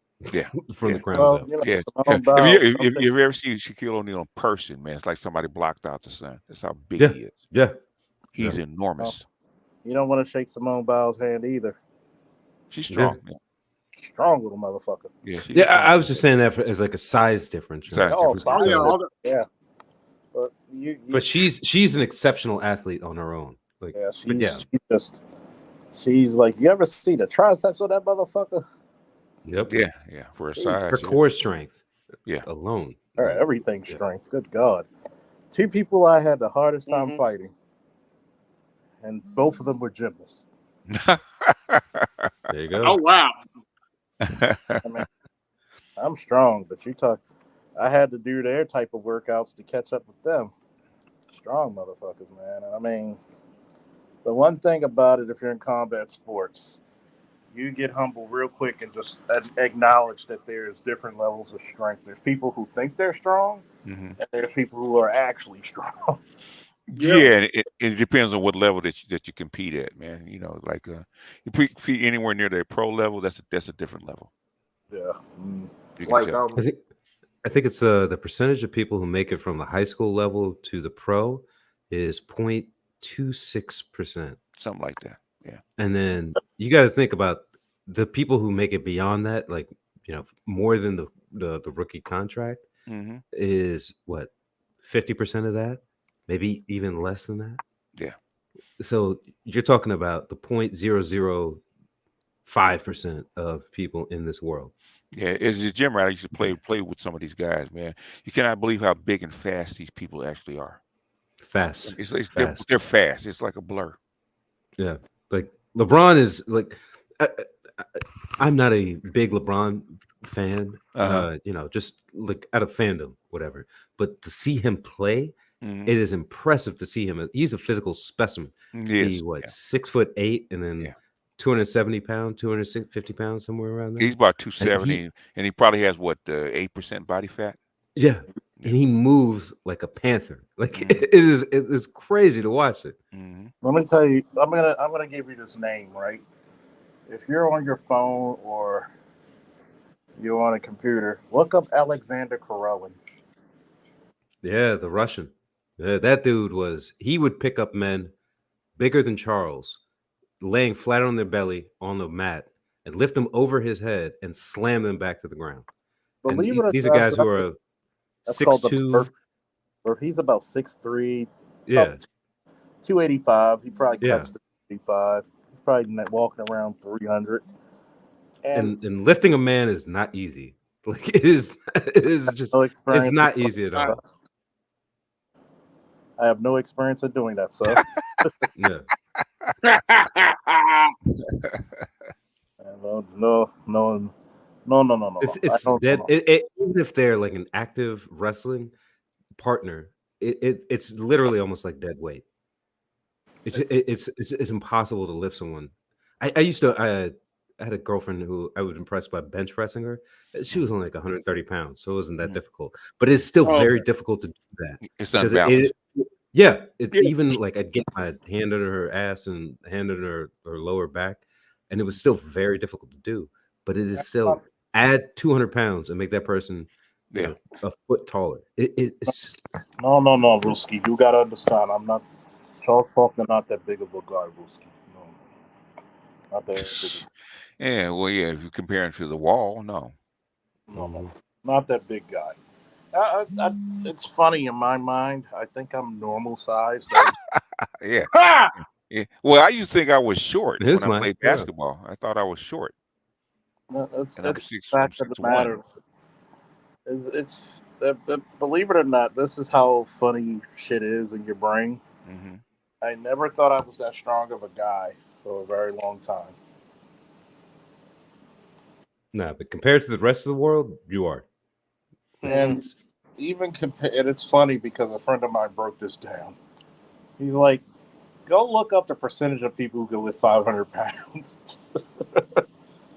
He's like, he's like, when we go to the gym, you probably don't notice this because you be into your shit. And two of my ex-girlfriends went to the gym with me. And they noticed it because I'm in the zone. You don't give a fuck about everybody, right? They're like, you put this fucking excessive amount of weight on the bar, lay it on you for 20 seconds and lift it like it was a feather. And they're like, everybody stops their workout just to see what you do. And they were like, man, we thought you were going to need some help. Like, me and my buddy were scared we couldn't lift that off you. Oh, well. I said, I hope he can lift this stuff because I don't want to try to pull it off of him. That's what she told me, too. I was like, oh, my God.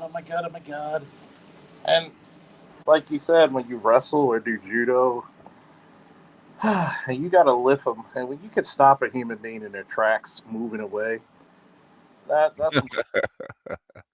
like, no. We're going to underhook you. Come back here.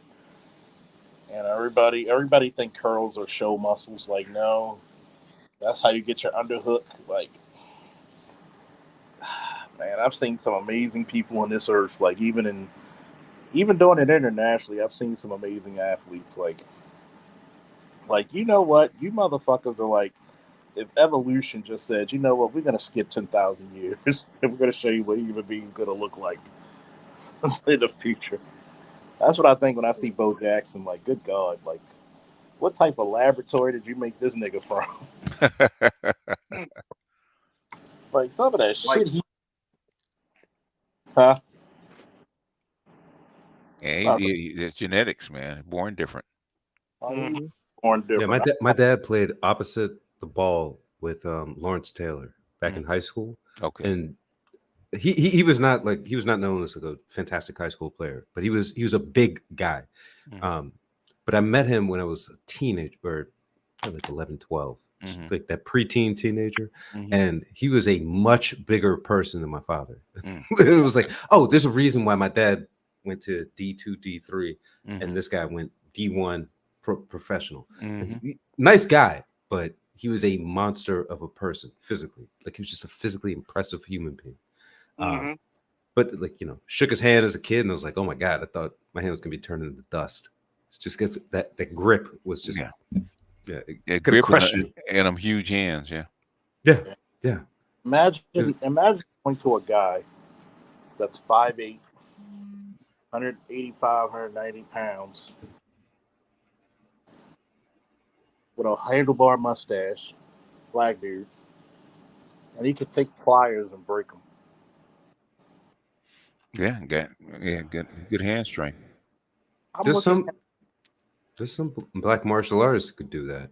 I'm looking at my wrestling coach do certain shit, and I'm just like, and even when we some of the guys meet up and we talk about them and be like, oh, that's what people look at. And I'm just like, one of those easy curl bars, right?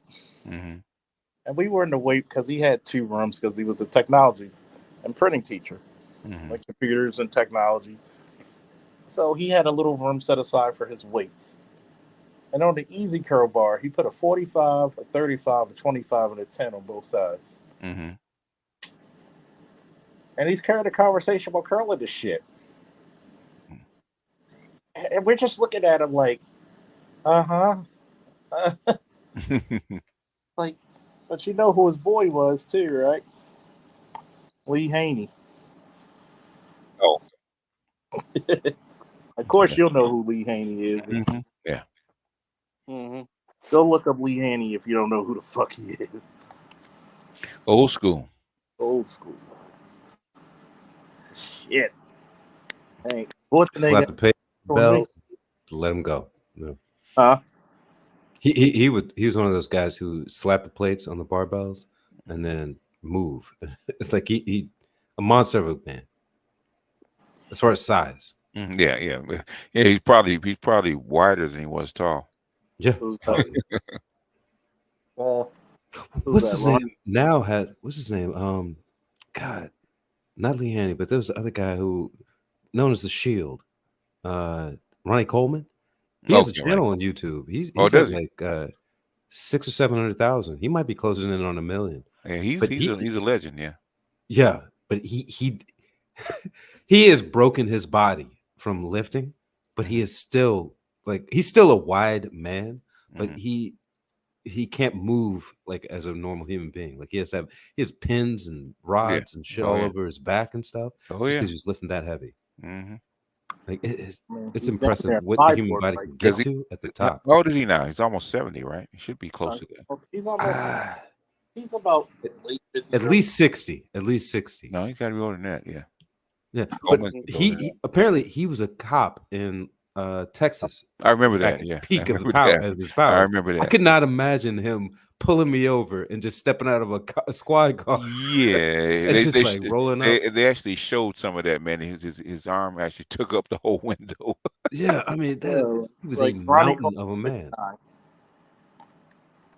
He's 59. Lee Haney's 70. Huh? Yeah, Lee Haney, I know he has to be 70. Yeah, Oh, he yeah. has to be. But because Ronnie Coleman, I think, was like the next generation, like the next 5 or 10 years after him. Yeah, he was the next winner. He was the.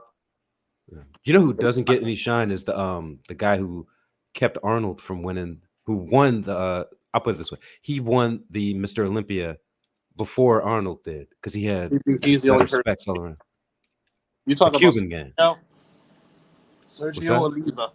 Yeah, Sergio. Yeah, he had like a smaller waist, wider chest, wider biceps, bigger thighs than Arnold, and then You know that he nobody- got disqualified somehow.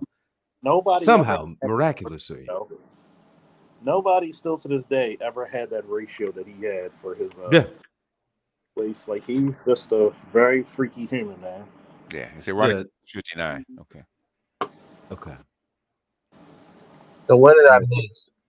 Yeah, Sergio was like, if you look at, they have photos of him, and he looks like a comic book character, like how Joe Quesada would have drawn him. Before AI. Yeah. I wanted to say something real quick. Yeah, like this has been a common topic that's been brought up a lot in space. So people talk about like this whole like internet daddy shit. I'm just like thanks to like BGS, the shit you're talking about. When like I recently just got like a copy of like my full birth certificate, which includes like details about my parents and shit. And I found out like my parents are boomers. They're in their mid-60s. I didn't know that. Okay. Because like Sounds they about don't right. share that shit. Yeah, they don't share that shit. Well, I'm a millennial, so they don't share that shit. That's about right. Yeah, well, all my kids are millennials. Yeah, my mom was a late. My mom was like a late boomer, like last bus stop boomer. Like Yeah. you're born in '61. Oh yeah, yeah. Yeah. So it's good. It's usually skipped. That's how it easily skips a generation. Yeah. Well, they talk about internet daddy shit. I'm just like, I talk to my dad every day. Like, what the fuck are you guys talking about? And that's a slur. That's what it is. Projecting. Yeah. It's a And they're slur. projecting. Yeah, Andre, why you think? Hold on, wait a minute, Andre. Why you think I tell?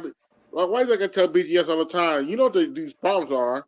They can't say your wrong daddy to their real daddy, so they say the BGS. Well, remember the red pill is 300. I always say the red pill is 360 degrees. And you have dudes that will listen to this space, or what they'll do is they'll be adjacent to this space and they'll say stupid stuff like that. But you have to understand, in Asian culture, I won't say as much in Hispanic culture, but it is there. Or hell, even in Black culture, the OGs. You had what was the dude that he passed away? Not the Freeze the pen. What is his name? God, what's his name? I forget. He recently passed away. Simple to P. Yeah, and he ain't even that old, but No. like to younger people, or he'd be OG. I mean, I'm 37.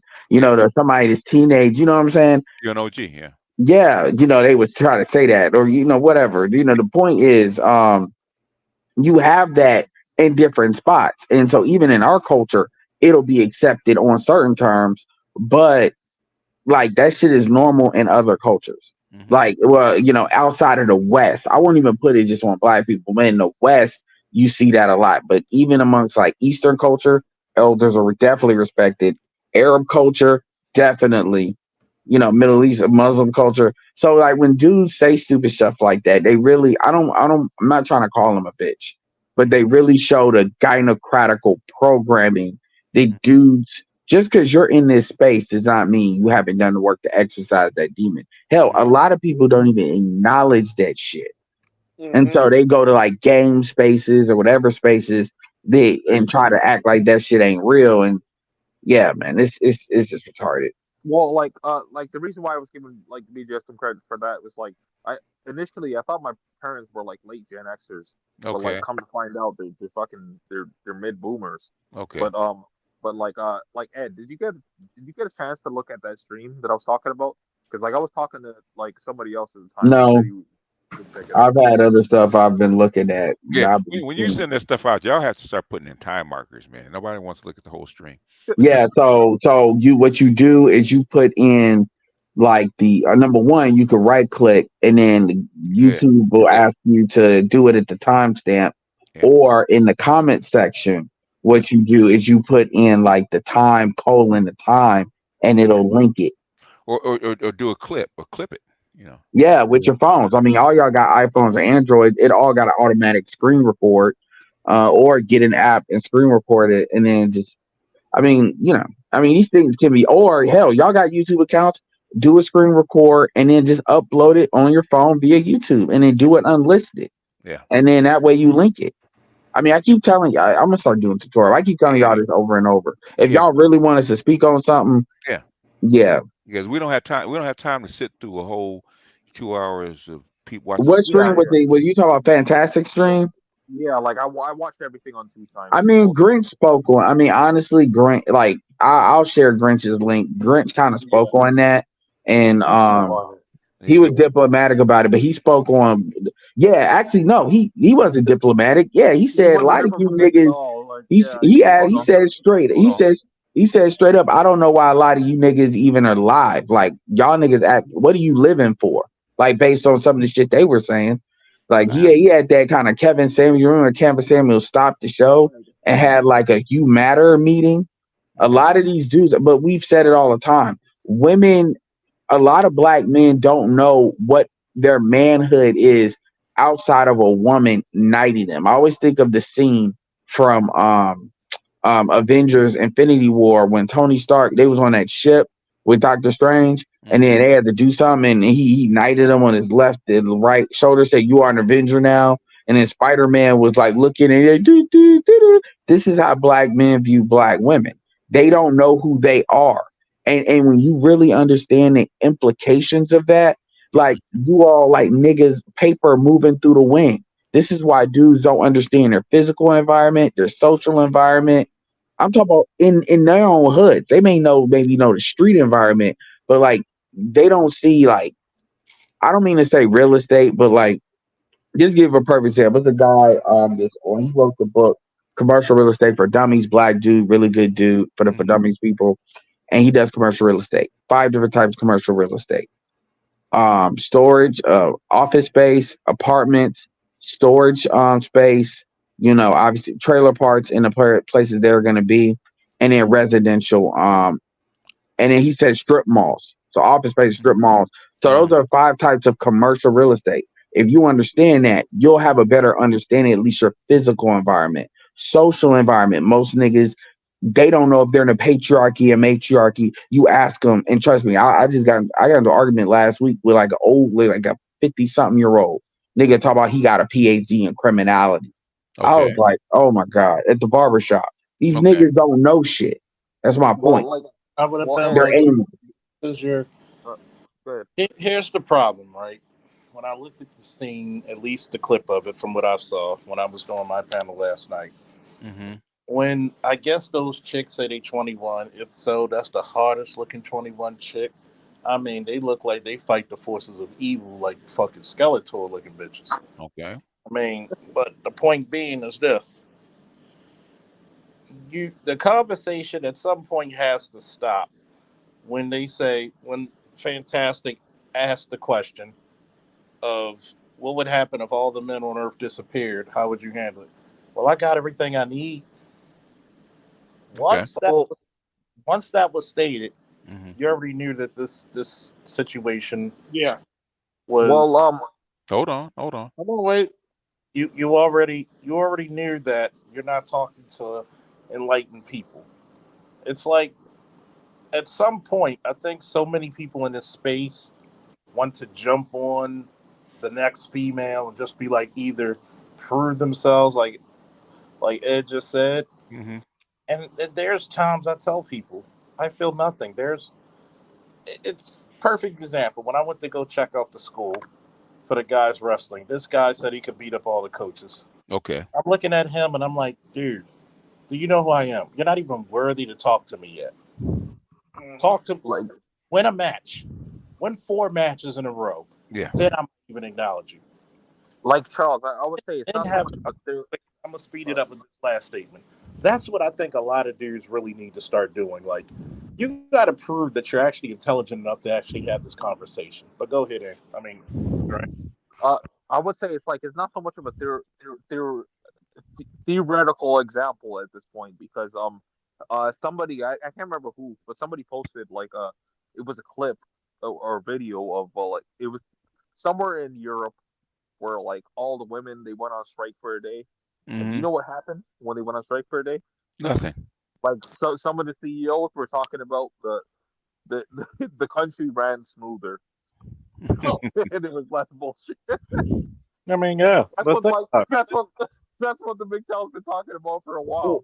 But like to see it like play out in real time was hilarious. Well, you got to understand, and I even hate it. Like, so there's a couple things going on. Number one, from a YouTube perspective, the reason why women, and this is not like BGS doesn't bring women on for this reason, but a lot of people will bring women on because it's still a novelty. Because most of these spaces don't have women on, not because there's not women hanging around here, because a lot of dudes don't want women on their panels. And my channel's not necessarily like that. If you talk like you got some sense, I'll have you up if you got something to say. But a lot of channels are like that. So, and there are people that want to see that. It's one of the many reasons why, a few reasons why Kevin blew up, because that was a novelty in having that conversation in that way at that scale. And so an audience saw that, and so a lot of people saw that just to get that check back. A lot of Purple Pill is pretty much all of Purple Pill is built around that. That's the novelty of them. They have women and women saying whatever they say. It's like watching a creature in their own environment. It's like watching a zoo exhibit. It really is, because they just do what they do, and it doesn't matter how they sound. In fact, the goofier shit that they say, that's the shit that goes viral, to the point where you got women actually doing skits or purposely. That's what they do on Twitter. They purposely say stupid stuff in order to go viral. And so what they don't understand is they're making women look bad. But you got to realize it's an act. And but the other part about it, I'll say too, is as far as what black men need to do, black men got to start being okay with women bottoming out. And that's the problem. Too many men, they are too uncomfortable with seeing a female in the street or a female truly at rock bottom, because that's the only way these women are really going to get right. Got to stop. You're not going to save these chicks. That's why they have this thing about age, because they know that there's always newer women turning 21, 22, 18, what have you. And so they literally want to make it a slur or shame you in dealing with younger women, because they still want to maintain their independence when they really should have a husband. And so once you understand all of that, a lot of these chicks are just squawking. Also, if you want to shut it down too, have your favorite chicks to point them to. Love Dorsey, Pink Pill, Shay Sade. Daphne's getting a lot of traction. Shout out to her for checking that Leatherface brick lady bitch, because she been on her ass. Send them to them other females, because that black female accountability sector was not as big back in 2.0 days. It was non-existent. No. Now you got a whole bunch of women, like, you argue with them. That way you can't talk about they can't get a man. You can't talk about, the stuff they try to say to dismiss us. And I would ask, why aren't y'all talking to these other women? Why are y'all wanting to talk to men like we need to give you permission when y'all gonna do what the fuck y'all want to do anyway? Yep. Because, I mean, you got to really think about it. How can you ever be? What's the best way to be acquitted of a crime? Is to have everybody think you're a victim. And when you look at those women and they said some of the shit, well, a 40-year guy, see, women lie and don't realize who they're lying to. It's not like none of us had almost 30 to 40 years of dealing with women. How many women date older men? Damn near all of them. They go into high school fucking with older guys. They don't. When you're a ninth grader coming into high school, you're looking at the seniors. 14, 18. People forget that. People forget that you have a very decent gap, not a big one, but a decent one of early teenager to damn near early adult, Mm-hmm. mid teenager to early adult. But yet they want to juxtapose that to like, okay, why do women want younger men? I mean, why do older men want younger women? One, the women you find at 40 ain't looking like they did in 20. Two, Mm-hmm. that guy's more stable usually, and he has more money. And they were like, well, you talking about Superman? The average black male still makes about 15, sometimes $20,000 more than the average black female. So Well, yeah, we are Superman compared and, to you. and another thing in the black community, Charles, older black women are fucking younger black men, and is a hell of. I mean, shit. Jason Black was talking about he was 20, 21, fucking 40-year-olds. And that's not, and he's saying that like that's normal. And so my point is, just like with the passport bro shit, women are traveling. It's not no what they're gonna start doing it too. No, y'all been doing it. It's just nobody acknowledges this when they're having these conversations. And so dudes are sexually politicking around it. Like niggas really be like, man, you took my girlfriend, because you have money. Like making it like it's just an epidemic of like, essay, and this is why people are okay with putting out essay talk, because you And, have the real conversation people don't want to have, and they want to have these like front conversations. And there's Well, also no stigma against that as well. Like women can do it freely, and like there's no Well, problem. the point is that's because men go along with it. Because in other cultures, like like the age thing is not a stigma in Hispanic culture. Quite as it's kept, it really ain't a stigma in white culture. They just let Josh Giddey off. They just said there's no criminal charges being filed. The dude on the Nuggets that was accused, when he was dating underage or having sex with underage. So trust and believe that this selective morality, they're not really on them unless they're just absolutely wilding out. Remember, I forget the dude, is it Woody Allen? That he's over there in Europe. You got actors that will literally do movies with him, even though if he come over here, he might catch a charge. And it's either him or Roman That's Roman Polanski. Polanski. Yeah, okay, Roman What was Polanski. And like and literally but like Scarlett Johansson, like these are actors today that will work with him, get movies out, and you just don't talk about it. But meanwhile, FC, like Weinstein. So it's selective. like Ed, you actually just reminded me about like the reason why I even told you, well, why I even mentioned that stream that I said that you should watch. Like there was some like serious blue pill shit going on in that Well, panel. yeah, I mean that's how. But There was, dude, what you got to understand is we've been in this space long enough that a lot of blue pill shit is regulated under nigga shit. So it's gonna be there. The audience needs to have good discernment. A lot of times they'll watch certain stuff for entertainment. I mean, with Fantastic, most of the people that watch this Fantastic stream is really because they agree with his political disposition. That's well, they agree with other stuff too, but that's kind of the core of what that is. If you look at well, how he came up, and which and so like for instance, remember he's on a conservative side, so a lot of those trad cons they tend to say, I'm not saying him in general, but I'm saying they tend to attract a lot of blue pill shit in well, various forms. like the reason why I was talking about it, like the reason why I even mentioned it, because like there was a dude, like there were two dudes there actually that were like arguing some blue pill shit for like a good like hour and a half. But one of the dudes, like he went as far as to say that like his ex-wife or ex-girlfriend cheated on him.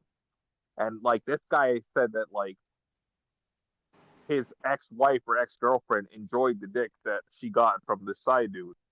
And like even Fantastic was like, that's crazy that you said that. Like It's entertaining. You gotta understand too. that was hilarious. Stuff like that, I yeah, like exactly. Stuff that like was that is entertaining. So everybody like that was hilarious. understand that this space is people come to debate this stuff. You have like even when Devin, that dude came up there with on my stuff. You have these dudes that what they're doing is they're using Fantastic or using the platforms to basically. A lot of them are trying to reform their own selves unconsciously. They're trying to see, well, how does this sound when I say it out loud? And Fantastic gave him a response. So he can take that. So what did BJ say that this is like basically gynocracy anonymous and shit. So that's their way, or Alcohol's Anonymous, that's their way of kind of going back and forth. So, but yeah, the blue, that shit is always, I mean, 1.0 was blue pill stuff, to be Yeah. honest with you. And my name is Ray, and I have simped. Hi, Ray. Yeah, that's what it is. And so, and a lot of the game, and see, this is a lot of the backlash, a lot of red pill shit, because they say if you're really that jaded, it's really who hurts you energy. That's why even a lot of folks on TikTok or whatever, they'll say red pill shit, but they'll mask it in common sense. And they'll say they don't throw red pill under the bus, but they make it clear that they don't associate with red pill because it's been branded as incel to, like, people that don't know shit. Yeah. Yeah, like that dude that was up on your panel.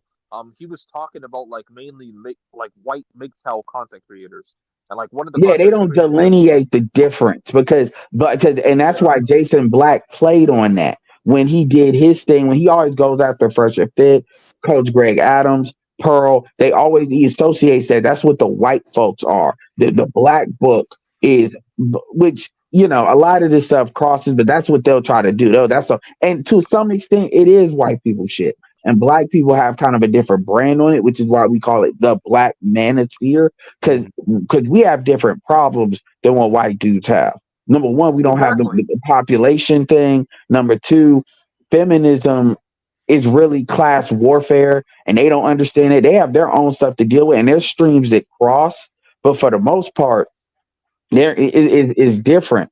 So it is what it is, man. It's just people, they this is what this space is for a lot of them to kind of bounce their stuff back on there. If they're not malicious about it, Yeah. it's fine. People used to come on. I remember this dude is in simp, but I remember the dude that went on the Coliseum a while ago. I think Charles was on it. It was a long time ago. He's from Philly. And he was talking about how his daughter wanted to wear short shorts. Oh yeah. And he said no. And his wife basically said because he cheated a year ago, she tried to override him. I'm like, well, how did that help his daughter? His wife and his mother.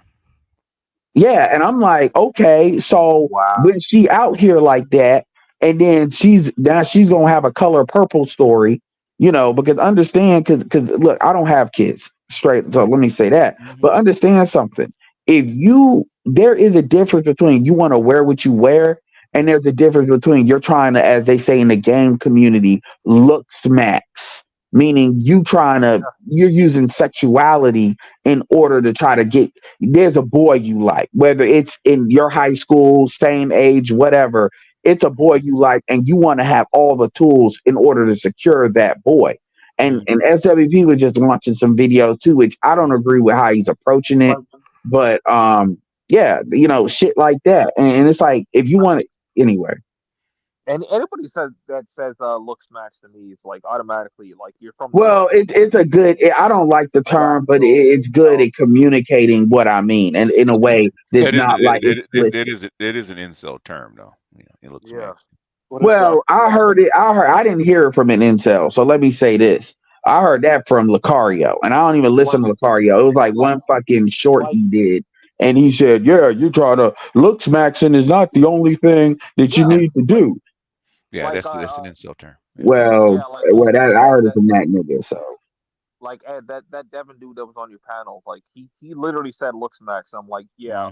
Once I heard that, Okay, like, well, yeah. So that ain't a term I fucking use, but it's a good communicative term because it's either that or I don't want to say an underage chick is just out here wearing short shorts because she want to get fucked.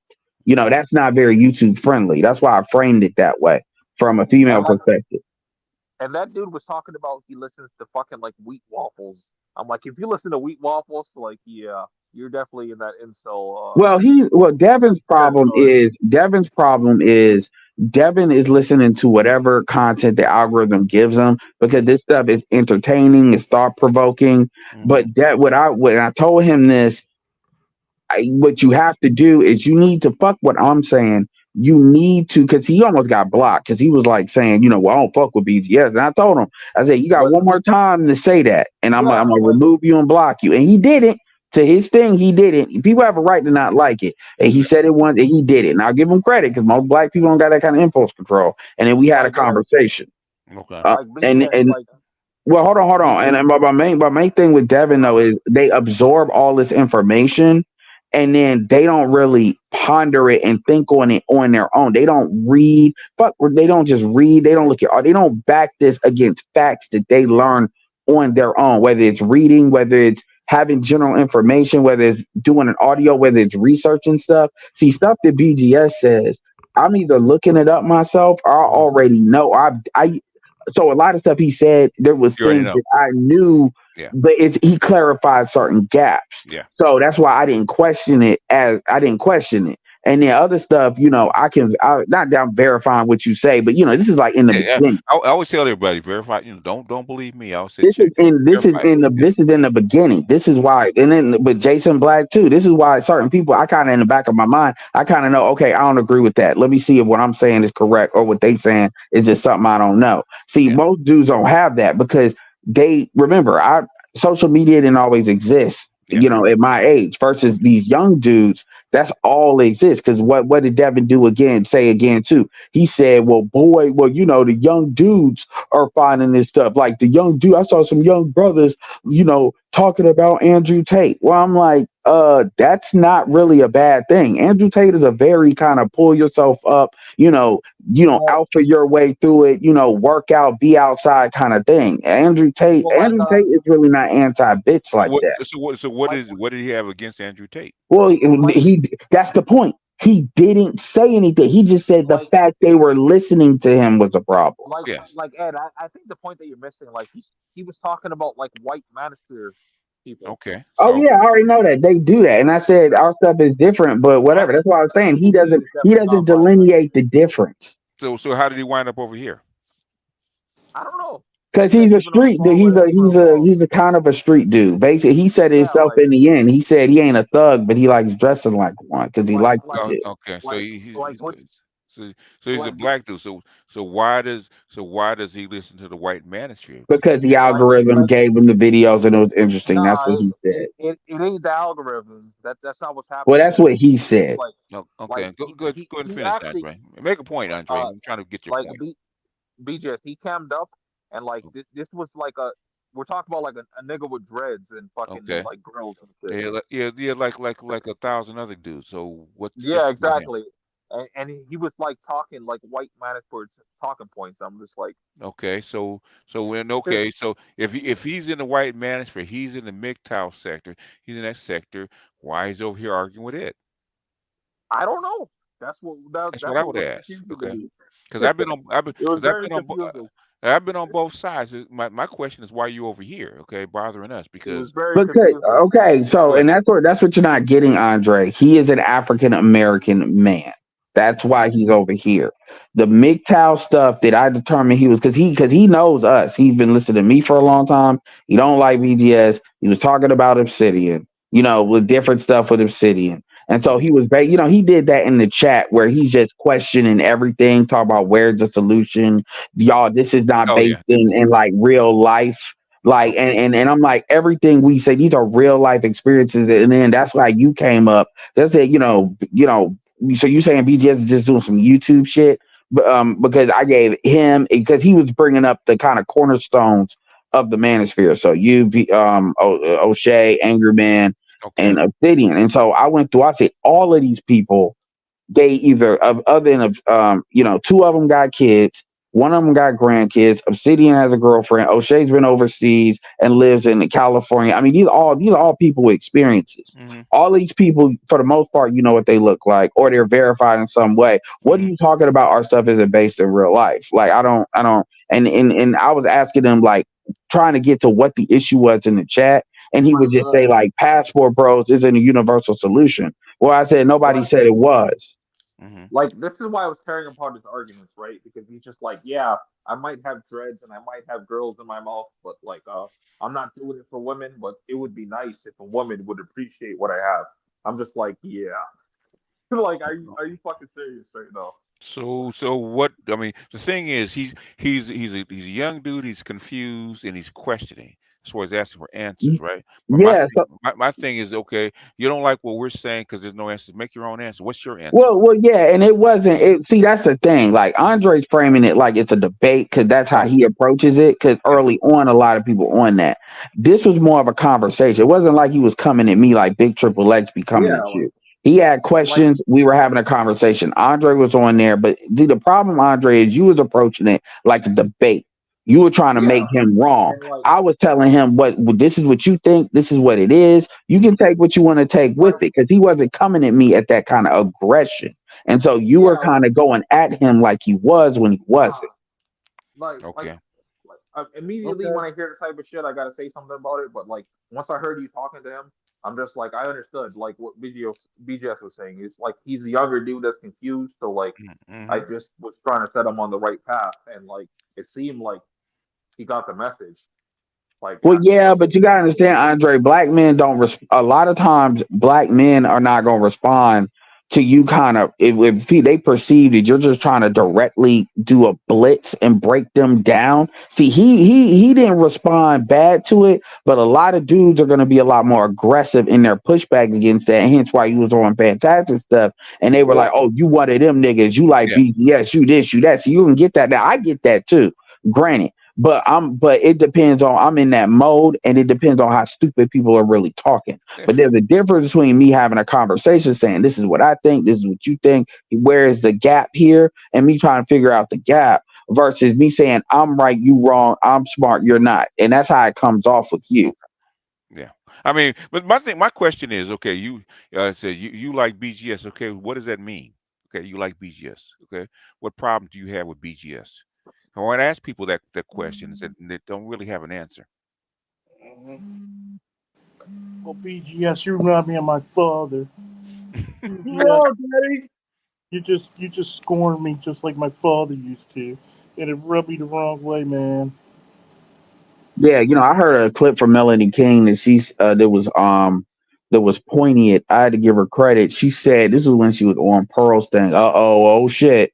And she said that when Kevin Samuels was talking, he sounded like my father. And that's why a lot of these women be having a problem because they ain't never had a dude tell them shit, because they come out of these single mother households. So whenever a dude is talking to them, even if because Kevin never really had a bad tone. That's why I laughed about the tone stuff. I'm like, yo, he wasn't. I've seen people like Jason Black can come at you with tone if he wants to. Yeah, that's tone. Yeah. But the women like him though. Yeah, well, women did like Kevin too. It's just the ones that didn't were vocal. I mean, hell, that whole accountability sector is pretty much outside of Crimson Cure. Is pretty much an off sector. I mean, remember, Pink Book wasn't existing like that. Yeah. Yeah. So, but the point is they ain't never they want to use tone when in actuality they don't like any man saying shit to them. This is why they don't respond in the exact same way when a black woman is kind of coming at them. Like I've actually had a couple people like comment to me. They're like, "You sound like BGS." I'm like, what do you even mean by that? Like what? They heard some of the talking points, probably. Yeah. Yeah, I mean, I did, but you remember some of these people have been. This stuff has been going on for almost like 7-8 years now. Some of these people have been like casually looking at this stuff. This stuff has grown. So again, the environment. This is what you have to understand, Andre. We're in a place in the environment right now where the music is almost stopped. So this isn't like 2016 and 15 where interest rates are low, stuff is bounced back. At least perceptionally from like 2008. And so people can afford to play like they're stupid. This is after the pandemic. You see what's going on with the election. There people are worried about who's like people can't afford to be stupid. So always trust that the environment is going to correct them. And unlike us, you ain't got to wait for that to happen. We're in the what? What do you think, BGS? End of the third quarter on this shit, or the beginning of the fourth? Yeah, exactly. So we were talking about from the first, and we're talking about way before COVID. Nobody knew. So this stuff, it's obvious. So when you see somebody saying something stupid, that's obviously stupid, they're either lying or trust and believe. Especially if they're a dude, the environment is going to correct that because black men have no protection against the environment, especially if you're out here being stupid. Like my whole thing is like BGS is like from my understanding of like the stuff he talks about, like yes, he has like higher level conversations with like experts and shit like that. But for the most part, he's talking to like dummies like me that can understand. So it's just like for you to say like I sound like BGS is like he must be fucking dumb as fuck.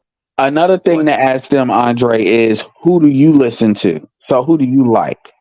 And be for real. Be like, well, who do you like? Who is the top people? Who are your favorite people in the space? I've asked people that. I asked Devin that. And that's when he started getting, that's where we got the white manosphere shit from. I'm like, okay, so you should be able to see it. So you see what I'm saying? Because then if they say some crazy shit or they say certain people, whoever they say, you kind of got an idea of what they gravitate to. And I'm not saying good or bad. Like if they say, for instance, Tito, not saying I have an issue with him, but you kind of understand where they gravitate to. And to be honest, Grinch likes Tito, and Grinch is a successful guy. But you know, Grinch likes Angry Man, or if they say Angry Man, you kind of can gravitate it, and that's not good or bad. You can kind of get a feel for at least where they disagree with certain people based on the top 2 or 3 people they like. Yeah, Like who in the manosphere was the guy listening to, Andre? Yeah, I'm gonna keep it 100 and say like Grinch. I found Grinch from like listening to Angry Man because he popped up on the panel one time and like he was talking reckless. I'm like, yeah, I fuck with that dude. I know, yeah, y'all have similar backgrounds, yeah. Yeah, he doesn't have a filter, so I'm like, I fuck with him. Mm-hmm. Oh, he got a filter. You do trust and believe he got a filter. You don't hear half the shit that Grinch really goes through, man. Grinch has a good filter, you know. Or how he used to be. Or how he used to be. Well, you know, Grinch still dabble, okay. No, he does, but I mean, you like from how he grew up, yeah. Well, I mean, I'm talking about even in the early days with Anger Man and all that stuff. You know, when they had the Black Order and all that stuff. Oh yeah, yeah. So yeah, it's a lot of good. Like I said, man, if we look, I swear, if we all pulled our shit together and we did like a Manosphere Classics and we pulled all that old shit off of YouTube and put that shit and charged y'all like a $10-15 subscription and we focused it on the good shit, like like the Google Hangout days and shit. Oh yeah, it would be worth it.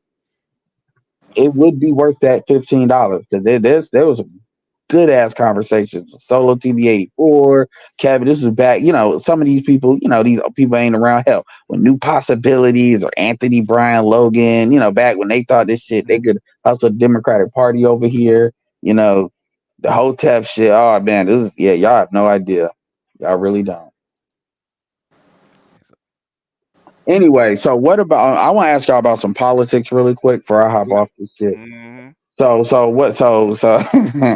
how you think it's gonna turn? By the way, congratulations, Charles. You know, I'm not really a Baltimore Ravens fan, but I'm really tired of these motherfuckers talking shit about Lamar Jackson. So I really want to drink some white tears. Although there are some white dudes like even on the main media, it's a couple of them like that are starting to be honest and actually say what the fuck it really is, not play the well, it's just changed. They are acknowledging the race man, so it ain't all of them, but you know, I'm getting tired of people talking about La Thug and da da da da da. You know, like come on. It's not the fact that he's not quarterbacky; he's just too quarter blacky. Oh yeah, and it's funny, but and you got to think of what's the coach Harbaugh, like you already know you already know if this wouldn't have turned out well, like getting him, then them paying him, it would be on him, like maybe not immediately. So it's like the risk he took, and it wasn't a risk because even Tom Brady said. Tom Brady was looking at him in high school when he first saw him, and he said the stuff he can do. And by the way, these white folks love ignoring. Tom Brady has said a lot of shit. Tom Brady has said shit Cam Newton said. Tom Brady straight up said that the quality in the NFL is not what it once was. And he said, and he wasn't really shitting like saying like Lamar Jackson, but he wasn't saying that. He was saying they just don't develop quarterbacks anymore. These teams don't develop. And he even said in college, they don't develop in college anymore like they used to, like the programs I kind of benefited from. They want these people to just come out throwing immediately. And he be having some really well thought out critiques. And so when somebody else says it and they like clown Cam Newton, it's like, yo, Brady said that and y'all didn't say shit. Mm-hmm. I got a question for AB. Because I caught a little bit of your intro. They were talking about you apparently pissed off the brain You trust. went over that. Okay, you went over that. Yeah, Okay. it's kind of one of those things that they, Andre, they pay. Yeah, I would give Touch the replay because I say something or BGS more likely says something. Now we got a whole like month. Oh yeah. Oh Oh yeah. Well, Yeah, well, but well, just look. AB be poking the bear though. Yeah. Oh yeah, I know. So it's like if AB litigated that, it's like I catch. All I said, and here's the funny part. All I said was, y'all think I'm hard on Joe Biden? Listen to some real leftists. Oh yeah. Yeah, and like you posted a video in the community tab, and it wasn't even you speaking, but they Oh made yeah. a You ain't heard whole. the real leftists talk about real Oh, progressives talk about Joe Biden. they It ain't they pretty. they did they did a whole Yeah, stream that was on just a sample. AB because of Yeah, that. and they could. The old leftists couldn't stand Joe Biden when he was actually a senator. They couldn't stand him then. Yeah, because people forget. He's a credit card dude. But Yeah, yeah, he is. the Yeah. culture things. I don't listen to that. I don't listen to a lot of deep politics stuff. But yeah, I've caught clips of like the Young Turks shorts and stuff like that. That what was that Persian chick? Oh, she was talking that shit about Joe Biden. Anna, Yeah. Yeah. They be getting mad. They be like, "Yo, this they team. He needs to step down and like they're not even a fan of Kamala either. They say somebody else needs to make. They need to make headway because Yeah. y'all about to lose this shit." Get him out. The Young Turks are actually Bernie Bros. So Oh, okay. Like yeah. for AB, what I found interesting about them dudes, well, like for all I know is like the main dude it seems to be is that Mike dude, and like he popped up a couple times on panels, and like he was having conversations with you, so With it's me? like why With why AB did or you me? feel that with both of you, Oh with you yeah, he and was on AB? last week. They didn't come this week, but thing is, they Yeah, left. he was on Art's panel, one of Art's panels, and he was on AB's channel when you were there. Well, Mm-hmm. before you came up, but basically the point I'm trying to make is like he was able to actually come and have a conversation. So I don't understand why you felt the Well, need Mike to is intimidate kind him. of different. Mike is definitely on he's a black Panther dude, but gotta remember art stuff is like considered a neutral ground, and right? politics is one of the topics to get talked about. So Mm-hmm. and Art and Mike is civilized. I mean, they all are, Yeah, but he's some are civilized. more than I actually others. like him on that. So it's Mm-hmm. kind of like you don't start nothing, it ain't gonna be nothing type of stuff, you know, unless he Yeah, vehemently disagrees with some shit that's being like said. that's the point that I was trying to make. Like I actually like the dude because like he actually came up and he stood in a square, whether he was right or wrong, but he stood in a square. But Mm-hmm. like, and he was like civilized, unlike Kung Lao. Like I mean, he was yeah, if you want to hear he it, was because civilized. BBS don't like talking domestic politics. So if you really want to hear about domestic politics, particularly the Democratic Party stuff, yeah, go listen to the Black Branch. Them and the Code Breakers is my favorite when I want to go deep into shit. With Yeah. him and Paradox, but they don't always go live. When they go live, they go live. But I thought they would go live after the Iowa situation. But yeah, but What Well, are they they, gonna say? What are they gonna say? BGS was right. I mean, well, they can find. I mean, paradox because you got South Carolina and yeah, they like nah. Don't, he said the old man is coming with the lightsaber. Mm-hmm. well, like the point that I was trying to make is just like why make a standalone video when they know you're about to stream and they could have came up and like had a conversation with you in real time. It's history. It's history. Don't worry about it. In Andre, other don't words, worry about it. yeah, don't worry about it. In other words, they can make a stream and say get out what they want to say uninterrupted. That's why you make your own stream. Yep. Yeah, I mean, and you should do that. Like honestly, you see how dusty I do my shit. I mean, when BGS does his stuff, he uses StreamYard and makes it look good with the circle thing and all. Like me, I just pull that shit up. You see half the dashboard. I've been doing that for years. I don't give a fuck. Half the dashboard. Me driving around, low key going through my location. I drove through Duke University early today. You know, me just talking my shit. I mean, any of y'all can do that shit. I mean, truth be told, I would use StreamYard, but this Google Pixel is retarded. So I don't know if I'm gonna get the higher one, but it doesn't galaxies are better for like StreamYard They are. because StreamYard can't stand Apple. It don't like Apple, but Galaxy. They actually made an Apple app for it, so a dedicated app for Apple. Okay, so Yeah. I may need to check that out. Yeah. I may need to check that. Okay, good. They should have. Yeah, shout out to the folks at StreamYard, always low-key improving it. Yeah, Good product. that's why I adopted them, because I knew they would actually keep improving the products. Man, y'all have no idea. Like this, how I know you ain't been in space too long, Andre. You have no idea the fear when Google said that they would get rid of Oh Hangout. yeah. We thought Oh yeah, I remember that's that. the closest the space ever came to dying, and them white boys came like white saviors. Oh, this is StreamYard because it had to be simple to use. That's why I started using. I said, let me find an alternative without Because without all. everybody did not want to use OBS. I mean, I can use OBS, but let's be real. Like you see how I do my shit. I just want to fire my shit up. Fuck that. Yeah, Like, and like OBS had a problem with including the chat box, and that was a big issue with OBS. Yeah, but I've only been here since 2020, so I'm fairly new. Oh yeah, you So you're pretty much pandemic. came with Kevin Samuels, which is Okay. I couldn't fuck with Kevin Samuels. Like I said, I came in off CGA. Like I seen Kevin Samuels, I'm like, I can't fuck with that nigga. But like I was fucking with CGA and Angry Man and all that kind of shit.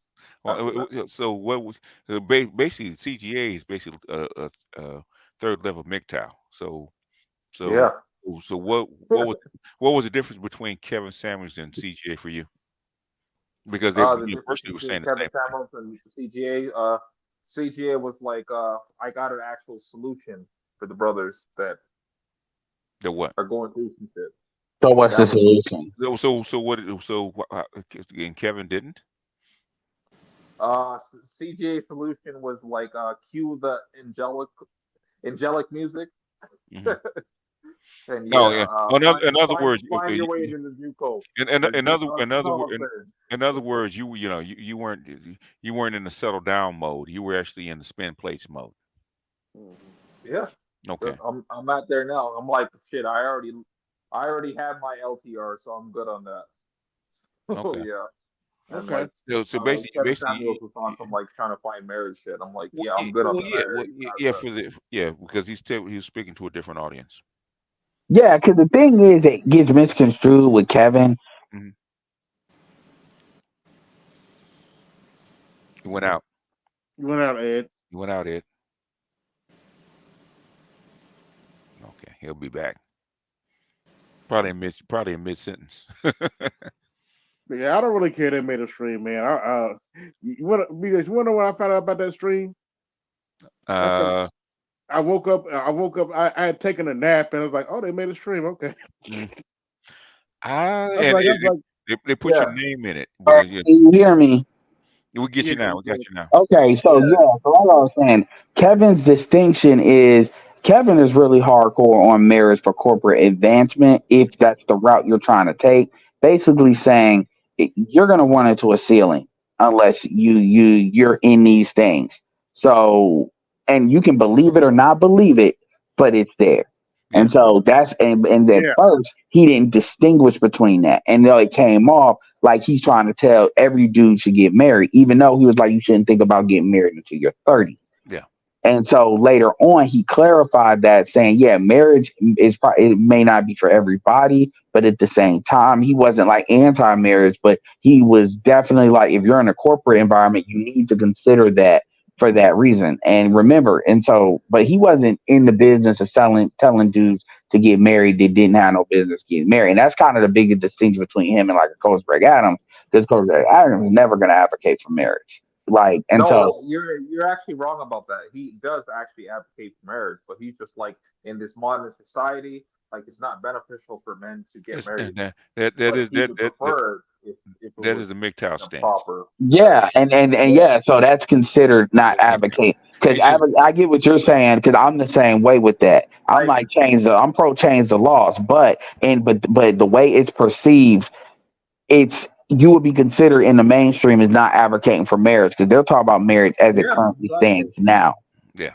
Like BGS, at least you've seen that, because like I actually had a recent argument with somebody who was trying to tell me that like CJ is not he's not a MGTOW. I'm like, he's a MGTOW. Yeah, how is he not? I'm like, how is he not a MGTOW? Because they perceive MGTOWs as incels. He just doesn't use the label, but He he's doesn't use the definitely a label. MGTOW. Yeah, but he's a MGTOW. Yeah. Yeah, he's like the thing is they're gonna put CGA in a different category because his perception is that he can talk to women. He's not weird. They have a perception of what MGTOWs are. A lot of people don't think MGTOWs. This is why black men, like Darius, is the same way. Like if you like them, you'll be like, oh, they're not like that because MGTOWs are a certain type of way, you know. Mm-hmm. Well, if you look at Barbarossa, right? When he was a MGTOW, he had a long-term girlfriend. Yeah. People forget that.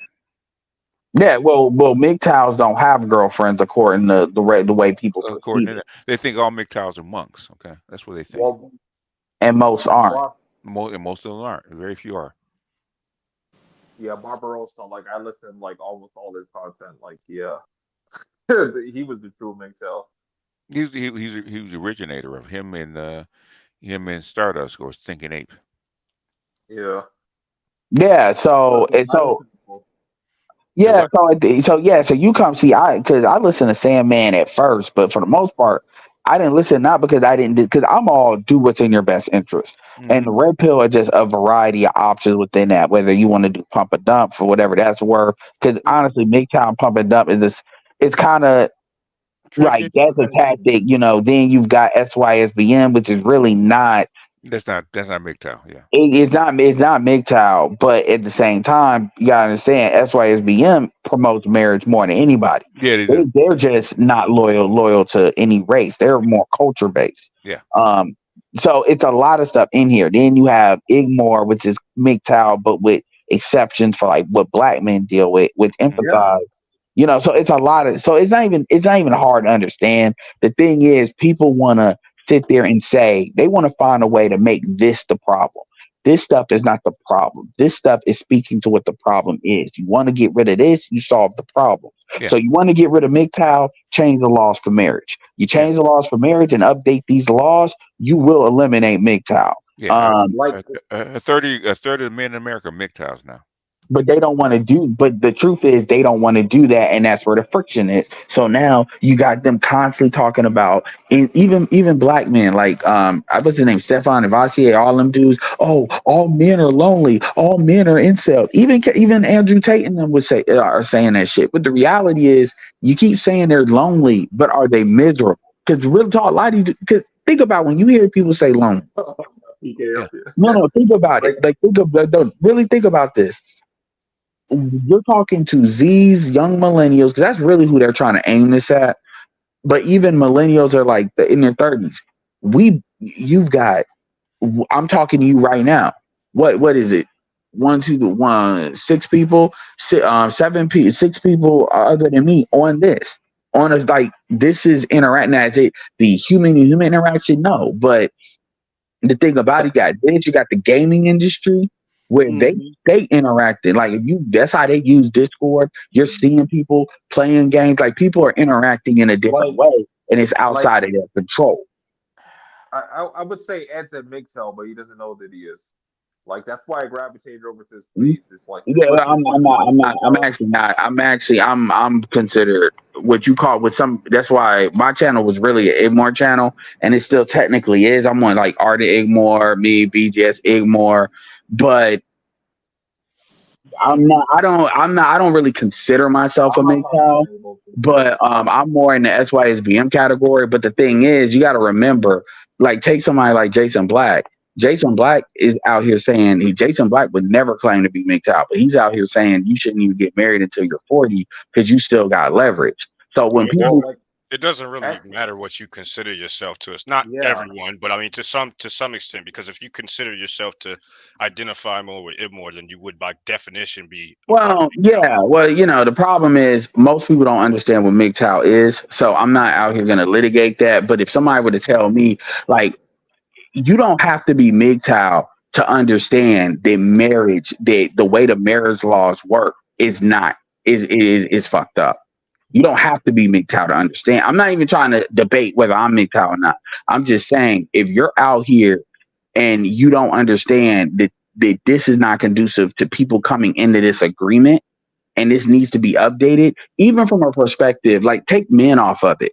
There's a lot of women a big reason why a lot of women don't want to deal with dudes that make less money, other than the obvious, is because they don't want to. They're seeing other women get hit up for hit up for alimony and stuff. Well, if you update these laws and give breadwinner rights, that's less likely to happen. Now, obviously, that benefits men a hell of a lot more, but there are women that fall into that category too. And so it's these things. So now that with what BGS said, which a third of men are MGTOW now. Now this is becoming a bigger issue where this has to be addressed, or you're going to see it affect the society. It already is. So now you can't play the it's this weird thing anymore. Now you have to address it from a legit political gripe standpoint. Yeah, it's a Like, third of young men and well, excuse me, a third of men overall, and about 60% of young men specifically. Yeah. Right. like I would say just go back and look. Like black men have actually been the original MGTOWs for decades now, but they never knew that they were. Yeah, they talked about that, but honestly, where we are now in this space, like we've had the black manosphere for the most part rejects the concept of a lot of the audience rejects. They don't know how to handle the word big cow, and so rather than and it gets to the point where it gets in the way of because this is something that was dealt with years ago before the pandemic. They don't know how to handle it. They just don't. Yeah, I understand that. Nobody likes labels. Well, it's not even the It's label not about part. the label. Yeah, it's not even the label part. They in black culture that is perceived like a lot of dudes at first acted Nigga, you like MGTOW. gay. Yeah, exactly. Gateway to homo. Yeah, exactly. So it's like okay, and honestly, I wasn't. The white boys wanted the MGTOW label anyway. So for the black dudes that really wanted to push that, like Darius, Well, like, Jada Black was a MGTOW channel. It's like yeah.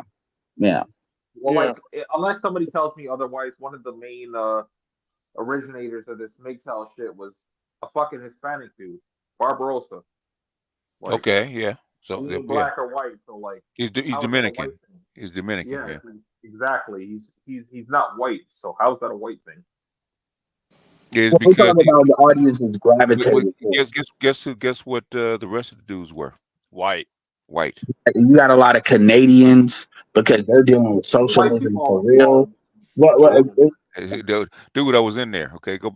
What do you think my Black Nazi Speaks channel was? Yeah, and Obsidian is in MGTOW, but he was on the white side. and BGS. Yeah. That's the reason why I fuck with you, right? Because like, Hold I on, can one hear at the a time. stuff One you're time. talking about. Go My ahead. apologies. I can't hear you. You got to speak up. I can't hear you. Go ahead, AB. You were saying something. My bad. I was just saying, listen. Yeah, I mean, I know what I'm talking about because I was over there. You just came in 2020, man. I was in MGTOW in 2013, 2014, 2015. Okay. Yeah, Like 2 years after it started. and that's what I was saying. That's the reason why I fuck with you, because I heard the stuff you were talking about. I'm like, yeah, like Yeah, to hear somebody like a black person talking MGTOW shit. I'd rather listen to them than listen to a white person saying. Yeah, that's why me and Paul Proteus actually were good friends. Okay. Yeah, them What happened to him? He died. He Oh died. shit! He died like He's 3 years ago. Yeah. Damn, I didn't know about that. Yeah. He's from my city. He's from I the city mean, that I live Alan Roger Curry, players. So people forget about Player Supreme. There's a lot of dudes. There's like David Carroll. Yeah. I miss me some David Carroll. No, yeah. Shout out to Brian Salines. I got his stuff. I got all his like raw videos. It's in my Discord. It's in the because he put it on Mega before it got deleted off that Avengers website. So it's all there.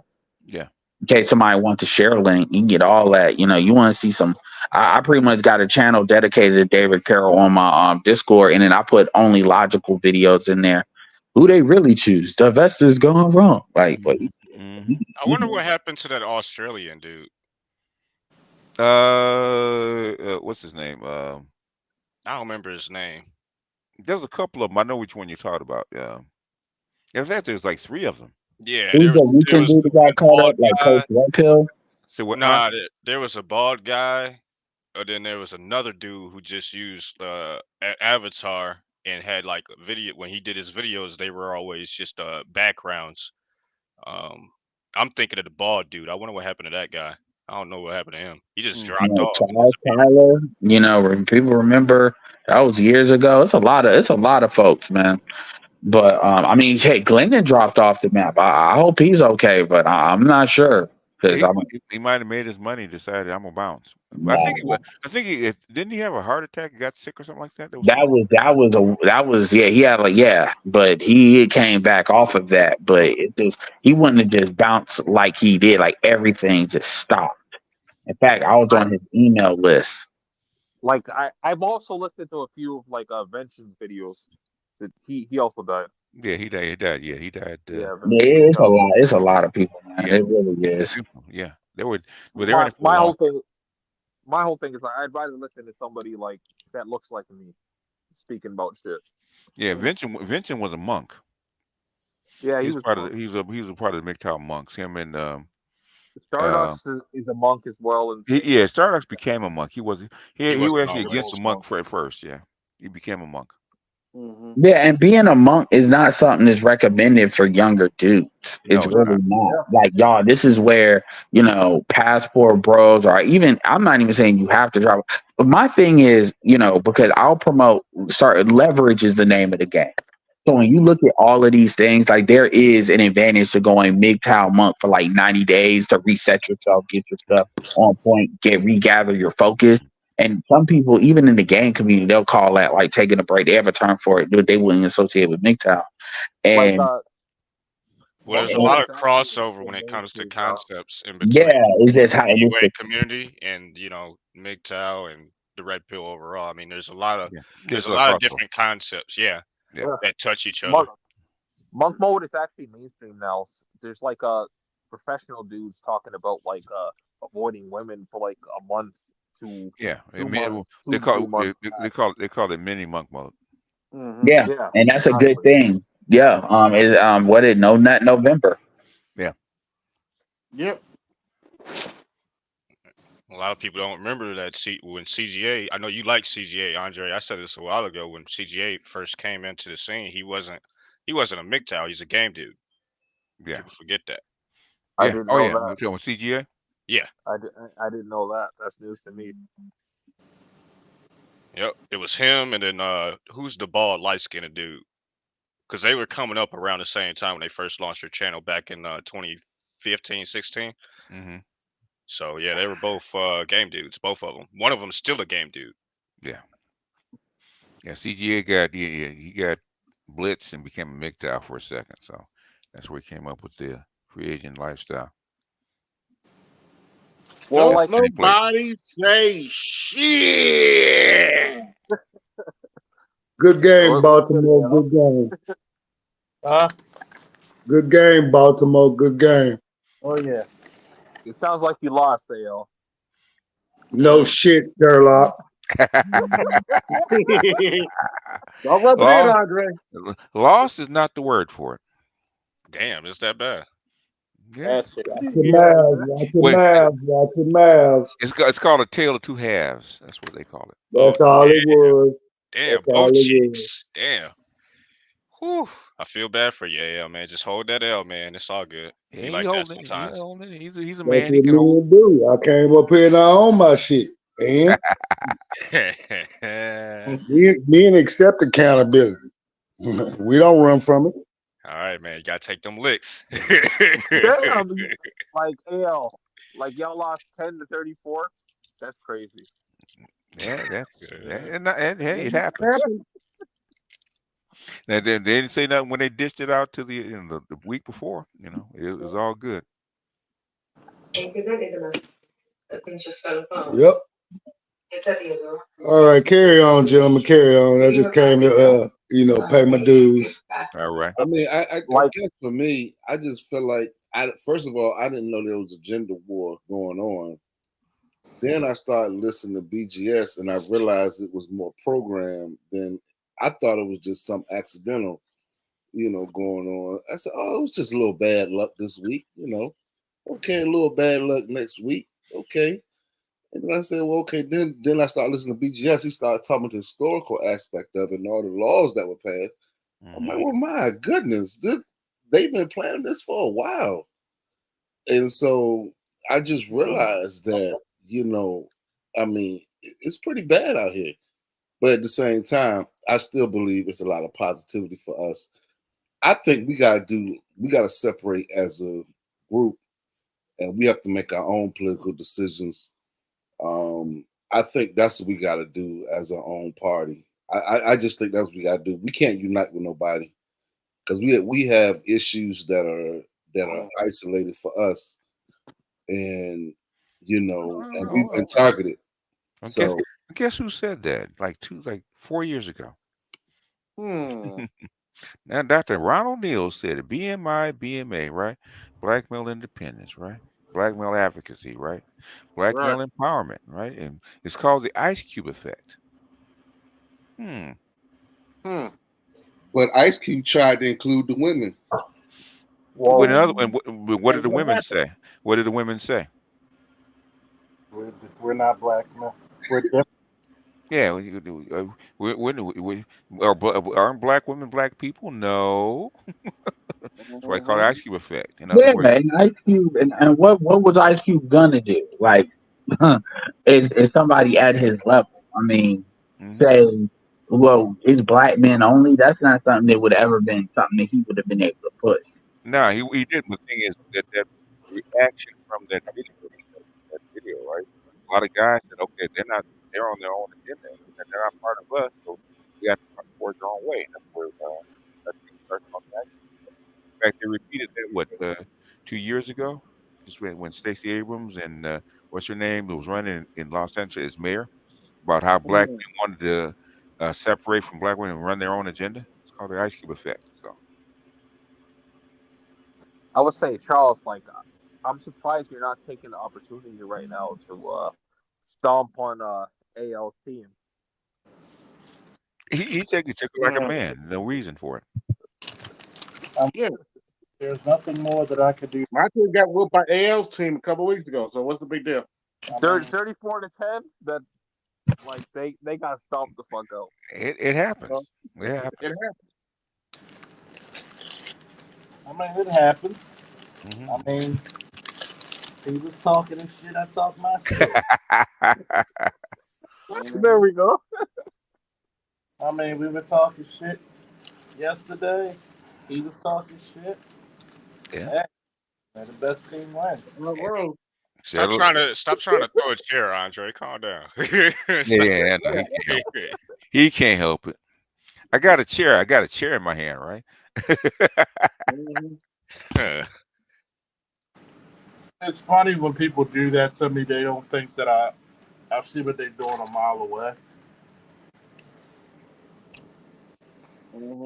So what's been good with everybody, man? How this cold weather treating you? Not you, BGS. So I don't want to talk to you. Well, it's only. I don't want to talk to you. I don't want you to start. It's cold, man. It's 56 and raining. Okay. Oh, you motherfucker. 56 and raining. That sounds quite well. I have no BGS. It's cold as a witch's titty, you know. BGS, sir. I have no sympathy for you. It's 13 here right now. I would say it's as cold as Dick Cheney's heart, but he doesn't have one. He don't have one. Yeah. Right. He don't have one. Oh yeah, I was gonna ask. Yeah, man. So, what would you think? How long you think Nikki Haley got? How long you think the brown lady got? Till the next primary. Now they talking about her cheating. I don't know. When you start throwing mud like that, it's bound to splash back on you. Well, I mean, Trump mistook her supposedly for Nancy Pelosi. She was stupid. What? So he didn't evolve a little bit, or at least in presentation. That's a slur in the Republican primary. Oh man. I'm sorry, I had a Biden moment. They all look the same. She basically she's just a backup in case Donald Trump can't beat his cases. That's all she is. Yeah, speaking about Donald Trump, that's part of the reason why, like, I was interested in that topic, because, like, they actually felt the cold that I feel normally. So I'm just like, yeah, good for y'all. What it looks like right now to me, not being super overly involved in paying attention to really much of anything that's going on with the political machine right now. Mhm. As far as Trump is concerned, it looks like they're just going to keep on throwing cases at his ass, making I it mean, difficult for him to continue to run. Yeah, well, that's true. Well, he's going to continue to run. The thing is, can they beat the clock? Because if he becomes president, it's pretty much too late to actually come after him. That as well. Yeah. yeah, and they open up that anything goes, because stuff with Hunter Biden, all that stuff. Y'all, I mean, Trump is a vindictive dude. Like y'all really playing with fire, man, for real, for real. You know, a lot of them liberals doing that shit, but whatever. And I and mean, again, it's not like a lot of people are very annoyed by Biden and Kamala and just what they've been doing. I mean, like you said, liberals are annoyed. Ain't nobody really want to vote for their ass. Mm-hmm. I mean, Trump got a lot of money, so he still got lawyer money. As long as you got lawyer money, he'll be all right. Cause that's what happens with a lot of people. Don't understand. Like people get convicted of cases because they can't keep paying their lawyers to fight the feds. But Trump got a lot of money, so Well, he got dad. He's white. He's in the higher ups. He's been a president. You know, yeah, you're right. You got a lot of stuff in his favor. And so Well, I really don't think they're gonna be able to stop him because look at all the stuff going on in Biden's house. He got his son in all that trouble. Yeah. I mean, Kamala can't do nothing. I mean, she really ain't got no plan for America. And I'm like, Trump, I mean, I don't see how he can't win. I mean, I really don't. I mean, The only way he can't win is if he gets indicted. I'm not indicted, but convicted.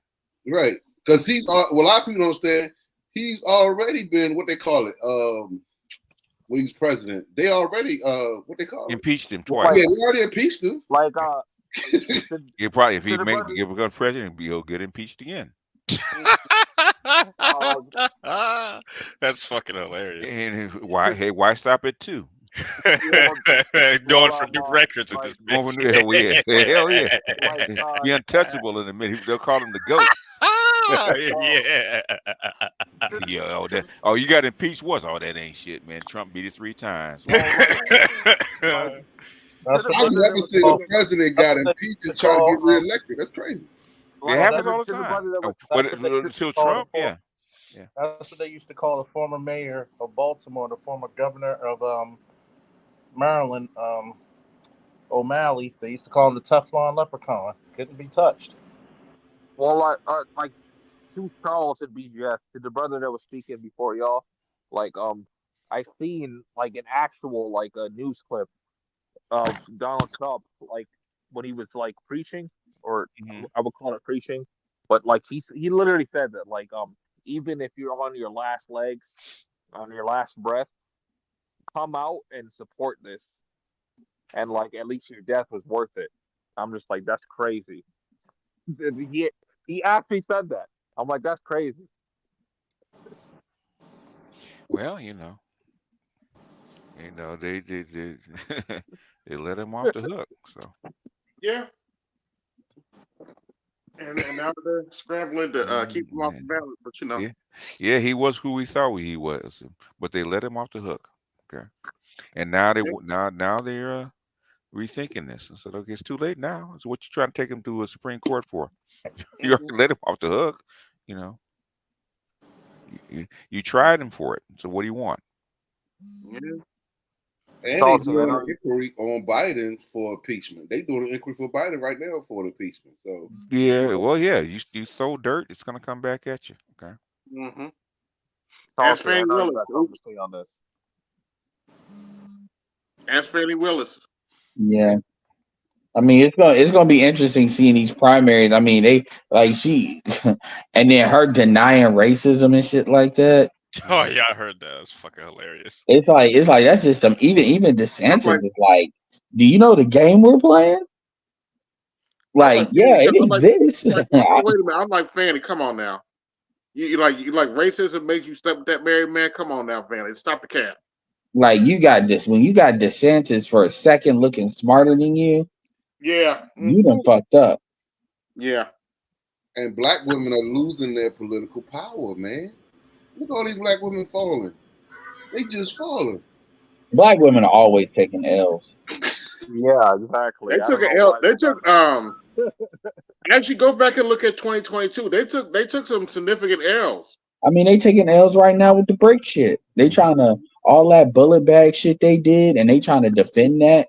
Call them motherfuckers, even dudes, call them motherfuckers bullet bags and cowards. And I'm like, you doing this all for a Somali bitch that basically hustled y'all. Why aren't y'all handling that? Y'all should be thinking about deporting that, getting that chick deported if you can. But no, y'all want to blame black men. It's like they out here retarded. like Ed. I would argue there's no reason to deport her. She's already on a boat back to Africa as we speak, if she hasn't left already. Is she is she? Because I know them. They said the law was going to the law was coming for her. Yeah, she's wanted now. She's on the run. Yeah. Well, I did hear some shit that she potentially surrendered, like through like she went to like the Black Panther Party. I'm just like No, she think it's a game. She think Fat that's Nina is yeah. breezy and Yeah. she one of them because I don't know what to say about that. Like yeah. No, she's gonna fuck around and find out. You know,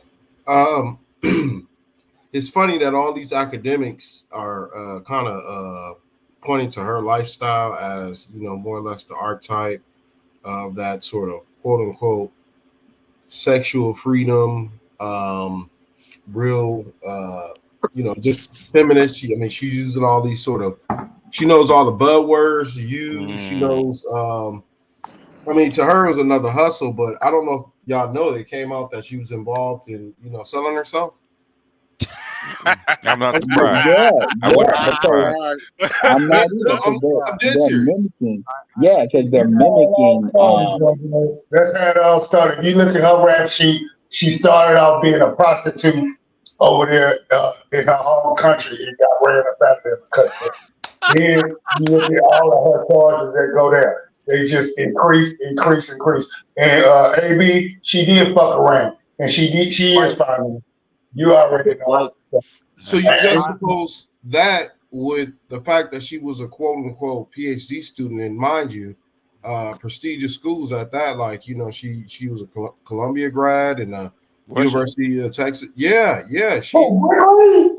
Yes, and also a PhD student at the University of Texas. But this is the kind of rhetoric that goes on in these sort of academies where it's like your sexual freedom and all those buzzwords, all that gobbledygook crap. You know what I mean? Like, she's the poster child of it. Now, I know all that. To the whole, was it Claudine You said Gay? it right. Back to the hoe. The Claudine Gay and all those other things. Put it like this: this is my greatest fear, and I was really coming up to ask BGS as well. Is there, are you going to go back to the academic articles and debunking, because you see, somebody like that really could have graduated and could have. That's what Dr. Pearson is for. Hold on, let me finish. Yeah, could have graduated, cooked the books on the data, and could have been spewing out more misandry, but on a scale that has been legitimized and stamped by the academy. Get these sort of expert witnesses summons and so forth.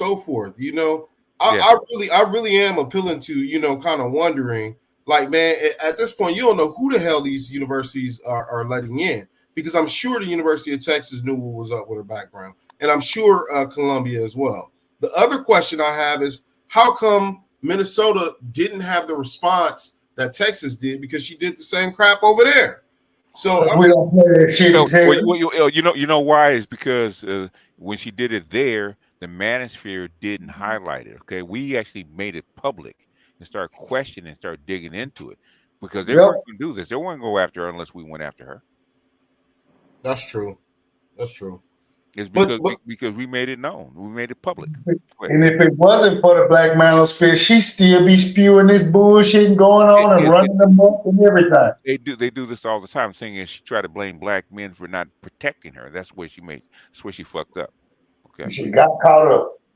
Yeah, She but called. for every one of her, Mhm. there's 100 more, and that's my fear. Like, okay, yeah, she got caught up, but there's some black Karens up in there in the academy right now, really mixing up, our names, man, chopping our names up, man. They this is what they do. They say their shit behind a wall, right? Okay.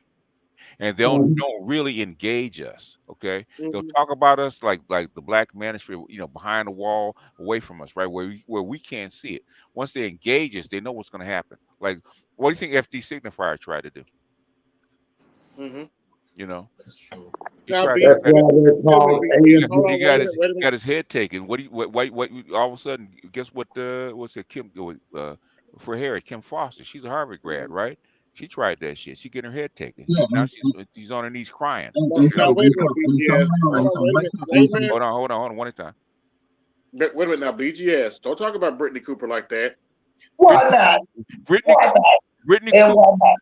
Brittany Cooper has the intelligence to leave us the fuck alone. That's what she does. True, I'll give her that. That's true. I'll give her that. And she does not talk about it. And Brittany Cooper, she knows her lane. She's not gonna sit in the pile of bullshit. And there's too many academics that are in this space that know the real Brittany Cooper, right? Because she ain't what you think she is. And that's another thing too. The academics She's not a hardcore lesbian. No, she ain't a hardcore lesbian. She like dick. Well, but no, dick don't like her. That's the problem. Yeah. So another thing too, y'all gotta understand too, is with them not. That's why they try to come out, because they know they really should. Because what happens is, it's like, think of it like a tide that doesn't go back in the ocean. Though the manosphere, first they tried to ignore it and then play with it, their leisure, act like it didn't exist, it would materialize. They never expected any of this stuff to materialize, and now you're starting to see. Wait for it, white women actually start to come out and say stuff, which is problematic because that's who they get their marching orders from. And I'm not even talking about Pearl. I'm talking about these other white chicks that are starting to speak out on this stuff and get political action. Because now, when they talk about these quote unquote dudes that are lonely or dudes that are incels or dudes that are quitting, they're talking about white men. Otherwise, they wouldn't care if it was another group.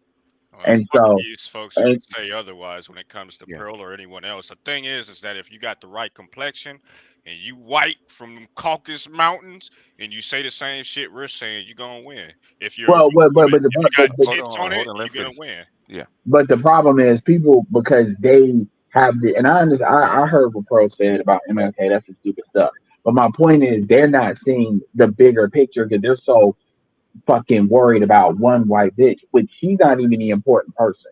It's gonna take older women than her. She's not gonna move nothing. She's just somebody that they moved in position to kind of be the face for younger folks. But as far as people to actually get political stuff, get people to actually will think about something, there's other white women that are coming up. The younger white women who are the daughters and stuff of these older folks, it does move. Okay. Yeah, but what I'm saying, but see, the problem is dudes hear her and shut down when she's not even the main one that you're actually that's actually gonna get stuff moved. That's fine. That's fine. The thing is, this is something our Army Framping actually said, right? 60% of your voting populace is women, white women, and 55% is white women. Okay, and what white women actually move the needle a lot faster, if you can. Yeah. So going back to my main point, my main point is they know they got to say something because they see that part coming. That's where they generally get their marching orders from. So that's why they feel this pressure to start saying shit more than what they were in the past, not playing the ignore game, because that tide is coming up to that castle, and now it's starting to get creep up them bricks. And that is my that is my job to prepare you guys before the tide comes in, right? So when the tide comes in, you're already ready. Yeah, and so like most of the guys, hold on, you guys. Let me finish. I'll be finished in like 30 seconds. Okay, I promise. Okay. my apologies. Yeah, now that the tide is in, you can actually see how guys actually responded because they've heard this before, right? Like the soft girl era, and this what is it, trad wife kind of said, we don't believe you, okay? We knew that you guys were coming with this bullshit. We don't believe it. Now you have to prove it to. You have to do something to actually prove it to. Like a pimp say, you got to break yourself, baby. And now you're starting to see it, and now you're starting to see even on TikTok, even with younger brothers. I was very impressed with this brother, and these are people that show their faces. Yeah. This brother that really broke it down because one of these simp ass dudes tried to act like why the black men want an apology, and dude broke down the history as far as the character assassination, as far as a lot of. So they're starting to respond in a way that they don't know how to deal with, and they're getting angrier as a result. In other words, brothers like Salty have already been prepared for this moment, right? Because I learned this from trying to do this for the continent, right? We had to have at least an 18 month to 2 year lead time on whatever the event we thought was going to happen, right? Number one, if we said it early enough, that would prove that we're right 2 years later, right? Okay, these niggas said this like 2 years ago. They didn't just come up with this out of pull this out of their ass. They said 2 years ago. And two, you've already heard it, so you're already prepared. So when it does come, these niggas are right. Okay, they're right because it showed up exactly where they would show up, and these are the solutions for those particular things. You already know what it is. Know what the problem is, where it came from, what the solution is. So when it shows up, you're already ready. Okay. Yeah. Like I just wanted to quickly comment on like the whole FD scenario, because like when like BGS like practically eated this guy, because like in that video that you posted, like he literally said in the video, you guys in the manosphere read more than I do.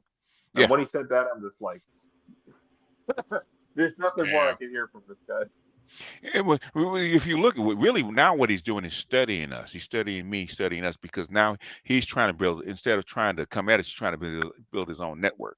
That's what he's trying to do now. But for the fact that he said that, like, you guys read more than I Well, I mean, he can build his own network. The reality is going to be a network of liars, because if that conscious Lee dude was sitting there defending that Somali chick, and they cooked them up, even other women. Because here's another problem: the FD and guys like that got, again, the Black Female Accountability Department. It used to be you can separate those chicks and eat them up. So now it made it look like a gender war, and it's on TikTok too. Because I've been uploading videos of certain chicks saying shit. Hell, I've seen about 3 videos on TikTok now of Black women talking about Color Purple in a negative way, basically saying the only reason I saw that shit is my mom wanted me to see it, and that shit didn't need to be remade. It's not that a lot of people are not seeing that, and it didn't. And so it doesn't. That 3 weeks ago before the premiere came out, they was all on board. But guess what? But remember, it was a flop. Now they want to flop and flip flop on it. Well, the thing is, remember, it's a lot of these chicks on social media. They don't go and see these movies. They just be pushing that shit for narratives. They want to argue with somebody. And the other thing too is the network isn't the issue, because the truth is our quote unquote network could be a lot more stronger than what it actually is. Because had folks never really went head to head with certain folks and stuff with him, and we're a lot less united than we used to be, he would have really got cooked up. But the thing about it is, even if you look at somebody like Brandon Tatum, who, I don't agree with shit he says, but Brandon Tatum is at 2 million. But he fucked around and found out when they went after his mixed child and said his mixed child was Black, and he couldn't accept that shit. So he's having his own issues. Yeah, well, he's having a crisis, because he said, I thought Black people were the only ones saying that. Hold up. Oh, they hurt his heart. Yeah, they did. He actually gives speeches now. Yeah. Yeah, and now he's got to come back this way, because it's not all colorblind like he said. See, that's racism. Y'all saying, I'll get y'all the clip. He said, see, that's racism. When y'all, that's the 1 drop rule. Y'all saying mine, because my kid ain't Black. Yeah. You're in America, bro. You find it out. FA and FAFO, right? But say this about Brandon. Brandon, I will give him this. Unlike most folks, he is right in their face, not on the camera screen. That dude is standing right there, right in their face, looking them in the eye and telling them that shit. I was like, damn. Yeah, it's different when it's you. It's different when it's your kid. Okay. Yeah. I mean, we got different problems. can't skip over that. What the hell happened with him and his kid? He was giving a speech, and basically he was giving a seminar. Right, he had like, well, I don't know, like 10,000 people there. Doing the Derek Jackson thing. And basically, and he was saying about his kid and his kid, his kid not being black because his kid was mixed and all that kind of shit. And he got a whole lot of pushback when he got upset. Yeah, that's why I was laughing at that Tyler chick, because I was like, I get in South Africa, you say you're colored, but I'm still waiting for the white anybody you talk to, Jimmy Kimmel, any of these places you've been in the chitlin circuit over here. I'm still waiting for the white person to call you. How old is she's this heard? kid? She's heard already. It might be a year old.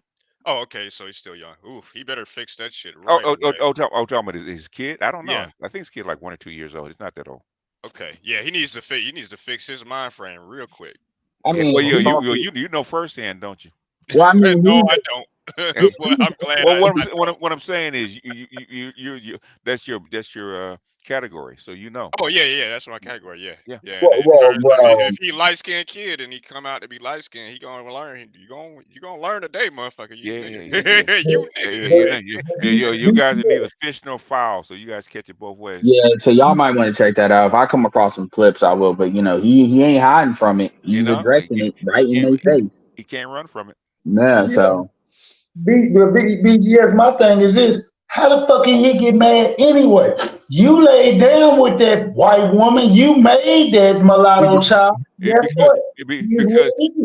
Because like the old folks say, AL, he didn't believe fat meat was greasy. But and remember, Brandy was a different. I told y'all. So now he done slipped on the grease and busted his ass. Yeah, now Brandy really believed now where that. you at now, AL? That's the difference. He over in his corner boohooing and I mean, I'll give Brandon this. Brandon ain't cowering. He's right in their face, telling them like these are live things that he's doing. These are not like he's just on the live stream talking shit. He's right there with a microphone, in their face with him, which is a lot more than what a lot of people on YouTube would do. So hey, we were right. let them fight the fight for the mulattoes. They need somebody to pick up arms for them. Shit, they've been feeling. Bullshit! I ain't gonna wash my mouth. Hey, you actually on somebody else's platform on YouTube that can get censored. So chill out a little bit, man. I know you were out. Just chill out. Got to remember where you at, okay? Oh, all right. Yeah, I'm just saying. we ain't on a private call, all right? Yeah, and yeah. Go ahead. Go ahead. DK said, I'm sorry, go ahead. Mouth. That sounded awfully light skinned there. What, it telling him to watch his mouth? Yeah. I don't know. Go ahead. All right, forget That's what he was talking about. Forget it. Forget it. Next, go ahead. What Yeah. What about Salty? Salty's trying to get in. Go ahead, Salty. You up? Salty. I'm here, but that was a while ago. Salty. No, that was me. Okay. Yeah, I was just gonna say I think we got different problems. Okay. The black manosphere. I think our women are more prostitutes than anything else. I would not. Do you know? I wish that was the only problem. The thing is, Salty, is they all like that. The thing is that is that our black women are loud with it. Yeah, I would say Salty, watch some clips at a whatever show and that channel. Whoever's talking, well, Salty. Okay. So whoever's talking, watch the whatever show, just some clips from it. Mm-hmm. That's a 4 million show with white folks. Them white motherfuckers be you really want to know what white bitches are on right now, Salty? What's his name? Destiny, right? Okay, and the shit that's going on with him. That's what them white bitches are on. Okay, that's what they really on. Damn, it's ubiquitous. It isn't. It's ubiquitous. It's not. It's a cross race. It's cross race. The culture of this country. Oh shit! Wait. One time. Wait, BJ, are you saying they actually? Okay, let me shut up. Man, I'm hearing brothers that are dating, especially dating across races, shit like that, man. Basically, this bohemian sexual fluidity bullshit is really embedded, especially in the Z's, man. The Z's got it bad. And the younger millennials and Z's really got it bad, okay, with this with this semi horror culture and the fluidity and what it polyamorous shit. Yeah, Okay? exactly. The rise. Yeah, I'm seeing that. Yeah, that should be Basically, on what you're TikTok. saying is some of these chicks like sissies, huh? Ain't no. What if they ain't like all some. kinds of stuff. The thing is that the difference is that black women are allowed with it. Okay. Like the Gen Z's got it the worst. They're dealing with like dudes like me's leftovers. What thing is, niggas like you think that there was the leftovers, right? You know, where were they before they met you, sir? Mm-hmm. I don't know where they were, but I know where So in they other were when they were. in other words, you banging out all these virgins. You got Not No, virgins. hold on. No, like I ain't talking about virgins. I'm not saying they are. Let me break something down to you, bruh, real quick about Pookie, right? Okay. The reason that them chicks fuck with you because they're high body count chicks in the first place, okay? Well, no, well, another reason they fuck with me is I make Hold money. on. That's why they fuck with me. I said, nigga, I was, me and Salty, we ain't from the same area, but we pretty close because my buddy lives over in the area where he used to be, right? Okay, so we seen this shit. We know how it go down, right? You Pookies are disposable, man. So in other words, whatever happens to you, you have a kid, blah blah blah, she's gonna go to the next Pookie, okay? And vice versa. That's what attracts them to you because you guys are not serious. You guys are disposable. So in other words, all the chicks that you fucked with before they got to you, how many bodies did they have on their pussy before they got to you? Shit, I could care less. No. Hold on. Don't die on this shit, nigga. Come on now. You talk about people get leftovers, right? Where are you in the scale? Are you second, third, fourth, fifth, 10th, 20th? Where are you? That is a fair question. I honestly don't know. That's a fair question. But Because I never thought to care. I get tired. I get because trust me, Salty would tell you if I wasn't legit. Okay, he could tell you if I wasn't legit. Okay, 94th and Vine, I'm legit. Okay, I grew up in that shit. Okay, I done banged chicks whose drug dealer boyfriends are in the lockup. That's how I know these bitches, man. Okay, That's from where, the 80s. Okay, that's exactly where crack started. Yeah. This is Rick Ross. Oh yeah. That area. Oh yeah.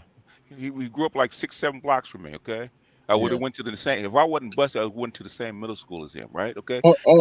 Hey, the guy I played basketball with when I was 13, 14 years old was Pablo Escobar's nephew. Okay, Louis. Okay, been around this shit a long time. Okay. You guys, you go ahead, Salty. No, I was gonna say, I was gonna ask you. I mean, our women are leading in STDs. Yeah. Getting evicted. Yeah. They leading it. They losing their political power because Stacey Abrams and all the bottoms and all of them losing. This is what I'm saying. It's like our women, they on this suicide mission. It seems like. Yeah, let them hit rock bottom. In other words, the world has changed, right? And they lost control of it, right? So, but black women have been on the same shit they've been on, right? How come a black one leading that? They don't.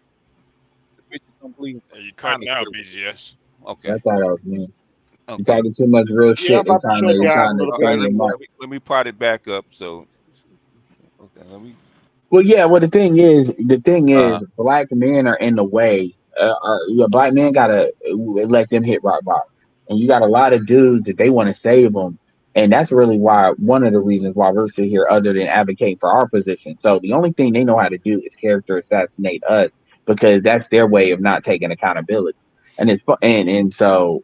I mean, yeah, they need to hit rock bottom. Let them hit rock bottom, and then we'll see what happens after the fact. But it don't really matter. It's not like if the dudes want to go down with them, they go down with them. Because a lot of dudes want to jump or want to die on the ship with them. Yeah, a lot of niggas that were pookies, man, in the teens and 20s, man. Guess what they were by 30, man? They had a blue collar job out in front, watering fucking grass. They got tired of life. Okay. Mm-hmm. Okay. So saying that a pookie's world is better. Nigga, please, okay? Y'all like getting the tires slashed, getting shot at, fighting your bitch every goddamn day. That's kind of bitch. Yeah, that's and I'm gonna tell you that's a delusion because the reality is that can only operate within the confines of the black community. And see, this is where you got stuff like SYSBM is popular. Because once you take it just off of you talking about black women, as if black women are the only women in any of these cities, even if you just add in Latin women and you introduce a different cultural context, even if it's an urbanism, now you've introduced a different thing. So you got to pay attention to what only works in the black community. I mean, yes, urbanism in a lot of different communities, redneckism in a lot of different communities, but that kind of suicide shit. Because at the end of the day, you're still of service to women, and that's what a lot of people don't understand. Even on that pumping, when people talk about pump and dump, you're still of service to women in some kind of way, even if you don't believe it. Yeah. Yeah. Why do The you think MGTOW went up for that shit. why do you think all these white dudes turn to MGTOW? Because these Yeah. white chicks are on the same kind of bullshit. Keyword They don't want white dude. yeah. What I'm saying is what I'm trying to say this for a reason, right? These white women are actually on the same shit that the black women are actually on, right? That's how come they're going the other way. Yeah, I said. Hold on. would argue I that. said the key. The reason I said keyword white dudes is these are the folks, according to the black community, that's doing everything white conquered the world and got their shit together. That's why I brought that up. And meaning they're doing it. Asian too. They're doing. That's why I'm trying to point out the environment is. That's why I'm saying it's bigger than just the black community. Everybody wants to focus on black people, right? Okay. Why do you think that the Megan Thee Stallion can go to Japan and sell out?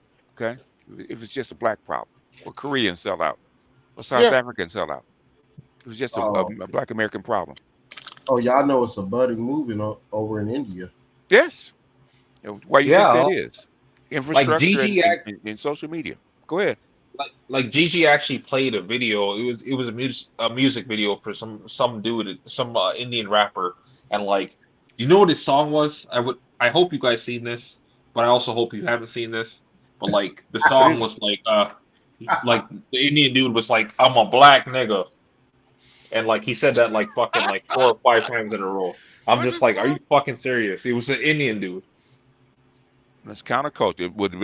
This is what Clark called the tangle pathology, right?